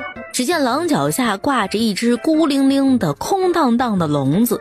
方才属下跟主子都在书房，好像只有陆姑娘在外面。啊，黑虎什么时候跑的？我竟然一时没有发现。莫不是我方才进书房去时，他趁机跑了？他怎么跑？自己开锁跑的吗？会不会是监正喂他的时候没有关好笼子呀？今晚就他喂食的时候碰了那笼子了，这锅都能甩到监正头上，是监正压根儿就没想到的。你在一边，让监正带你去挨顿棍子，要增进一下你们的友谊。说着，他冷不防抬手就抽掉了陆瑶头上的黑簪。相爷莫不是真以为这能开笼子的锁吧？你瞎吗？一看这簪头就要比锁眼大得多。来来来，你给我试试，你看看能不能套得进去。苏怀看着黑簪观摩了一下，来，你教我，这锁要怎么开啊？苏怀的手指寸寸捋着这簪身，然后就在陆瑶话音一落，他就摸到了玄机之处，顺着簪头上的螺旋纹一圈圈的把隐藏的部分簪身给扒拉了出来。到最后那簪头尖的跟什么似的，别说锁孔了，那就是针眼都扎得进去啊。苏怀看向陆瑶，陆瑶无语了。我瞎吗？要不要教你这锁怎么开啊？说罢不等陆瑶回答，他突然手指一转，将那簪头掉了个转，然后直就朝陆瑶的脑门上扎来。相爷冷静一些，有话好好说嘛。你私自放跑那东西的时候跟我好好说了吗？你说明天叫那东西引它主人来给我杀，都是骗我的。说实话，它主人又不傻，怎会来给你杀呢？那且让我撬开你脑子看看，都装了些什么骗我的鬼话。哼，贱人，以后总有你求我的时候。主子，需要属下帮忙吗？你是不是觉得我办不了他呀？属下不敢。这狗脾气也是怪，前一刻狂风暴雨，后一刻好像又雨过天晴了。说你爱我，我就不生气了。我爱你，爱得死心塌地。你亲我一下，今晚我就饶了你。先前主子不是还要撬开他脑子吗？大概他也没有想到为什么会是这么个发展。你狗腿子还看着呢，这样好吗？我觉得好。属下这就去领罚。然后陆瑶就出其不意的突然往苏怀嘴角亲了一下。好啊，簪子还我。这个危险，我怕戴在你头上，不小心戳穿了自己的脑子。不会的，我戴了这么久都没有过。说不定今晚会。本来我就有内伤，跟手无缚鸡之力的弱女子没有什么区别。世道又这么险恶，宫里更是人心叵测。我有个东西防身也好啊，要是连这个簪子也没了，那下回再有人对付我，我连还击之力都没有了。他本以为坚定是很难被他给感化的，可没想到他说完以后，苏怀居然十分通情达理的把发簪顺着他的衣襟塞进了他的衣怀里，搞得陆瑶一时都震惊了。就在陆瑶震惊的时候，低头就吻他唇瓣。老色批，又不是没摸过，我昨晚不是还亲了吗？你昨晚怎么没有骂我？我不仅这样摸，我还伸进去摸了。陆瑶吸了口气，还没来得及骂出声，就又被苏怀斧头堵住了嘴。苏怀将他压在身下，私缠亲吻，两人衣衫都交在了一处。后来床帐里都是陆瑶起起伏伏的喘息声。你给剑争那药怎么来的？关你屁事啊！以前不是说过吗？招募馆的姑娘们都得用那样的好药。那时候你还没进招募馆。给监争的那个是我来之前问街上的大夫买的，那大夫说那种药专供招募馆的姑娘们用，效果很好，我就买了来试试嘛。苏怀没再说什么，收手睡去了。后来苏怀的气息绵长，陆瑶觉得约摸他是睡着了，便轻手轻脚地坐起身。哪去啊？陆瑶娇躯一震，如厕去。苏怀一坐起身，眉眼间尽是疏懒。我也去，我们一起。怎么不动？我又不急了，要不你去吧。苏怀也躺了下去。狗东西！等陆瑶睁眼醒来，陆瑶一看，一大早的就倒胃口。苏怀在桌边坐下，说道：“来，吃红油豆腐脑。”这人究竟有多恶趣味啊！那红油熬得跟血浆似的猩红，豆腐脑还做成了脑子的形状。呵呵，我不饿，相爷吃吧。吃不完，今日也别回宫了。陆瑶黑着脸过来坐下，无比嫌弃地咬了一条羹吃进嘴里。嫩吗？陆瑶一会儿还得靠他进宫门呢，遂违心道：“嫩。”口感像不像真脑子？像。这就是真脑子。陆瑶差点就把勺碗扣他脑子上。相爷大清早就吃这等逆物，也不怕得病。我这碗是真豆腐脑。苏怀这个贱人，他哕了2下，脸色发绿。你他妈给我吃人脑子呀！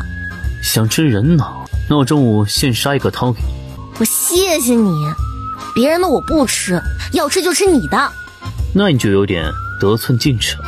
要不要我把你脑子掏出来，再喂给你吃啊？跟他刷下线，谁能刷得过他呀？给我拿碗粥来。我也要吃粥。你不吃，你就吃豆腐脑。他只想快些回宫，离这畜生越远越好。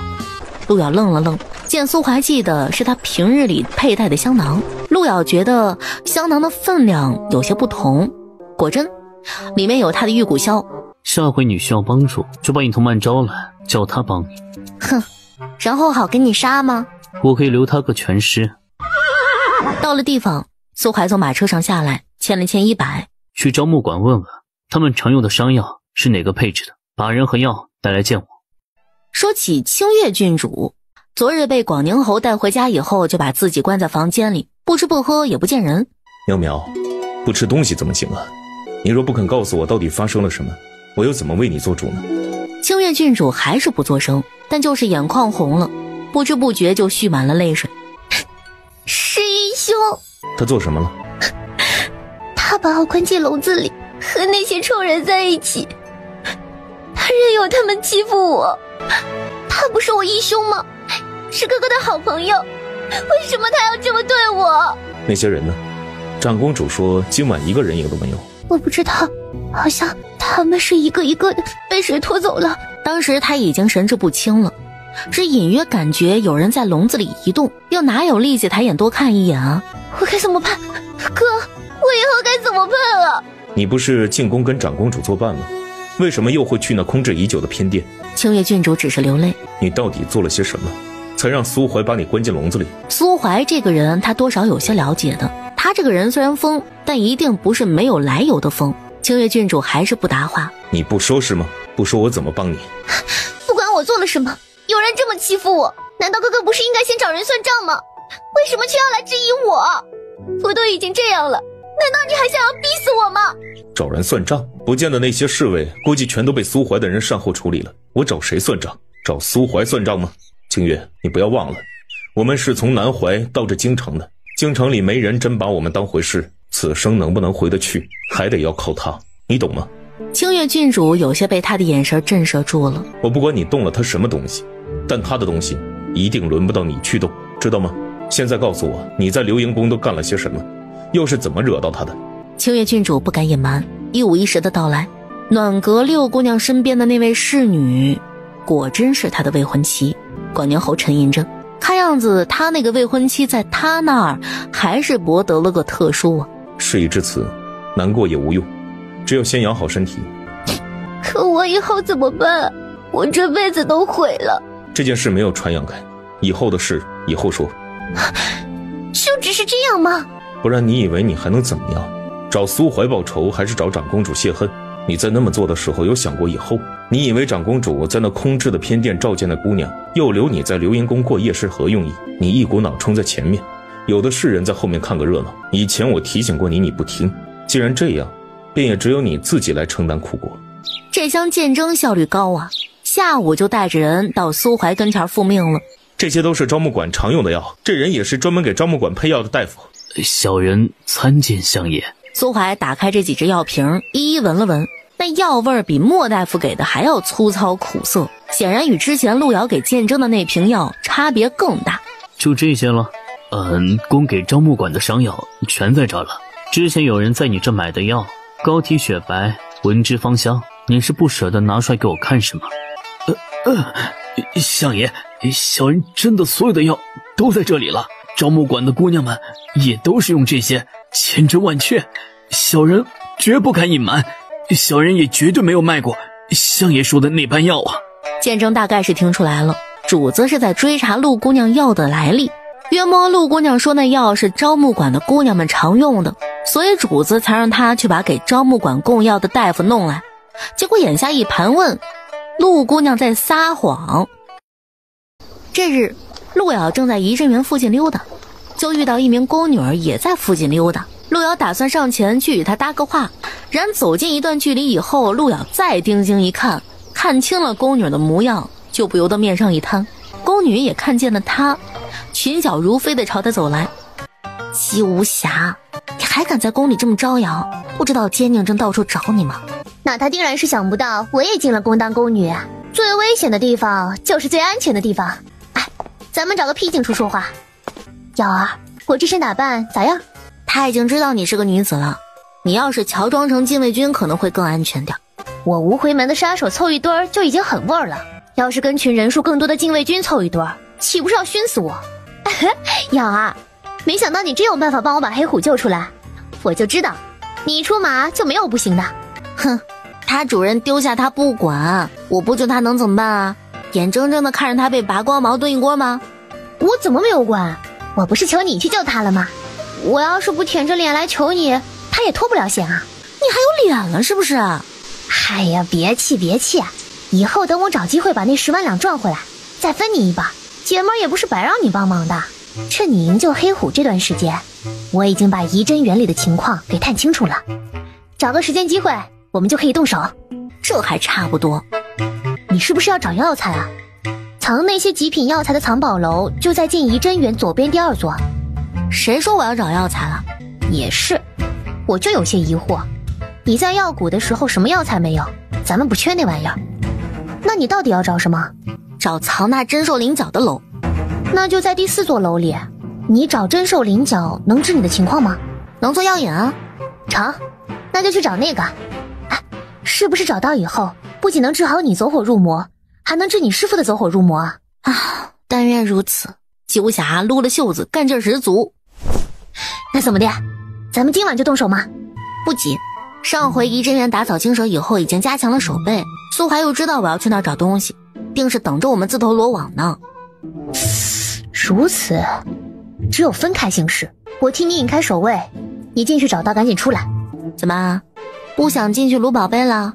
那只能你出来的时候帮我也带2样呗。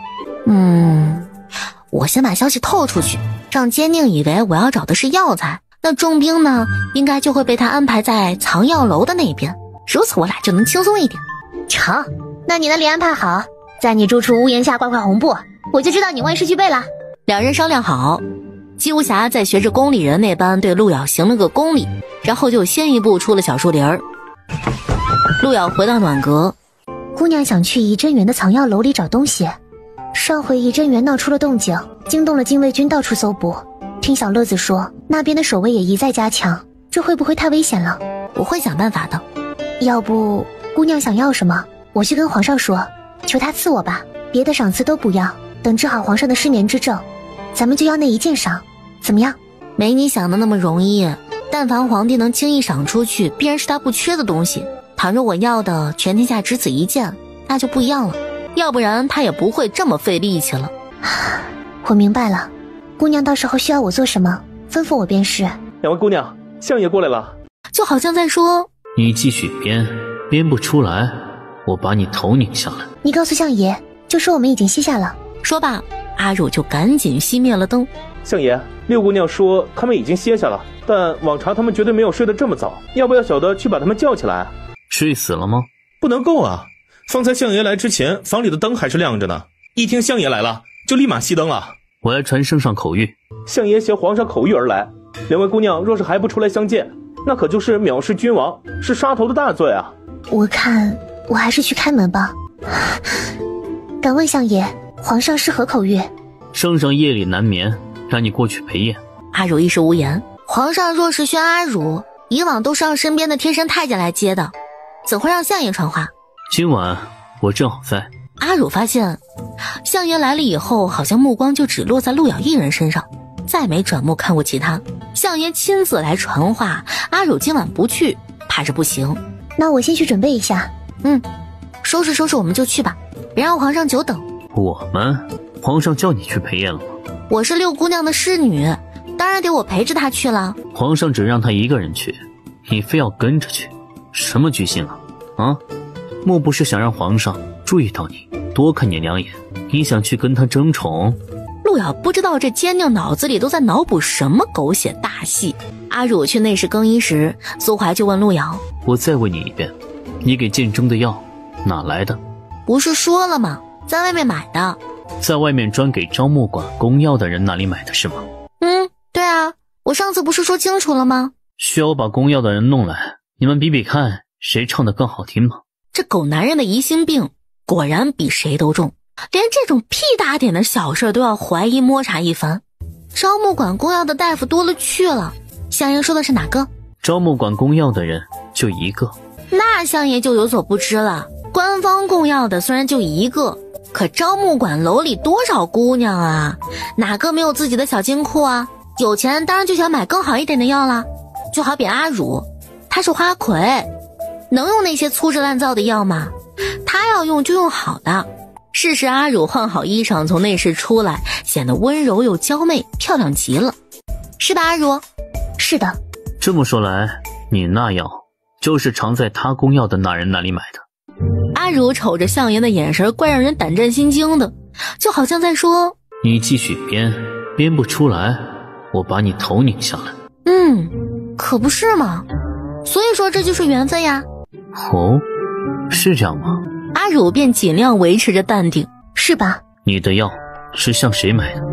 他就是个行踪不定的贩夫走卒，每隔一段时间他就会穿街走巷，从招募馆旁的小巷贩货，我就是在那里买的。那下次你见到卖药的人替我也买点。好的，民女一定谨记。我要100瓶。陆瑶一听就有些炸毛了，100瓶，你拿回去下饭吃吗？到时候我请你一起吃，不仅给你下饭吃，还给你下面吃。阿汝在旁莫名听出了点别的意思，不知道是不是他想得太污了。陆瑶脸都气绿了，这死不要脸的狗畜生。相爷还是自己下面吃吧。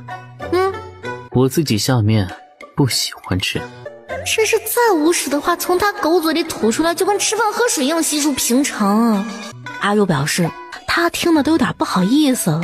100瓶，1瓶都不能少，少1瓶我都不会原谅你。缺多少你就给我吞多少只空瓶。你吓他有什么用啊？又不是他不替你买，也得看那卖药的人有没有那么多呀。他可以现做，那种药很贵的，阿汝都买成10几两银子一瓶呢，你要100瓶，岂不是1000多两银子？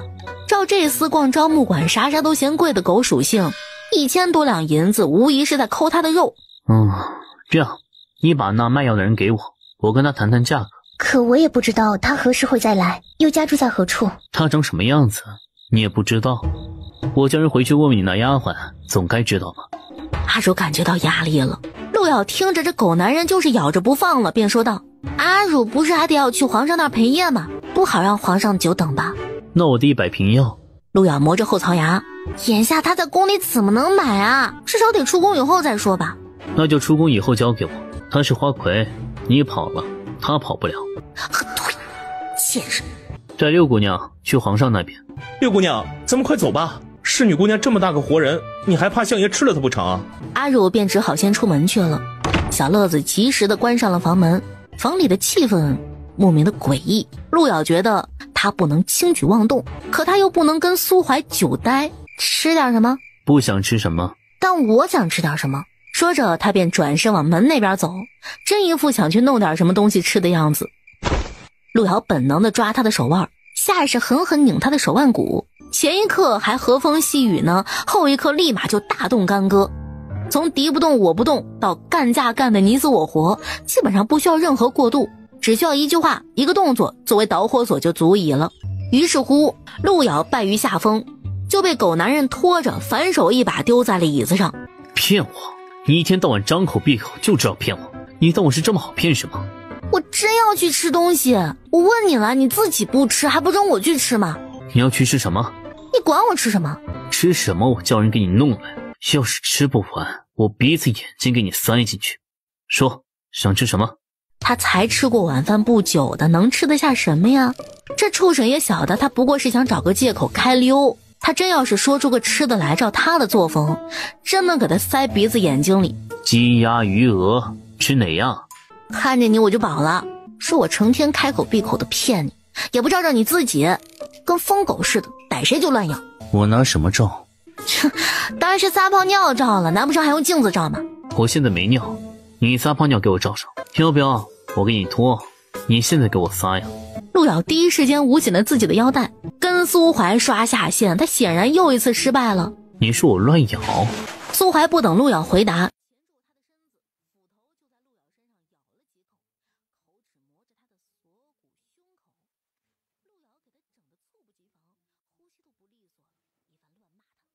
身上的衣裙被苏怀撕扯得松松垮垮。陆瑶下地走去浴桶那边时，腿都在打颤。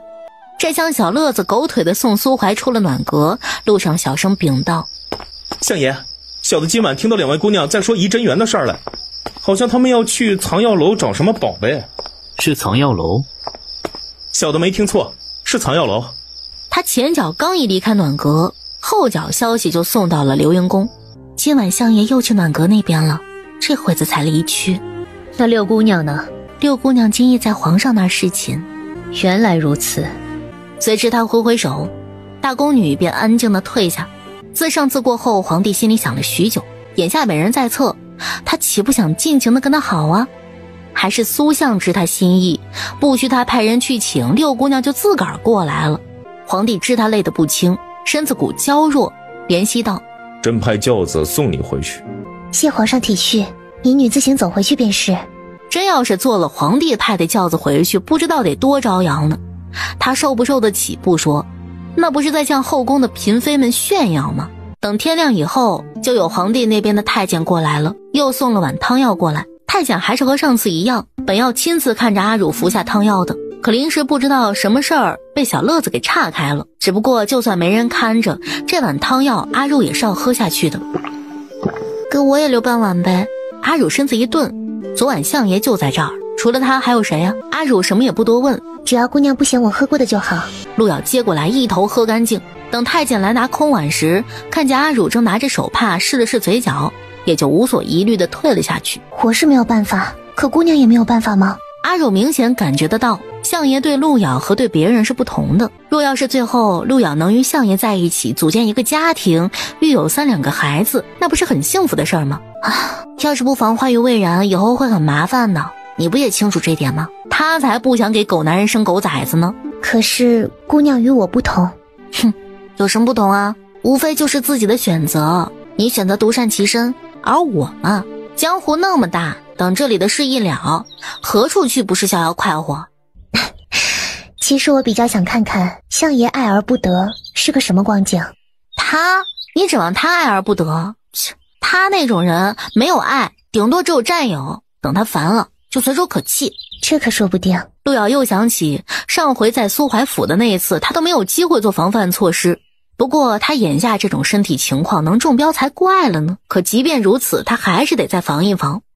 朕听说近来苏晴可是频繁出入暖阁那边，难怪他昨晚能请得动六姑娘到他这儿来。真要是这样，难不成他也与六姑娘有个首尾？虽说那六姑娘是出身青楼，可皇帝只要一想到君臣共享一女，心里便十分的介怀不舒服。圣上听何人所说？朕听何人所说不打紧，朕也不会盲目轻信。朕着人问了问，苏晴确然常去那里，难不成苏晴也为六姑娘而神魂颠倒？圣上误会了，臣虽有去，却不是为着六姑娘。哦，那是为着谁去？臣之前有位从小定下的未婚妻找上门，不知圣上可知道？这朕倒是有所耳闻，可后来她不是在你们大婚之日不见了吗？啊，正是。当时臣搜遍了府邸，都不见他踪影。那事与朕今日所闻之事有何关系？莫非苏青是找到他了？臣后来才发现，他竟是进了招募馆。苏青的未婚妻总不能是六姑娘吧？啊，不能，她是六姑娘身边的侍女。难怪早前苏青去招募馆宿夜，而今又往暖阁频繁去，竟是去会你那未婚妻的。啊，是的，臣一直想劝她从良，她竟不愿意吗？她说宁愿从妓，也不愿跟臣。竟还有不想跟苏青的女子。她既然不跟你，为何当初又找上门来？可能是她来找臣之前不谙世事，找上臣以后呢，又发现臣与她想象中的未婚夫相差甚远吗？有这么严重吗？苏青虽然不怎么招朝臣们待见，但京中的姑娘们应该还是会很喜欢你这类型的。她总归是一个乡下来的女子，能见过什么世面？那就是她不识抬举了。不过朕见她也没什么特别的，苏青竟然喜欢，也谈不上喜欢，只是婚约在身，总归不好亏待她。那简单，朕一道圣旨，给你二人赐婚便是了。只是这就有些委屈苏青了。堂堂相爷，竟娶一名其貌不扬的乡下女，说出去是容易叫人笑话的。强扭的瓜不甜，还是顺其自然吧。这话之前皇帝也对他说过，不过一听心境却不大相同。你有红布吗？有红衣裳可以吗？小的有红裤衩。陆瑶看了看这屋檐下挂件红衣裳，委实太过诡异，还是用你的红裤衩吧。用来干什么？那可是小的的私密之物。挂这里避避邪啊。挂在这里那得多羞人，小的不干。去拿吧，拿回来以后好好跟我们说说刘云宫那个陈太监的事儿。那好吧，小的就勉为其难奉献一下吧。不一会儿，小乐子就去捧来了自己的红裤衩，扭扭捏捏的样子。陆瑶要给他挂上，还是小的自个儿来挂吧。小的这裤衩可从没让姑娘给碰过。何况要是相爷知道这姑娘碰了他的私密物，还不知道会不会生气呢。这是要避什么邪呢？避奸人吧，最好让他一来这儿就浑身哪都不舒服。我看我还是取下来吧。你是奸人吗？小的当然不是奸人。那你取下来做甚？小的是担心。你担心什么？咱们这儿有谁是奸人吗？有他也不敢说呀。小乐子看了看自己迎风飘荡的红裤衩，嗯哼一声道：小的向来听说什么符一类的东西才是辟邪的呢，像这样挂着倒像是某种讯号似的。